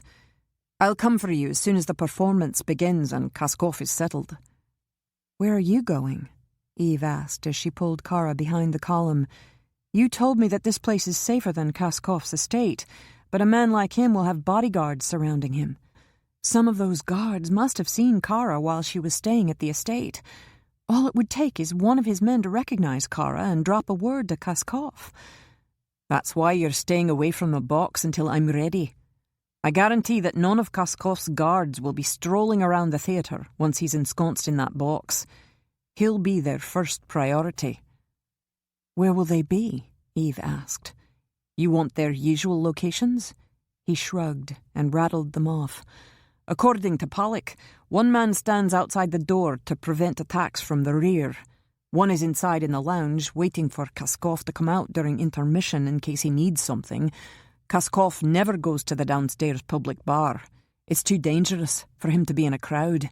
There's a guard who waits by his car in front of the theatre, and another who acts as his chauffeur." "Nikolai," Kara said. "I think he's been with Kaskov longer than any of his other men. He often uses him as a driver. He sent him to get Natalie and me when she brought me from Gailcar." "4 men," Eve whispered.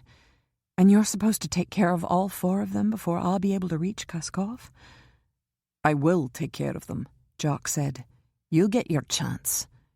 He looked at Kara, "and she'll get her chance. I just hope Quinn will be able to make my efforts totally unnecessary. If I get a call from him that he—" His phone rang. Pollock. He picked up. "Has he arrived? Same number of guards?" He hung up. "Kaskov is here. He'll be coming in the front entrance in a few minutes. Move a little farther behind that column." "Not yet. I want to see him," Eve said suddenly. "I've never even seen the man, and I'm supposed to persuade him to abandon his daughter to save my life? Could I just get a glimpse of him?" "A glimpse?" Jock shook his head at Kara. "Not you. Get behind the column. Eve's right. You could be recognized." Kara opened her lips and turned and walked toward the column. "She's keeping her word to you." Eve moved close to the elaborate gold barricade at the side of the steps, but kept discreetly behind a couple who were laughing and drinking as they looked down into the lobby. "Point him out to me." "You have 30 seconds, Jock said. "I can't risk being seen either. Pollock said that my photo was being circulated among Kaskov's men after I snatched Kara the last time. He's probably put a price on my head." Her gaze flew to his face. "You didn't tell me that." "It didn't matter. This had to be done. It just means I have to be careful and move very fast." His gaze was fastened on the front entrance. 30 seconds. "I don't have to see him if it means—" "There he is." Eve's gaze flew to where he was nodding. A tall, powerful man in an elegant black tuxedo moving through the doorway, with a man who was also formally dressed on either side of him. They were all heading for the staircase with single-minded purpose. "Go." Jock took Eve's arm and moved her away from the staircase toward the malachite column. "No one looked up, so I think we're safe. So, what did you think of him?" "Powerful. Hard. So hard. But he doesn't look anything like Natalie. I don't know what to think of him except that he appeared as if he were made of stone." "Maybe he is. You're going to get the opportunity to find out."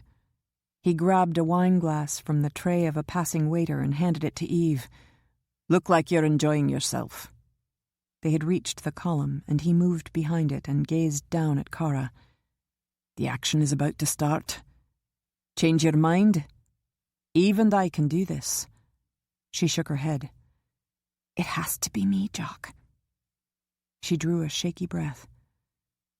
"But it's kind of scary. This place is so beautiful, and I know the music will be beautiful too. But it can't matter, can it? I have to close it all out." He nodded. "You have to do what you have to do. And since you think you have a handle on this, I'd do it the way you think you should." He smiled. "It can't hurt, Kara. I'll see that nothing hurts you. I'm going to move you both into Koskov's private lounge just before the intermission. Stay here until then. The guards? They won't be there." He glanced behind him.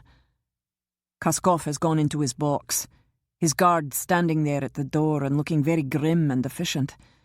So, I'd better leave and mix with the crowd who are starting to head downstairs for their seats." "Downstairs?" Eve asked. "Two of Koskov's men are down the street by his car," he reminded her. "They'll be the easiest. Don't move. I need to be able to find you when I'm ready for you." The next moment, he was gone. Don't move to watch him leave, Eve told herself. She had to stay here with Kara and take care of her. But it was hard not to make sure that guard outside Koskov's box hadn't noticed Jock. "There's probably a price on my head." "You're worried." Kara's hand slipped into hers. "Me too. I hate his having to do this. But it's you. And it's Michael." Michael. Eve felt a rush of warmth that didn't stop the fear, but it helped. "We're doing everything we can, Michael. Jock is having to do some things that are hurting him. Bonnie says you're extraordinary, and I think you are. So if you have any kind of clout, it would be nice if you could find a way to help him." "Yes, it's Michael." Her hand tightened on Kara's. "And sometimes the innocents of the world are given guardian angels to protect them. We've just got to hope that Jock is given one too." Nassim Feroz's residence. Joe dragged the man who had guarded the front gate deep into the bushes and quickly covered him with brush.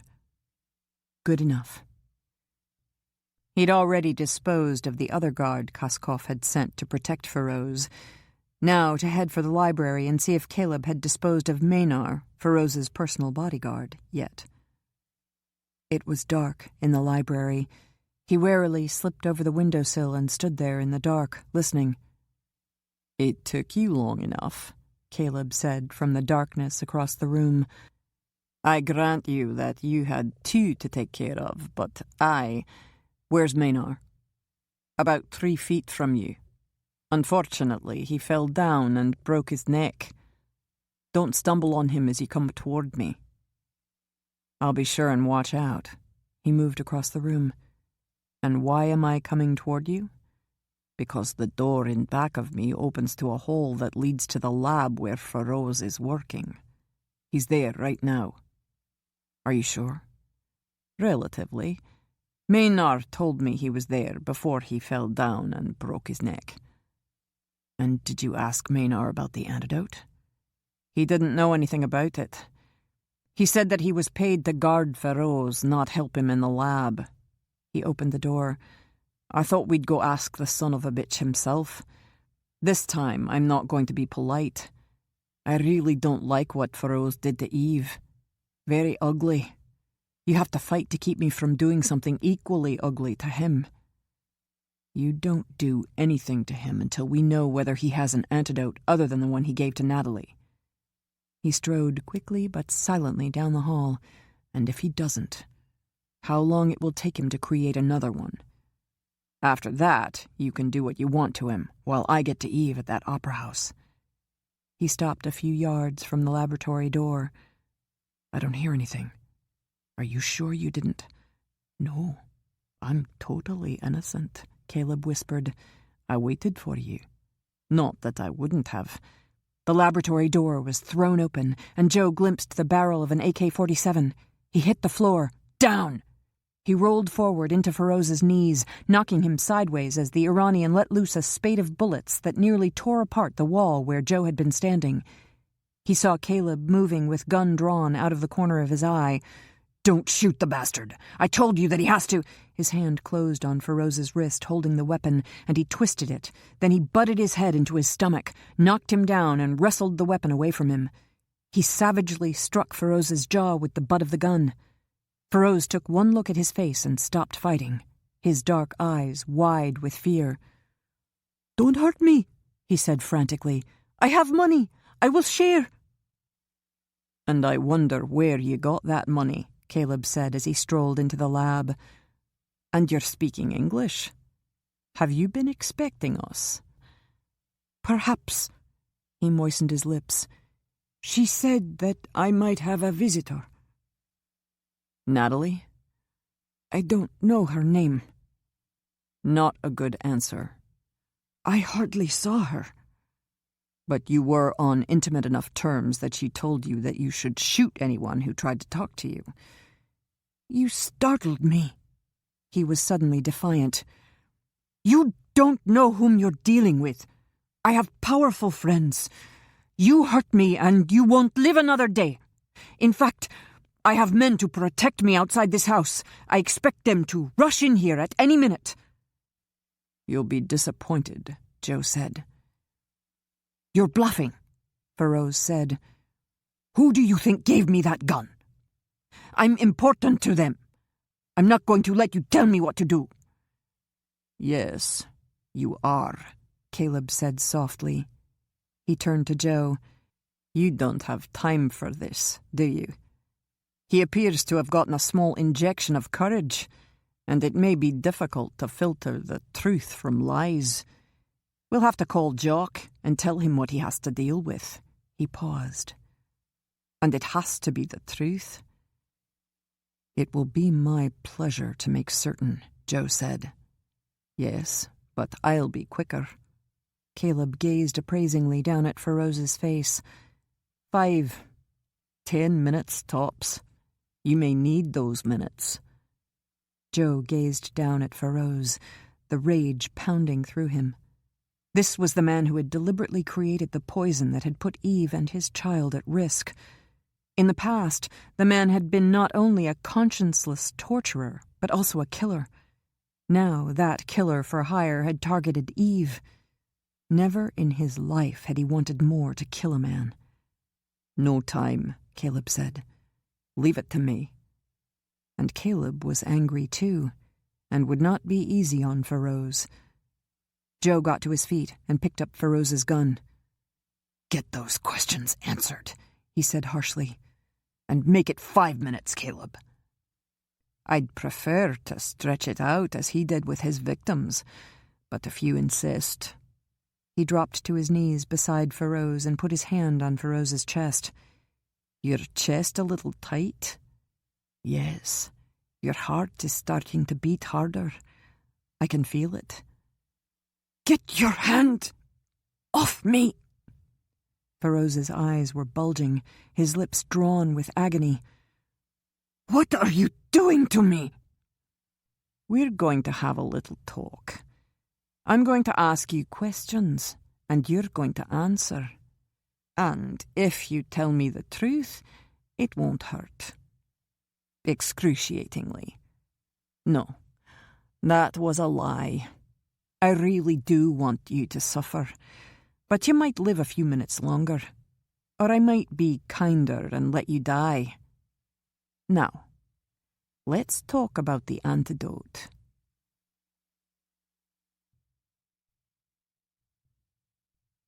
Novaco Opera House, 9:20 p.m. "Now!"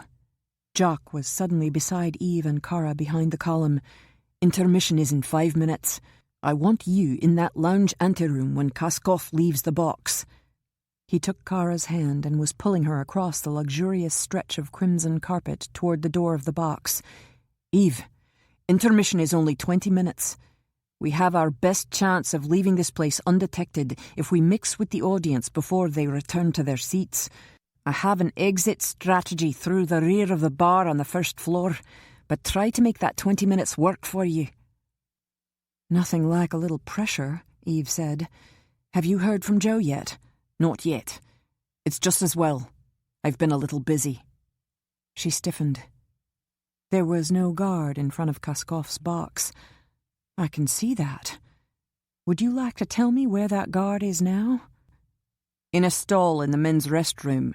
He became suddenly ill, and I had to get him there very quickly." "And the guard in the anteroom? He's behind the bar in the lounge. He glanced at Kara, whose gaze had flown to his face, just peacefully sleeping.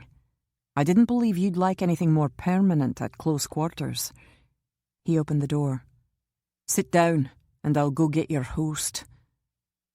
Eve put her arm around Kara's shoulders and shepherded her toward the elaborately curved beige velvet couch that looked like it might have originated at the turn of the last century.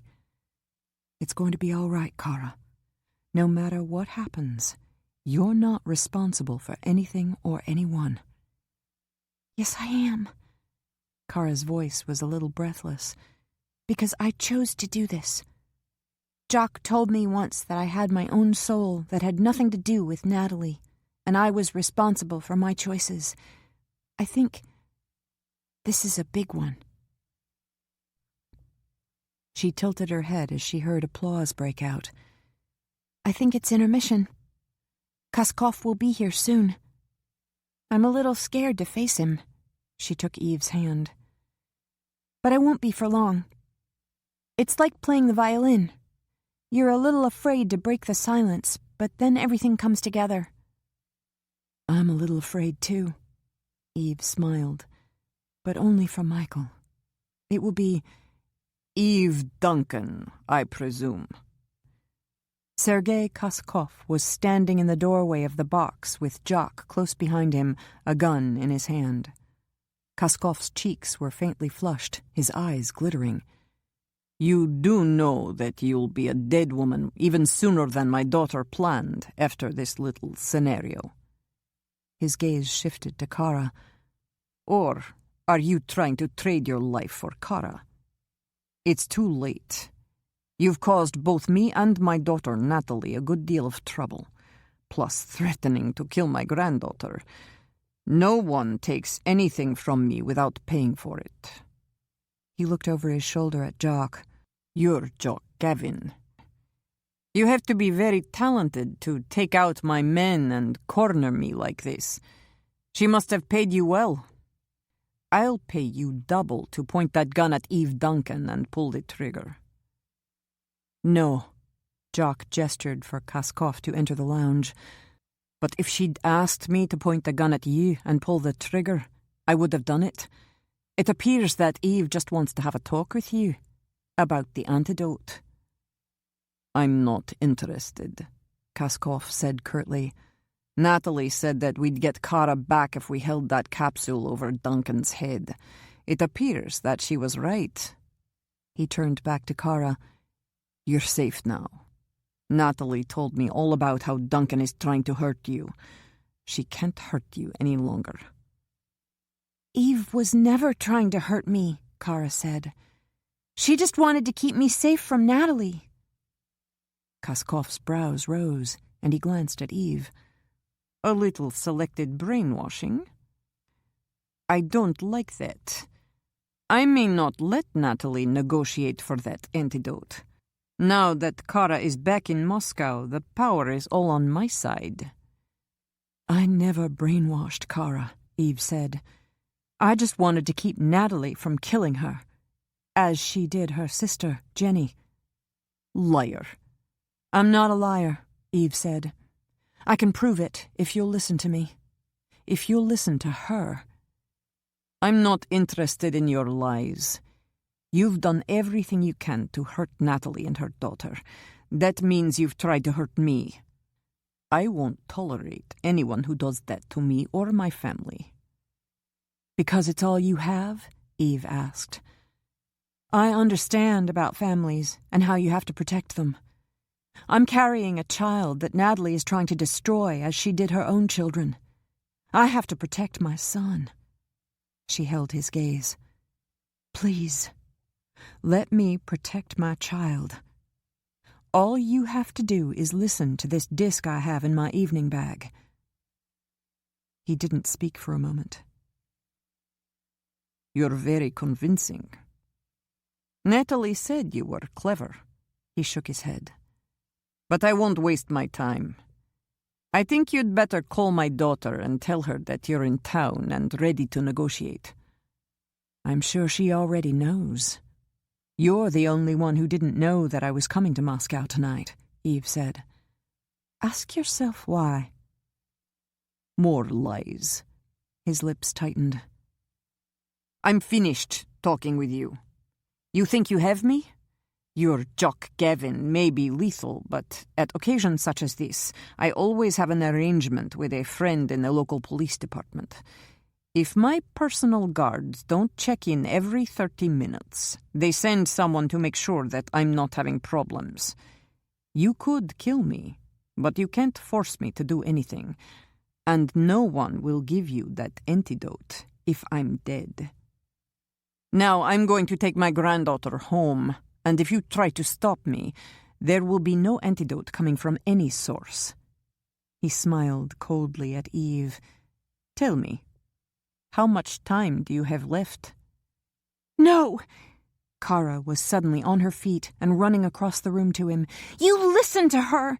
She stood before him, her eyes blazing, her hands clenched into fists. All she wants is for you to listen. You're blind where Natalie is concerned, and you have to see her as she is. He frowned.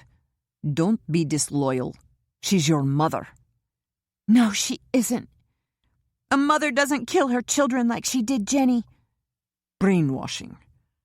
I'm not the one who was brainwashed. She was gazing up at him, frantically trying to make him understand. It's you. She's always used you. I think you know that, but you won't admit it. Sometimes I'd watch the two of you together and I could see it.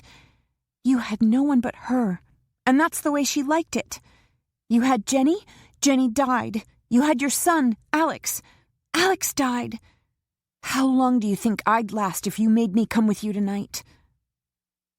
He was silent. Such passion. You're quite a surprise. You've not spoken more than a few sentences to me since the first day Natalie brought you to me. I had my orders from Natalie. I had to protect Eve. She didn't want me interfering with her relationship with you. She took a step closer. I was a danger because of the music. Like Alex, your son was a danger. She killed Alex. I was supposed to die that day in the park. She moistened her lips. But Jock and Eve saved me. He shook his head. You have to be confused. Natalie loves me. She's my family. She's not your family. She doesn't feel like other people. You want family? I'll be your family. I think you feel something for me, though it may just be the music. I'll do anything you want if you just look at that disc that Eve wants to show you. Jock took a step forward. I don't like where this is going, he said harshly. And I like very much where it's going, Kaskov said, his gaze holding Kara's. It's all probably lies and nonsense, but I've always been one to hedge my bets. Kara nodded. Like when that guard broke your hands and you had to go in another direction? Very clever for you to compare and make that connection. The violin may not be your only talent. Please! Kara's desperation and intensity were almost frantic. Just watch the disc. Listen to what Natalie is saying. He was silent. Then he nodded slowly. I'll watch it. He held out his hand to Eve for the computer and the disc, his eyes still holding Kara's. And we'll talk later, Kara. He took the small laptop to the bar and plugged it in. He gazed quizzically down at the guard slumped behind the bar. Dead, Gavin? No. I had Kara to think about. I appreciate you considering her delicate feelings, but I'm beginning to believe she might be tougher than either of us guess. She has my genes. No, Kara said. That doesn't mean anything. I belong to myself. She turned to Eve again. And I make my own choices, don't I, Eve? She smiled. Yes, you do. And some of them are not. Jock's phone rang. He glanced down at the ID. Quinn, let's hope he'll tell us something that will make all this completely non-essential. He answered the phone. Are you on your way? What did you find out? He listened for a moment. We're secure. I'll see you when you get here. He looked at Kaskov. I hope that you don't convince yourself that disc is a forgery, because you're going to be in a very tight corner in about 20 minutes. What did Joe say? Eve asked. That Feroz couldn't duplicate that antidote in less than 4 days. He met Kaskov's eyes. But Feroz never turned over the first antidote to Natalie. She never authorized Feroz to make one. She wasn't interested in anything but the poison capsule. She never meant to give Eve a chance. Natalie appeared to be very angry, Kaskov said. But then, so was I. But Feroz did create an antidote, Jock said. Since Kaskov paid the money, he called the shots. Kaskov shrugged. As I said, I always believe in hedging my bets. You can never tell when you have to initiate an alternative plan. That's why you demanded that Feroz create and give you an antidote. Just in case. As you said, I was paying. Therefore, I was in control. So you have the antidote? Eve asked. He nodded. And you will never see it if you stand in the way of Natalie's getting Kara. She will see it, Jock said. I'd make sure of that myself, but Quinn's right. As I said, he'll be here in about 20 minutes and... Jock, just let him see that disc, Kara said. Stop all this talk. You can't make him afraid. Can't you see that threats aren't going to do any good with him? Very wise, Kaskov said. I'm more and more impressed. I can see how much I missed if it's true that Natalie was suppressing all that fire. It's all true. Everything I've told you is true. He gazed at her for a long moment. Then perhaps I'd better look at this disc and judge for myself. He sat down at the bar and punched the play button. Eve studied Kaskov's face as he watched and listened to Natalie during that last phone conversation. She had almost forgotten how ugly and incriminating those words had been. Yet she could see no change in his expression as he heard both the insulting arrogance and the revelations that Natalie was spitting out. Hard. She had never met a harder man. It was clear that Natalie had manipulated the death of his son, but he wasn't showing pain or anger. Did it matter to him? Would it be enough to save Michael? Finally, he turned off the machine and sat there staring at the blank screen. Interesting. It's the truth, Eve said. No forgery. No, I'd know the difference. He was silent again. It seems I'm faced with a decision I never thought I'd have to make. He closed the lid of the computer. But that's been my life since I was a boy. I should be accustomed to it by now, but it seems that I haven't reached that point yet. Not with Natalie. Kara was suddenly standing before him again. Forget about Natalie, she said fiercely. Now that you know what she is, you'll be able to control her as you do everyone else. But you have to stop her from trying to hurt Eve. If you have that antidote, you have to give it to her, right now, tonight. Do I? He tilted his head. Tell me why? I don't know why you'd do it. Sometimes I think I know you, sometimes I don't. But I know that Eve has to live. Her child has to live. And you can make it happen. So do it. His lips twisted. Are you giving me orders? I thought I'd made it clear that I'm always the one in control. I'd hardly accept orders from a child. Kara, Eve said. Let it go. I told you that whatever happened, you weren't responsible. We'll find another. Give her the antidote, Kara said. You're angry at Natalie? Punish her by making her lose what she wants this time. Excellent thought. But what about what I want? You were an asset I didn't want to do without. I looked forward to those evenings when you played for me. Back off, Kaskov, Jock said. The conversation is over. Is it?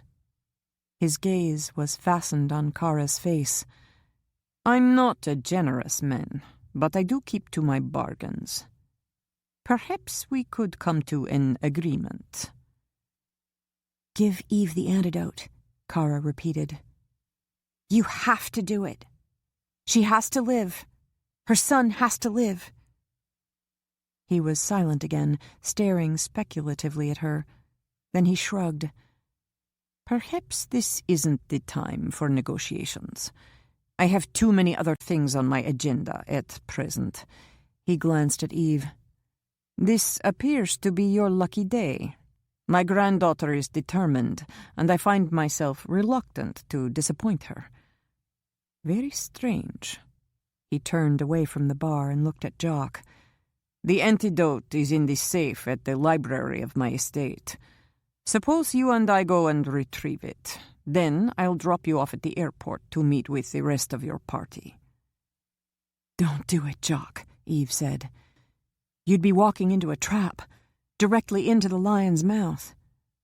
Jock was studying Kaskov's face. I think I can find a way around it. I know that estate. Jock has to live too, Kara said quickly to Kaskov. Nothing can happen to him. You're very demanding, Kaskov said. I'll have to work on that. But I'm willing to be accommodating and oblige this time. He looked at Jock. Do I still have a chauffeur and guard at my car? No guard. He's in the alley. The chauffeur is unconscious and in the trunk. You'll have to drive. He'll stay there until I pick up the antidote. I'm glad you didn't dispose of Nikolai. He's been with me a long time. That would have upset me. I wouldn't have given a damn, but Kara said something that made me reconsider. You're as exceptional as I heard you were. Kaskov smiled faintly. You wouldn't care to work for me. I admire efficiency. No, I would not. Too bad. He headed for the door. Deadly, and you don't look bad in a tuxedo. You'd fit my lifestyle admirably. Perhaps you'll change your mind. He looked over his shoulder at Kara. Stop worrying. I believe we both understand each other, don't we? You wanted your Eve and the child to live. It's going to happen. I just have to handle the details. He nodded at Eve. But I want you out of Moscow within the next 4 hours. I have things to do, and you'll get in my way. And I'm not going to go to the trouble of giving you a chance to live, then have you blow it by not acting quickly enough. Kara might be upset. I'm touched by your concern, she said dryly. I assure you that if you give me that antidote, I'll make good use of it. She paused. I suppose I should say thank you, but it doesn't seem appropriate, does it? You did this for some purpose of your own. Quite true, Kaskov said. I'll see you at the airport. He stopped once again and said to Kara, By the way, I'm not sorry to have this concert interrupted even by such traumatic events. That violinist wasn't really worth my time. You're much better, Kara. He strode out of the box with Jock beside him. Eve felt dizzy with relief. Was it over? Had they won? Kaskov was an enigma, and there was no way she could read him. Jock, I think he'll be okay. Kara was staring at the door. If Kaskov really has the antidote, and Jock doesn't have to... She swallowed. I don't know. I'm just guessing. But I'm guessing that Koskov is going to give you the antidote. And he wants us out of Moscow. Eve was reaching for her phone. We'll definitely give him what he wants. Come on. We'll go down to the front entrance to meet Joe and Caleb. I'll call Joe and see how close he is.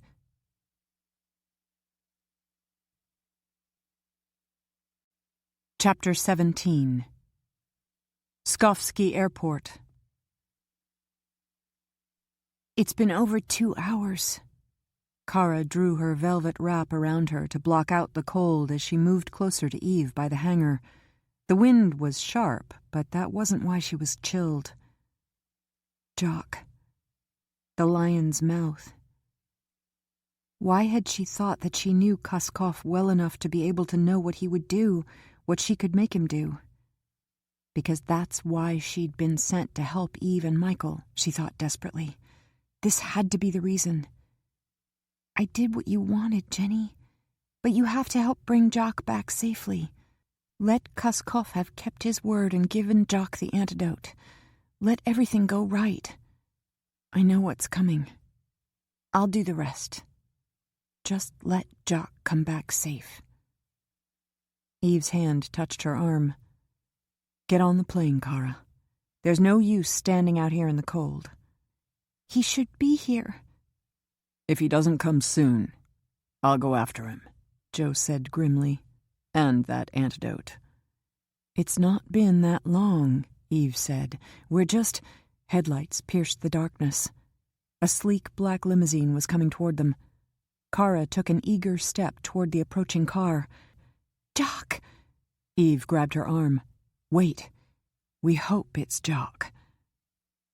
The limousine came to a stop a few yards away, and Koskov got out of the driver's seat.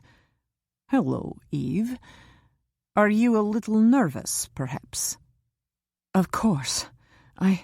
She stopped as she saw Jock getting out of the passenger seat. Jock, did everything go? I have the antidote, Jock said as he handed her a small black cylinder. Koskov was very cooperative. But he still made me drive to make sure that he could keep his eye on me, Koskov said with a smile. I would have done the same thing. He turned to Joe.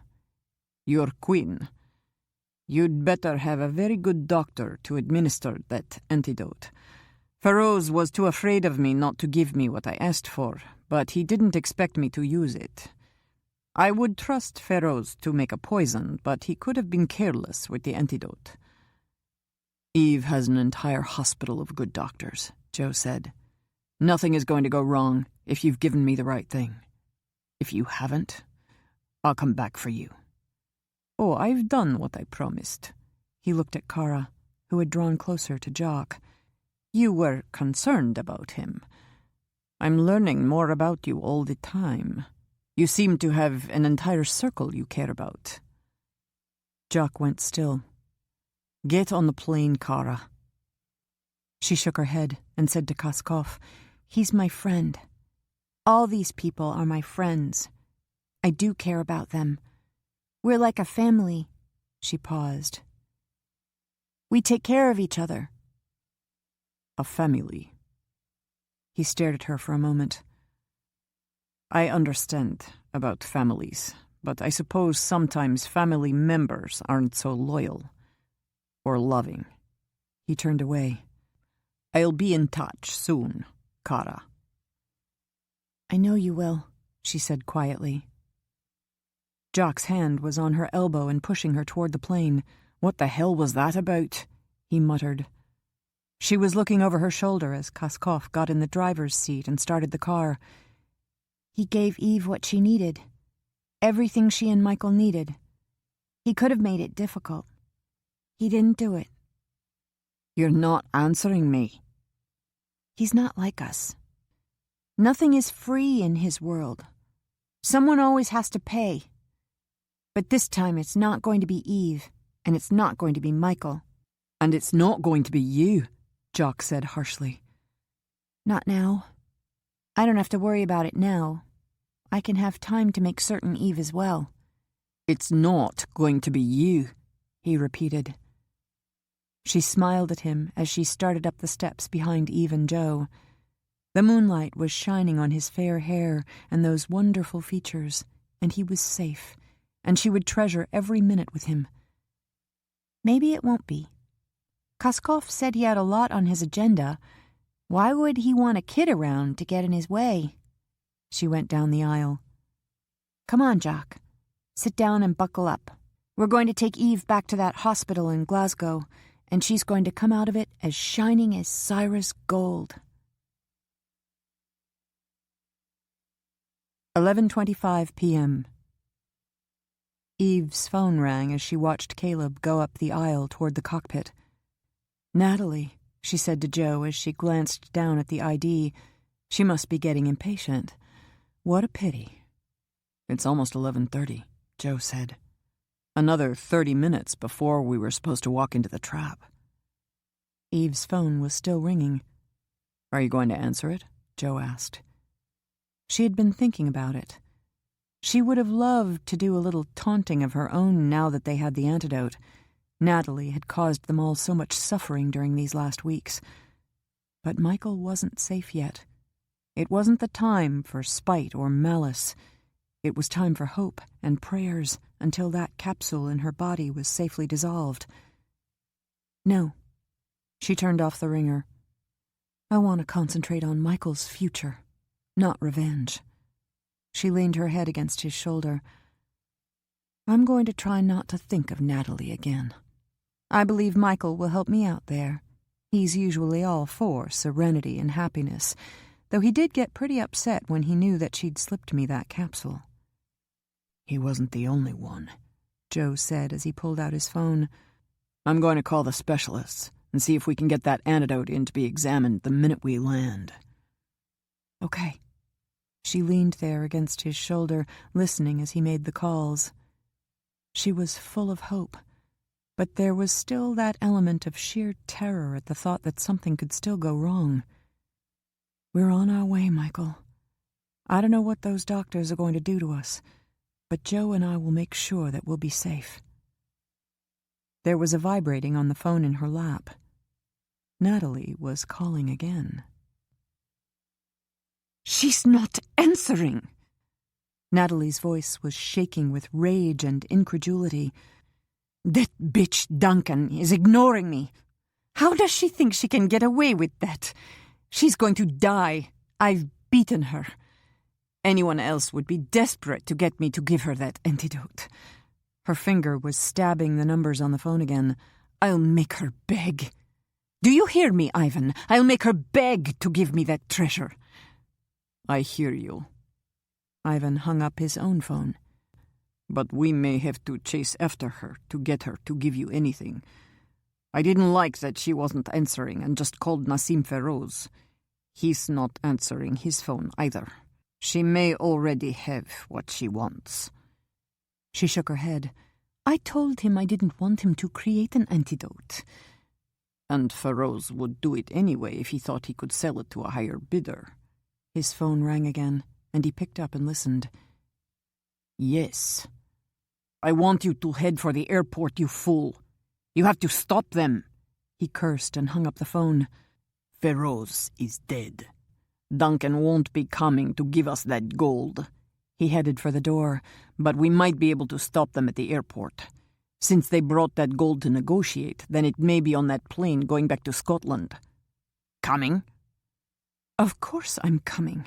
Do you think I'd trust you to share that gold with me if I let you go alone? She was running down the steps of the flat after him. We can still do this. I'll call Daddy from the car and he'll phone one of his government people and stop them from taking off. She was trying desperately to think of a reason to give her father. She might pull the Kara card. Oh well, she'd find some reason and make him believe it. Do you have any men close to the airport? Call them. Get Duncan off that plane. Ivan nodded. I'll do it. But you'd do better to get Koskov to pull his strings. They're much more effective. He got in the driver's seat of the black Mercedes at the curb. Get in, and let's go. Her hand went to the handle of the passenger door. Not there, Ivan said. Back seat. What? Back seat, Kaskov repeated as he leaned forward to look at her from the rear seat. With me, Natalie. She stiffened in shock. Daddy? He reached over and opened the rear door for her. Come along. We have to hurry. She was completely confused, but she didn't like this. What are you... Get in, Natalie. She knew from that steely note in his voice that she was going to have to deal with something. It would have to happen now, when she had no time for it. She got in the car, trying to put the pieces together. What are you doing here, Daddy? We have a small problem, but I can... Ivan had lied to her, and he must be involved in this nightmare with her father in some way. It's just as well you're here. You should know that Ivan isn't as loyal as you think he is. I'm aware of that.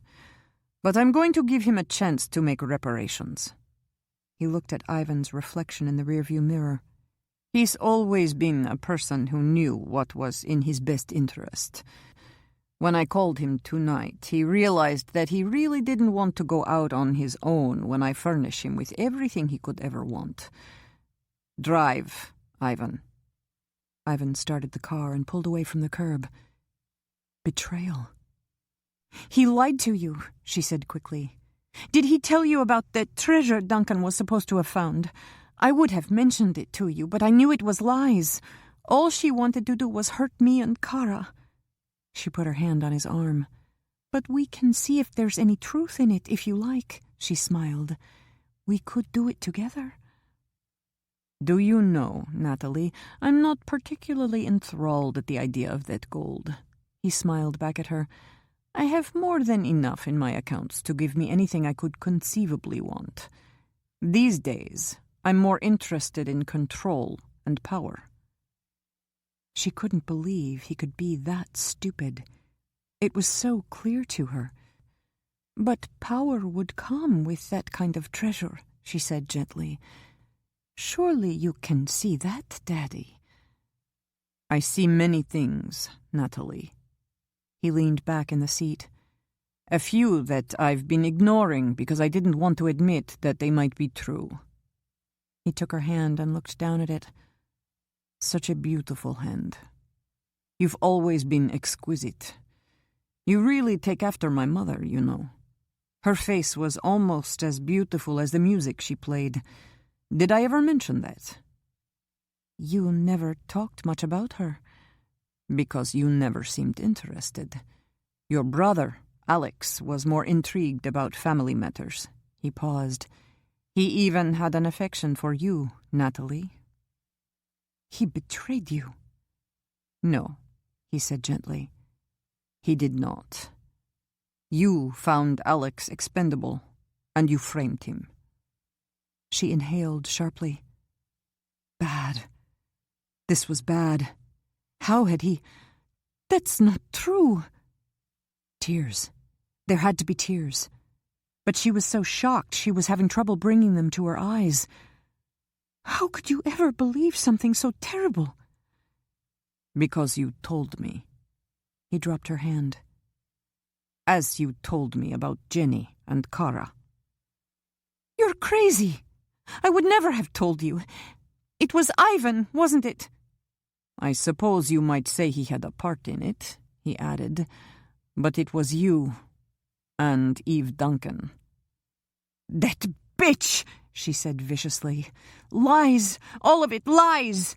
No, the truth. I can separate the truth from lies. It just takes me longer when my family is involved. He looked out the window. It's one of my idiosyncrasies, that the idea of family is important to me. I've been alone most of my life, and I truly like the concept. You have a family. I'm your family. No. I've heard a recent description of what a family should be, and you're nowhere near it, Natalie. I'm afraid I'll have to look elsewhere. And if you're not family, then all my rules of conduct apply. Unfortunately, you've broken quite a few of them. He leaned forward. Pull over when you find a place, Ivan. Right ahead, sir. Natalie's heart was beating hard. It was all lies, Daddy. What do you think you're going to do? She smiled shakily. You love me. You have to believe me. Do I? I don't think so. I'm not the fool you thought me. He looked at her. And I don't know if I still love you, or just the memory of what I wanted you to be. I might never know. He was sounding frighteningly final. If you think I did something bad, you have to forgive me. We'll give it a little time. We'll talk about it. I'll make it up to you. Forgive you. He was silent, thinking about it. I might have done it. As I said, family is important to me. Do you know that my mother sat watching and did nothing when that guard was breaking my hands at the work camp? She was too afraid. His lips twisted. I forgave her. Later, I gave her a good life until the day she died. Then forgive me. Her hand clenched on his arm as Ivan pulled the car to the side of the road. Please, Daddy. He shook his head. Alex. Jenny. Kara. It's such very bad form to kill family, Natalie. He opened the car door. I can't tolerate that kind of mistake. He was actually going to do it. She couldn't believe it. You fool! What did any of them matter? I did everything right. Just give me another chance, and I can make you see how right I was. Goodbye, Natalie. He slammed the car door and started walking down the side of the road. He called back over his shoulder at Ivan, Don't indulge yourself. You may be angry with her, but I want it quick. Yes, sir. Ivan was out of the driver's seat and coming around to the rear door. She still had a chance. The gun in her handbag. She dug frantically through the bag. She couldn't find the gun. It wasn't there. Ivan opened the door. I had 20 minutes after Kaskov called me to get rid of it. He took out his magnum. I'm sorry he isn't going to let me enjoy myself. You've caused me a good deal of trouble. And now I'll be scrambling to get back in his good graces. Don't! She screamed. The treasure! Think of the gold! You can have it all! Just let me... He blew her head off. Nikolai pulled up beside Kaskov in the limousine. He jumped out and ran around the car to open the rear door for him. Home, sir? Kaskov nodded as he got into the limousine. It's been a long night, Nikolai. Nikolai gazed back at the Mercedes still parked at the side of the road a few hundred yards back. Ivan Sabak?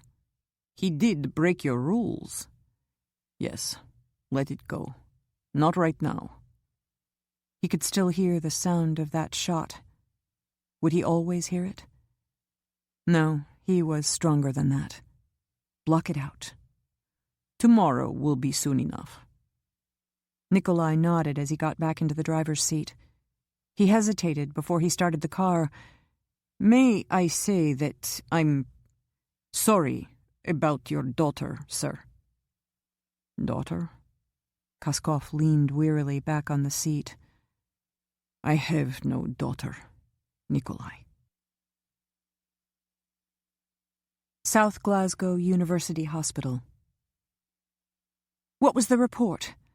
Was the antidote Kaskov gave you the right thing? Jane asked as she hurried down the hall toward Joe. Did the doctor say that it will work?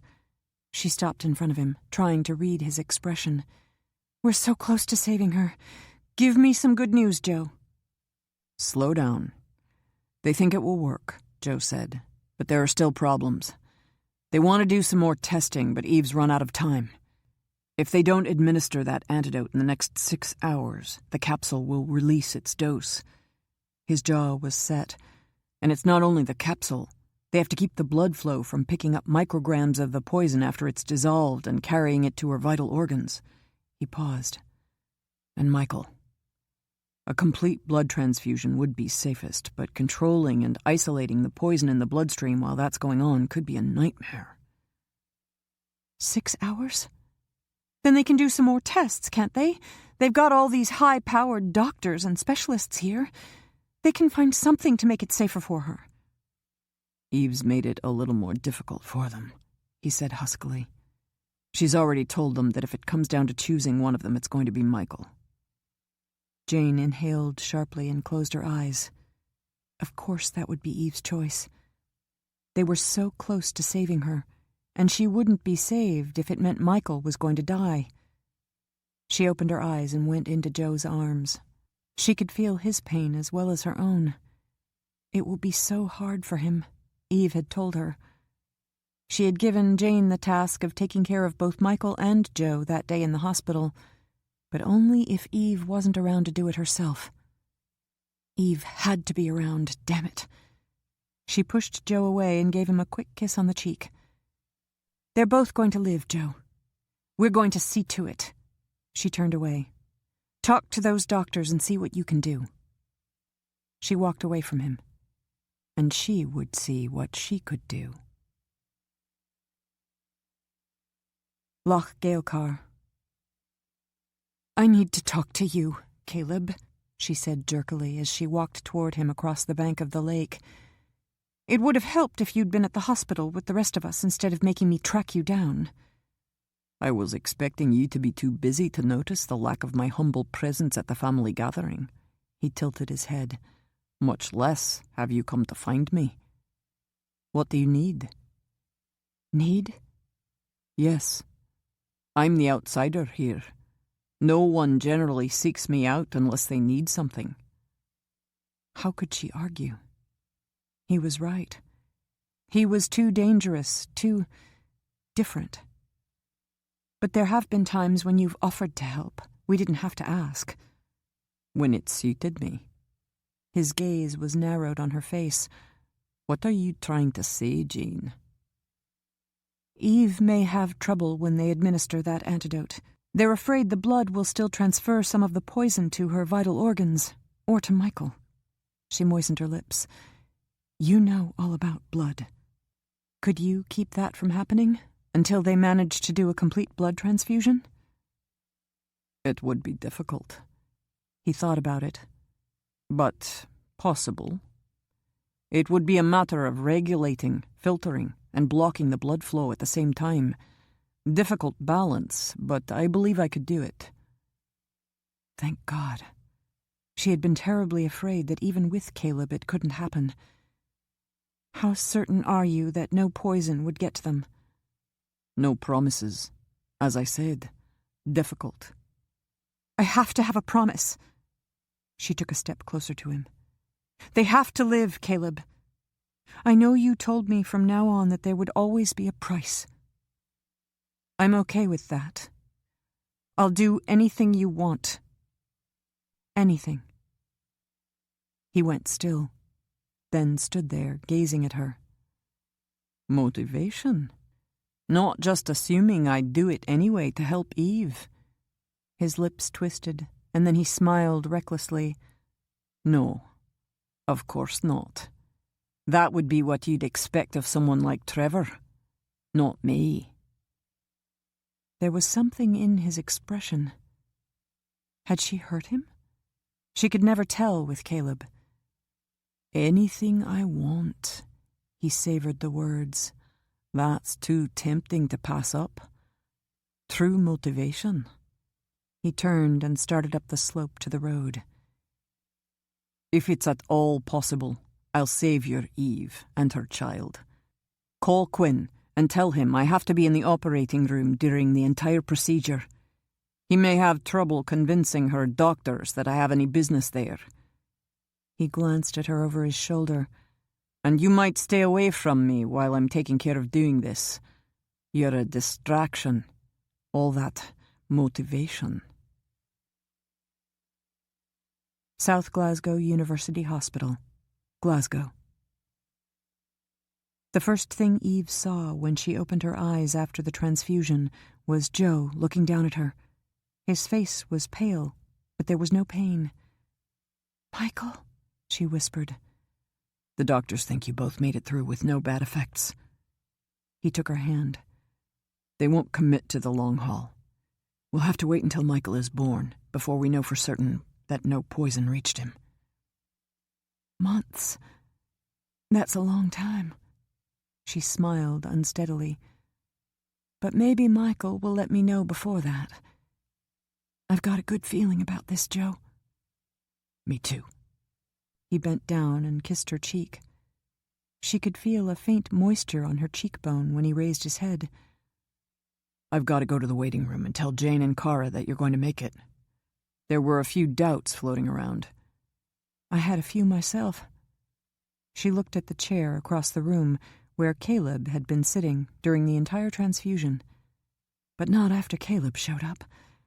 Where is he? He stepped out a few minutes ago and told me to come in and see you.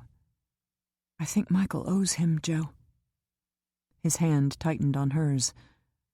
I think I owe him. Hey, how about hopping on a plane and going home to wait for Michael's arrival? Home. The lake cottage. Her work.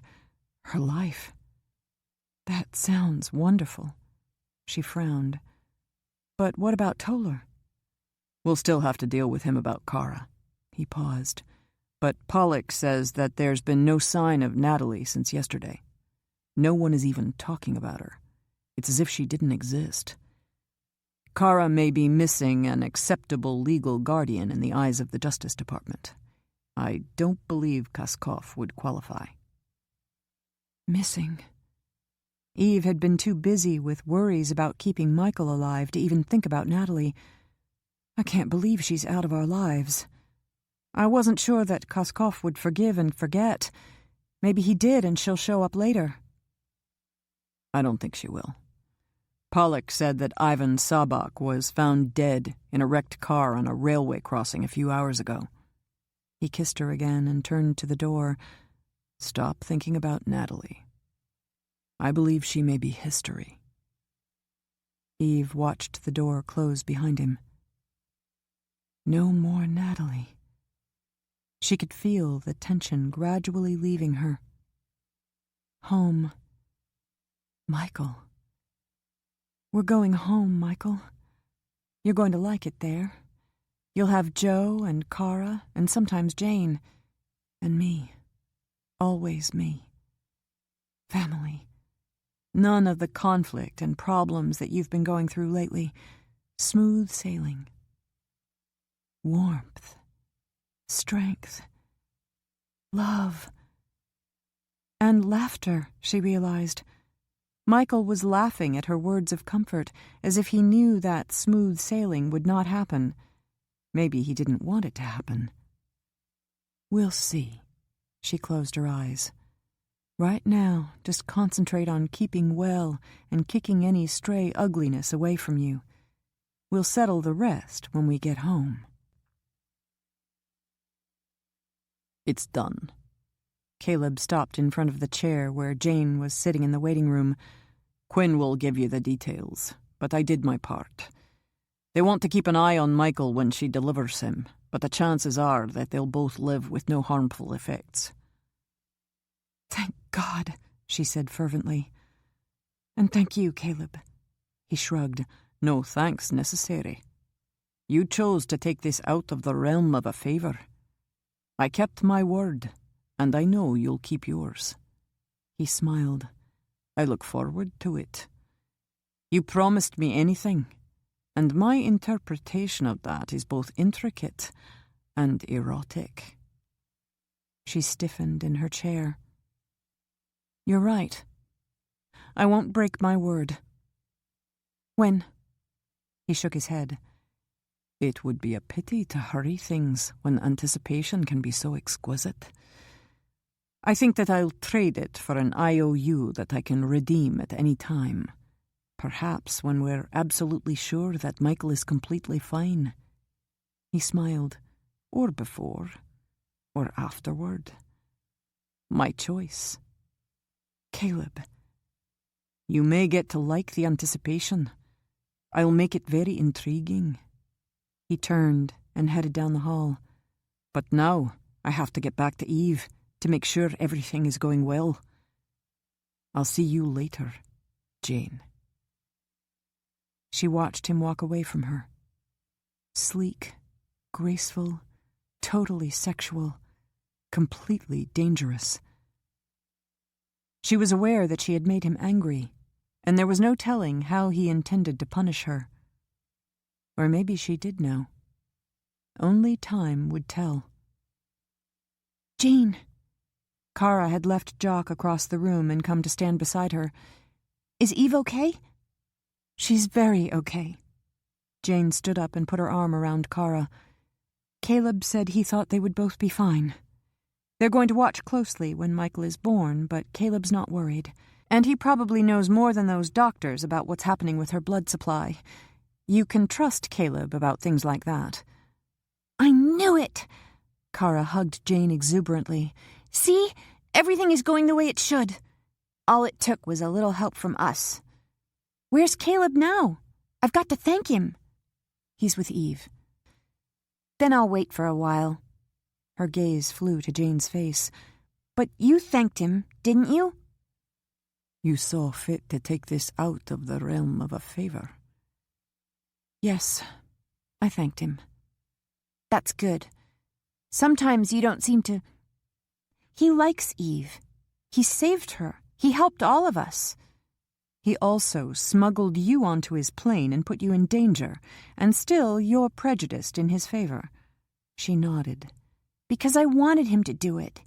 Because he sees things differently than other people. I don't know why. Do you? Has he told you? Did you ask him?" She shook her head. "My relationship with Caleb doesn't lend itself to confidences." "I'd ask him. Maybe I will. But right now, all I want to do is thank him." She looked past Jane down the hall. "There's Joe! He looks so happy." She started down the hall toward him. "I told you that everything was going to be all right. We all just have to help a little." "I take it that Eve is out of the proverbial woods." Jock was standing beside Jane and gazing after Kara, who was now looking up at Joe with a glowing smile. "Kara kept telling me that she would be, that all Eve and Michael needed was help. It appeared she was right." "You don't seem too happy about it." "I'm happy about Eve. I'm just a bit wary about Kara's attitude." He shrugged. "But I'll just keep an eye on her and make sure that she's safely ensconced with Eve and Joe in Atlanta." "And then where will you be?" "I'll come back here and help Macduff find that treasure." His lips twisted. "Kara will be better off without me for a while.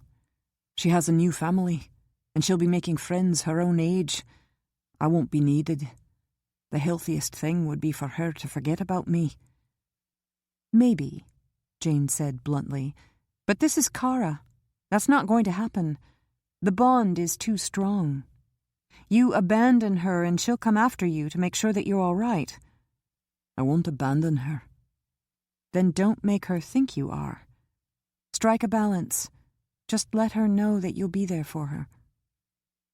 He was silent. "I always knew you were very wise, Jane." He smiled. "Or maybe I just want you to be right about this." "Wise?" She made a face. "Wrong. It's easy to see things when you're not involved. I tend to make a hell of a lot of mistakes when emotion rears its head." She smiled ruefully at him. "So when I'm not needed in Atlanta with Eve, I believe I'll join you and Macduff back at Gaelcar. Perhaps I'll be better dealing with Syra and her ancient treasure than anything more current." She took a deep breath and straightened her shoulders. "But right now, we have Eve to think about. That's all that's important until she delivers her Michael." She stared down the hall toward Joe and Kara. "And I'm going to think like Kara. Everything is going to be fine with Eve, as long as she has help from her friends."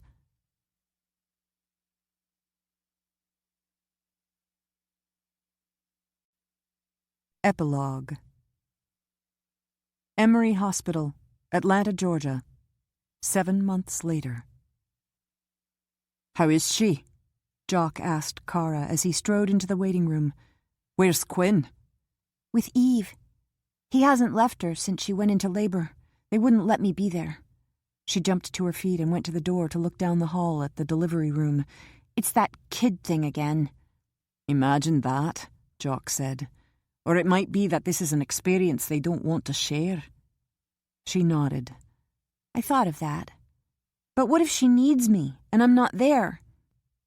"Whenever I've dropped in on you and Eve and Joe in the last months, she's seemed perfectly healthy, and you were waiting on her hand and foot.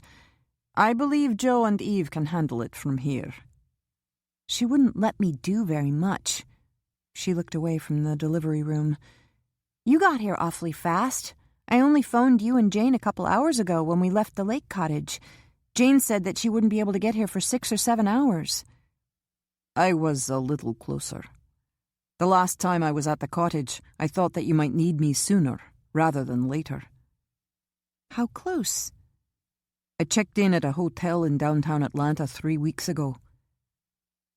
"But you didn't come to see me." "You were busy. School and your practice and Eve." "Not that busy. I'm never that busy. Didn't you want to see me?" He touched her hair. "I always want to see you. But do you remember? I told you once that sometimes we wouldn't be able to be together." "Yes.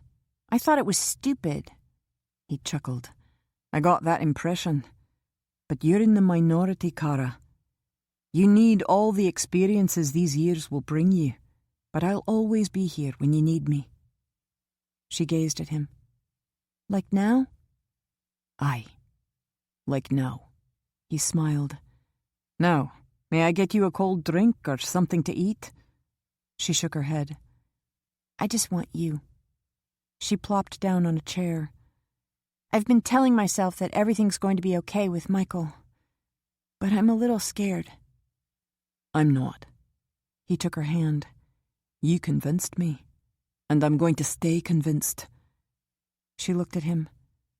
"See, that's why you're being stupid. You always make me feel better. Would I ever be too busy for that?" "I hope not." "Never," she repeated emphatically. She restlessly jumped to her feet again. "They thought Michael was going to come right away. What's keeping him?" "You'll have to discuss that with him when he appears on the scene." "He seems to have his own way of doing things. I just want Eve to be done with the—" She broke off as her phone rang. She glanced down at the ID impatiently. Then she stiffened, hesitated, and pressed the access. "It's not done," she said quickly into the phone. "It's not finished. I'll call you after Michael is born." She hung up. "Who was that?" Jock was gazing at her with narrowed eyes. "You're upset?" "No, I'm not. I just didn't want to think about it yet." "Think about what? Who was that?" He wasn't going to give up. She knew Jock too well to believe that. "It was Kaskov." He stiffened. "Kaskov? What the hell is he doing calling you?" "He just wanted to know if Michael and Eve are all right." "He knows she's in labor? Did you call him?" "No. He's been concerned and probably had someone check." "Why?" "The antidote. He wanted to make sure that what he'd given us had good value." "And when did he tell you that? Has he been phoning you?" "Only twice. And then tonight." "Did Eve and Quinn know?" "No. It would only have upset Eve." "I can see that," he said grimly. "It's upsetting me. Would you like to tell me what your discussions with him were about?" It was the last thing she wanted. "I think you know. I told you that Kaskov doesn't think anything is free. He gave me Eve and Michael. We both knew that I'd have to pay eventually." "The hell you will!" "I will pay, Jock. I was sent to save Eve and Michael, and I did it. I think I'm the only one who could have done it. For some reason, Kaskov wants me to be with him, and if that's the price, then it was worth it. I'll kill him. No, you won't. You said I had a soul and choices, and this is one of the choices. She smiled shakily. But Kaskov isn't going to have it all his own way. Why do you think I've been talking to him? He'll only have me with him for 1 month a year, and I get to choose the place. Anything else is only open to negotiation. And you actually believe he'll keep his word? Yes, if I keep mine. You're crazy. Do you know how dangerous he is? She didn't answer directly. He won't hurt me. He wouldn't damage anything he values. If he wants me with him, he must value me. She took a step closer to him. She had to make him understand. Eve might be dead if he hadn't given her that antidote. There was a reason that I had to be the one to go to him and persuade him to do it. Maybe there's a reason I have to be the one to go to him now. Bullshit. You don't have to do this. I won't allow it. Eve won't allow it. Then I'll go to Kaskov anyway. It will just make it more difficult for all of us. 1 month, Jock. She tried to smile. Hey, some of my school friends go away from home to summer camp for that long. Some summer camp, he said through his teeth. It will be what I make it, she said quietly. Choices, Jock. It's not going to happen. Not for a while. I'll make Kaskov understand I have to be with Eve during these next few months. As long as he knows I'll keep my word, he'll be patient. And you think I'll just let you go off with him? His grey eyes were shimmering with intensity, his jaw tense. Think again, Kara. For God's sake, you're happy. You love your life with Eve and Quinn. Nothing's going to destroy that. Only you, if you don't let me work this out to suit myself. She reached up and put her hand on his lips as he opened them to speak. And I'm not going to talk about this any longer. You don't talk about it either, not to me, not to anyone else. This is the day that Eve has been waiting for, and nothing is going to spoil it or worry her. Do you understand, Jock? He stared down into her eyes for a long time.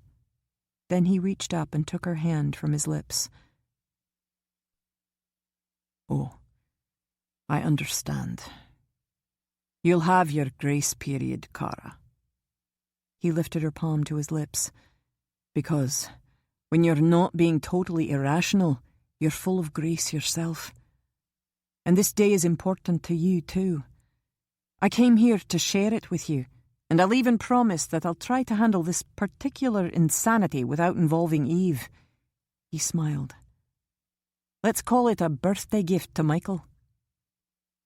He might still be upset with her, but there was no anger, she realized with relief. There was only warmth and affection and that closeness that had always been there between them. Michael will like that. He's always very protective of Eve. Her hand tightened on Jock's as she looked impatiently down the long hall. But I wish he'd get here. Where on earth is he? Where is he? Eve asked in panic, reaching out for Joe's hand. Where are they taking him? Shh, everything's fine. No, it's not. She was empty. Michael was gone from her body, and she was feeling a terrible loss. She wanted him back. Not if he's not here with me. Hey, you're just exhausted and not thinking clearly. You had a pretty rough labor. You should have a long talk with Michael about putting you through it. Joe smiled down at her. The doctors told you that they'd take the baby right away to examine and make sure there was nothing wrong with him. She remembered, but it didn't stop the panic. So when do I get him back? 15 minutes, Eve. Give them a chance. I barely got a glimpse of him before they whisked him away. He looked pretty good to me. I think you did a stellar job, Eve. Michael wouldn't agree. She swallowed to ease the tightness of her throat. He believed he was running the show, and I was just along for the ride. I'll have to teach him more respect. You're never just along for the ride. He bent and kissed her, slowly, deeply. Thank you for my son, Eve. His arms were suddenly around her, and he held her tight. It's fantastic. A miracle. You did contribute, Joe. She chuckled, but she held him even closer. Thank you. This was a precious moment that she wanted to cherish. When she had given birth to Bonnie, she had been almost alone, and there had been no one like Joe to hold and share the wonder. But she wasn't sharing the wonder yet. She didn't have Michael. He let her go and looked down at her with a quizzical expression. You want me to go and hurry those doctors along? Please. He laughed and straightened away from her bed. No problem. On my way, I'll stop and give Kara the good news. He moved across the hospital room and out the door. Kara. Yes, they had to tell Kara, who had become such an integral part of their family during the last months. Jane. Eve should call her and tell her that Michael had been in too much of a hurry to wait for her, but she would be here soon anyway. Lord, Eve was lucky to have people around her who were loving and loyal and totally unique. She had never felt that gratitude more than after what she had gone through during the last months. But where was Michael? She could feel her tension growing as the minutes passed. Those doctors wouldn't have said there could be a possible problem at birth if they hadn't had a reason. Caleb had not been worried. Trust Caleb. But where was Michael? Joe wouldn't leave her alone to worry when he knew that she was on edge. She just wanted to see her son and know that he was well. She would ring for the nurse if Joe didn't come back soon. Or, damn it, she would get up from this bed and go get Michael herself. It had been too long for... Here he is. Joe was holding the door open for a nurse carrying a small blue blanket-wrapped bundle. I had to commandeer Nurse Carey here to bring him back to you. The nurse smiled and carefully put the soft bundle in Eve's arms. And maybe I wanted to keep him a little longer. He's pretty wonderful. I know. Michael's softness was against her instead of in her body. It felt strange, but wonderfully right. Don't look at him yet. Stretch out this moment she was going to remember forever. She looked at Joe. What did the doctors say? 8 pounds 2 ounces, 21 inches. He crossed the room and stood beside the bed. And absolutely healthy. She closed her eyes for an instant. Thank God. No effect from the capsule? Evidently nothing nasty touched him during the transfusion. I believe I'm going to have trouble being annoyed with Caleb, whatever he does from now on. Her eyes opened. You'll get over it. But she wasn't sure that she would. Anything or anyone that kept her son safe was a gift beyond price. They're certain? Positive. Don't you want to see him? The nurse was gently shifting the folds of the blanket. He's one cool dude. He's going to be a heartbreaker when he grows up. He didn't cry at all when he was born. We had to make him do it while we were cleaning him up. Then he looked at us as if we'd insulted him. But then, I swear, he smiled at us. Really smiled. I know they say that babies don't smile before 6 weeks, but she shrugged. Anyway, all the nurses are crazy about him. I bet they are. Michael has a talent in that direction. Eve felt Joe's hand on her shoulder as she moved the blankets away from her son's face. Someone I love very much once told me that he was special. Eve could see his face now. So small. Bright blue eyes, pale satin skin, dark tufts of hair on that tiny head. He was staring solemnly up at her. "Hi," she said softly. "How are you doing? Glad to meet you at last. We made it through, didn't we? Now we'll just concentrate on all the good things." She reached down and touched his cheek with a gentle finger. He became still, alert, as if he was trying to hear her, understand her. "It's a new way for us, isn't it? But we'll get used to it, and it will be just fine." Everything was fine in this moment. The waves of love were overpowering in their intensity, and she was having trouble keeping back the tears. "I told you he was extraordinary, Mama." "Bonnie." She looked up, expecting to see her. "No, later. It's his time now. I just wanted to be with you." And Bonnie was with her, and it made this time all the more golden. Bonnie, Michael, part of her, the very best part. Perfect. She couldn't take her gaze from Michael's brilliant blue eyes. They seemed to be holding her, talking to her, telling her wonderful secrets about Kara, Jane, Joe. Oh, maybe those secrets were not as wonderfully perfect as this moment, because they were all human, and so would change and grow through the years as Michael was going to grow and change. Still pretty darn wonderful, and all the more so because of that very humanity. And he was wonderful, and that was all that was important right now. "Isn't he beautiful?" "He reminds me of someone, Joe," she said softly, "but I just can't place who." "Well, it's not me. I'm definitely not beautiful." "Yes, you are." But it wasn't Joe. And the baby didn't have her features either. Maybe he's a throwback. She looked down at him again, and she felt an enormous rush of sheer love that filled all her mind and heart. Welcome to our world, Michael.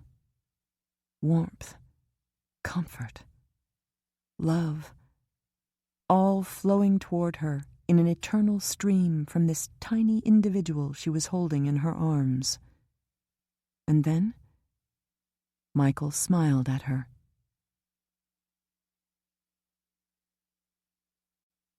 The End. This is Elizabeth Rogers. We hope you have enjoyed this production of Night and Day by Iris Johansen. Recorded Books offers a wide selection of bestsellers, mysteries, classics, histories, and more, so look for us at your public library or on download sites online. And thank you for being a Recorded Books reader.